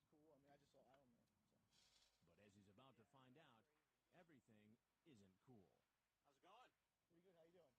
you doing? Good, how are you? I'm all right. What's happened? You want to be a television reporter? Yes. Have you ever been on TV before? No. Well, this is one of those good news, bad news situations, John. I'm Chris Hansen with Dateline NBC, and we're doing What About To Catch a Predator. Please tell me you're not. Please. I do not want to be ruined for my. I wanted to go to college and everything. I want to go. That's I'm mesmerized by this because unless they've deceptively edited this trailer, this Casey's the actor, I believe. She's recalling sitting across from this guy as his life falls apart, and she gets upset. Like it seems like she feels guilt or something, and I don't think she'd ever defend these guys, but she feels conflicted. It's such an interesting dynamic.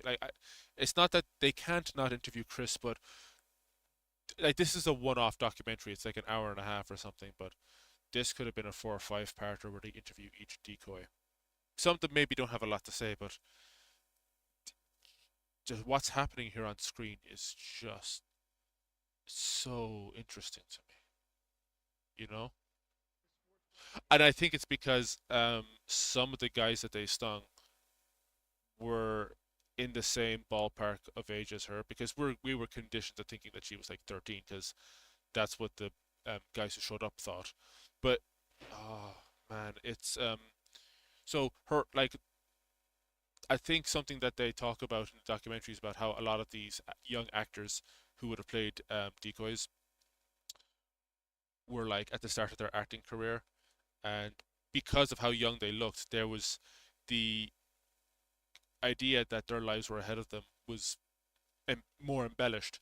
So she's probably seeing herself in some of the guys being stung because there were guys who were showing up to the house that were 18 or 19, and she could see like the prospects that they had and all that being taken away, and that's a relatable thing. It's probably the only relatable thing, but this like out of all the contributors, I think she's the one who she's not reserved, but there's another like I don't think she shows her children here, but another one of the decoys does show her children, and it's really funny because the other decoy is like she's like bouncing her kids on her lap, and she was saying to her kids, "You don't talk to any strangers online, do you?" And one of the kids goes, "Oh, I talk to strangers. They're just nice, though." And the mother just goes, "What?" She's like, "Yeah, I talk to strangers online, but they're really nice to me."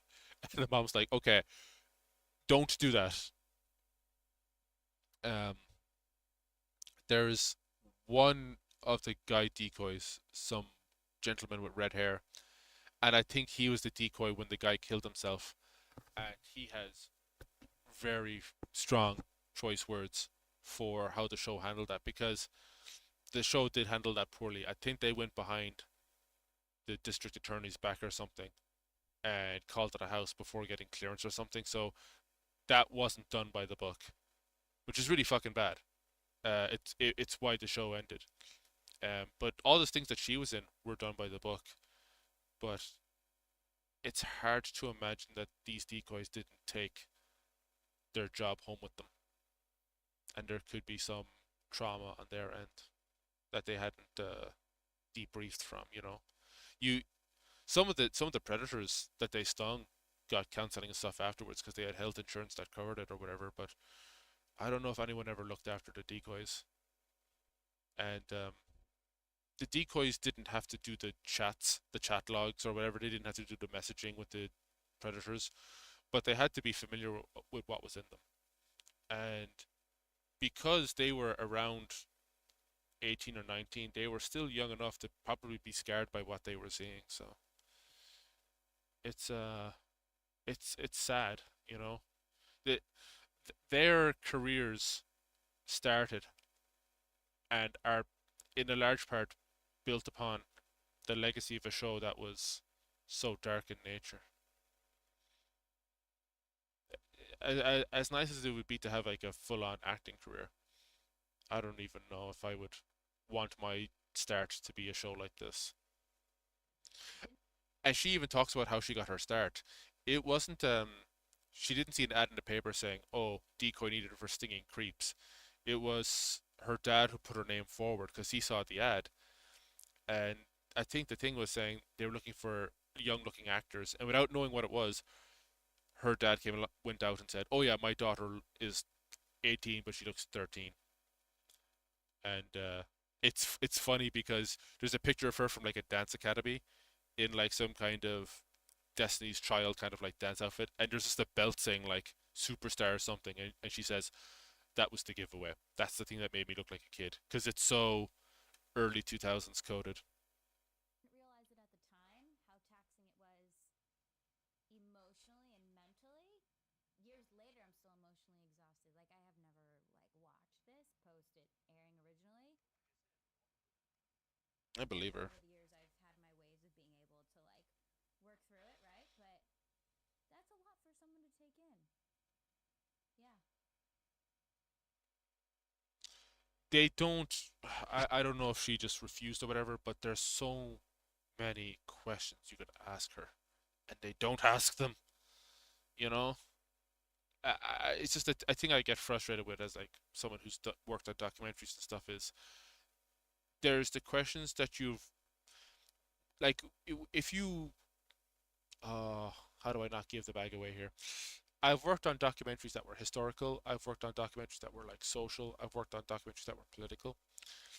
And if you're in any way worthy of making documentaries, you'll have a list of questions for your contributor, and sometimes you'll clear them with the contributor. So the person you're interviewing, so you'll say, "Oh, um,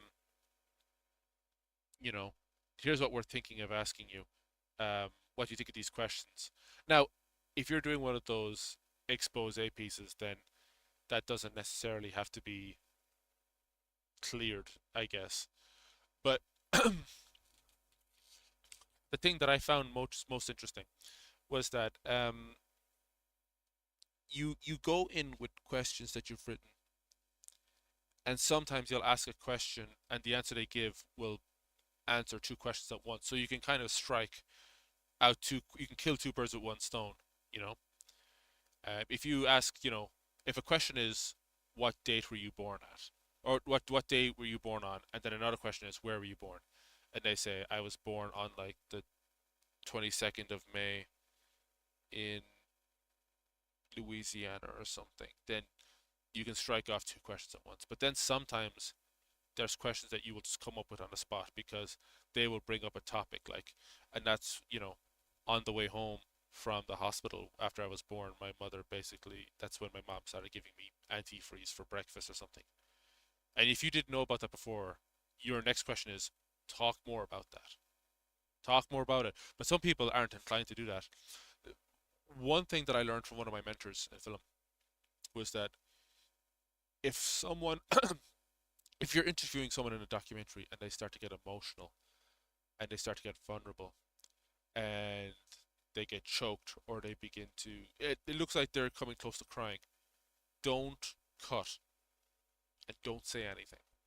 Because when people feel like they're going to cry, they get uncomfortable and they want to fill the silence. They don't want to break down. So what they'll do is they'll start talking to fill that silence and they'll say anything. They'll they won't sanitize what they're going to say. They'll just speak purely from their heart. They'll say anything to fill that silence because the uncomfortable silence that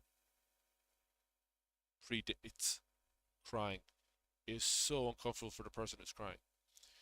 Um, I don't think the guys who made the documentary were like noobs or film students or whatever, but there was a lot of decisions made that like obstructed the the story they were telling. But then again, like towards the end, you can see which story they're telling, and it's not that it's bad. It's just like it's not a story that I'm overly like. They talk about Skeeter Jean. Um, they follow him around for a bit, and Skeeter Jean is one of my least favorite copycats on YouTube. He seems to be fairly interested in clout or making like a sideshow of it. What he's doing is a public service, and he's doing good work. I just don't like his presentation. But like, if you're taking creeps off the streets, what can you say, right? Um, so we've gone over by about 20 minutes. Um, that was the back room, so I feel like I have enough info to go in on Wednesday and enjoy it, have a gay old time. I'm looking forward to the popcorn more than anything else. I love popcorn. Popcorn is one of my favorite foods, especially cinema popcorn. Uh, will we take a look at the program for the next month? Because it's going to be June in an hour or two, my time. Because I've added some stuff to the schedule as of the start of this stream. All right.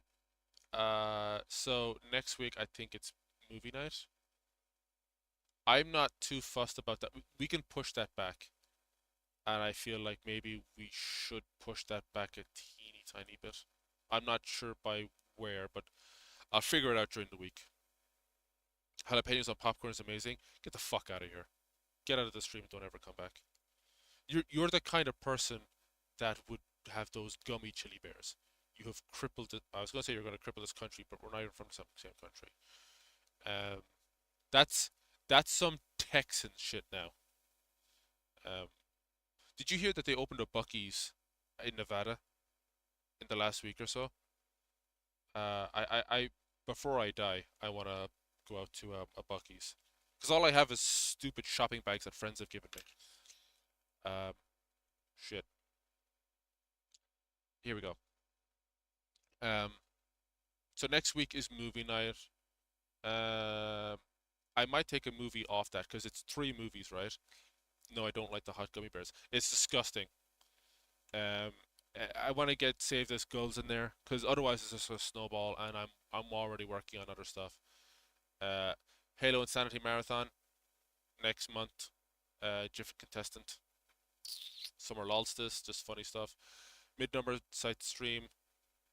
Huh. See, I don't have anything scheduled for that. We could do Save the Gulls for that. And yeah, I did. They also opened a Whataburger in Las Vegas. I don't know what Whataburger is, but I can look it up. That is not a backroom stream. The far corners of YouTube, that's not a backroom stream. Okay? Champagne Evolved. I need to sort out how that's going to work. Okay. The rest of the schedule has more or less stayed the same for the coming few months. The difference is that I have added something. I think I've added two streams, right? TerraCore, a collection of things that I really don't like at all. There's, I think it's a Mandela catalog, has a lot of, it has types of analog horror that I find very creepy and frightening, and I think it would actually be really funny to have me do a stream where I just scare myself, because the the live stream wasn't particularly frightening. Uh, I would like to actually get scared on stream. Um, we could do. I've never played Five Nights at Freddy's, and I don't handle jump scares well, so especially in games. So maybe we could do Five Nights at Freddy's, but that's not going to fit an analog stream too much. This is purely just an analog horror stream, Mandela catalog and stuff. Or did we do? Did we do Wyoming Incident? I have to check the live stream because if we didn't do Wyoming Incident would be perfect for this. Especially, it made a comeback about 4 years ago, so we might. I've never looked at the comeback when it got rebooted, so we'll look at that then. After that is Derelict's big old tour bus. Um, I had this cute idea that we would just go onto Google Maps, or if I can get the VR going, we'll do Google Maps in VR, and we'll do a tour of Dublin or something, or we'll do an IRL stream, which would go terribly, but I'm open to ideas. That this year is just gonna be like probably the last stream I do on YouTube. That's that's the plan so far. Uh, I might as well just come out forth and say it, but after, so you could probably see that my wallpaper here is the Army Bowl complete series poster. So that was something that we were working on stream for the last, I think it was last week and a few weeks before, and I thought it was the fun thing to do on stream when I had nothing else planned. Um, but I think the idea of having a project in the background I thought would be a fun thing to do when I had nothing else planned for a stream. It actually frustrates me. I don't like the idea of having like a laundry list of things to do in the back of my head, so I just kind of got it done over the last week, and I love it. I might actually get this. I might go to a printer's, get a glossy print of it, and put it up on my wall because I love this poster so much. I think it's the best render I've ever done. So I'm gonna probably open commissions for 3D renders again soon. What else do I want to talk about? So after this, I was working on a deep dive video on Jace Clifford. Because I put out that Jace Vincent call a year or two ago, the one that Tav recorded, and it did well. And we did another call with him in 2023, and he's vanished. As of April 2026, this is a guy who was posting multiple times a day on Twitter, YouTube, like posting dozens of times an hour. And for someone to fall off the face of the earth is a bit concerning. So I was going to make a video on him, but now I haven't looked up anything about him, but I'm of the opinion that maybe something horrible has happened to him. And in the case of Jarvis, we were able to at least vet that he had passed.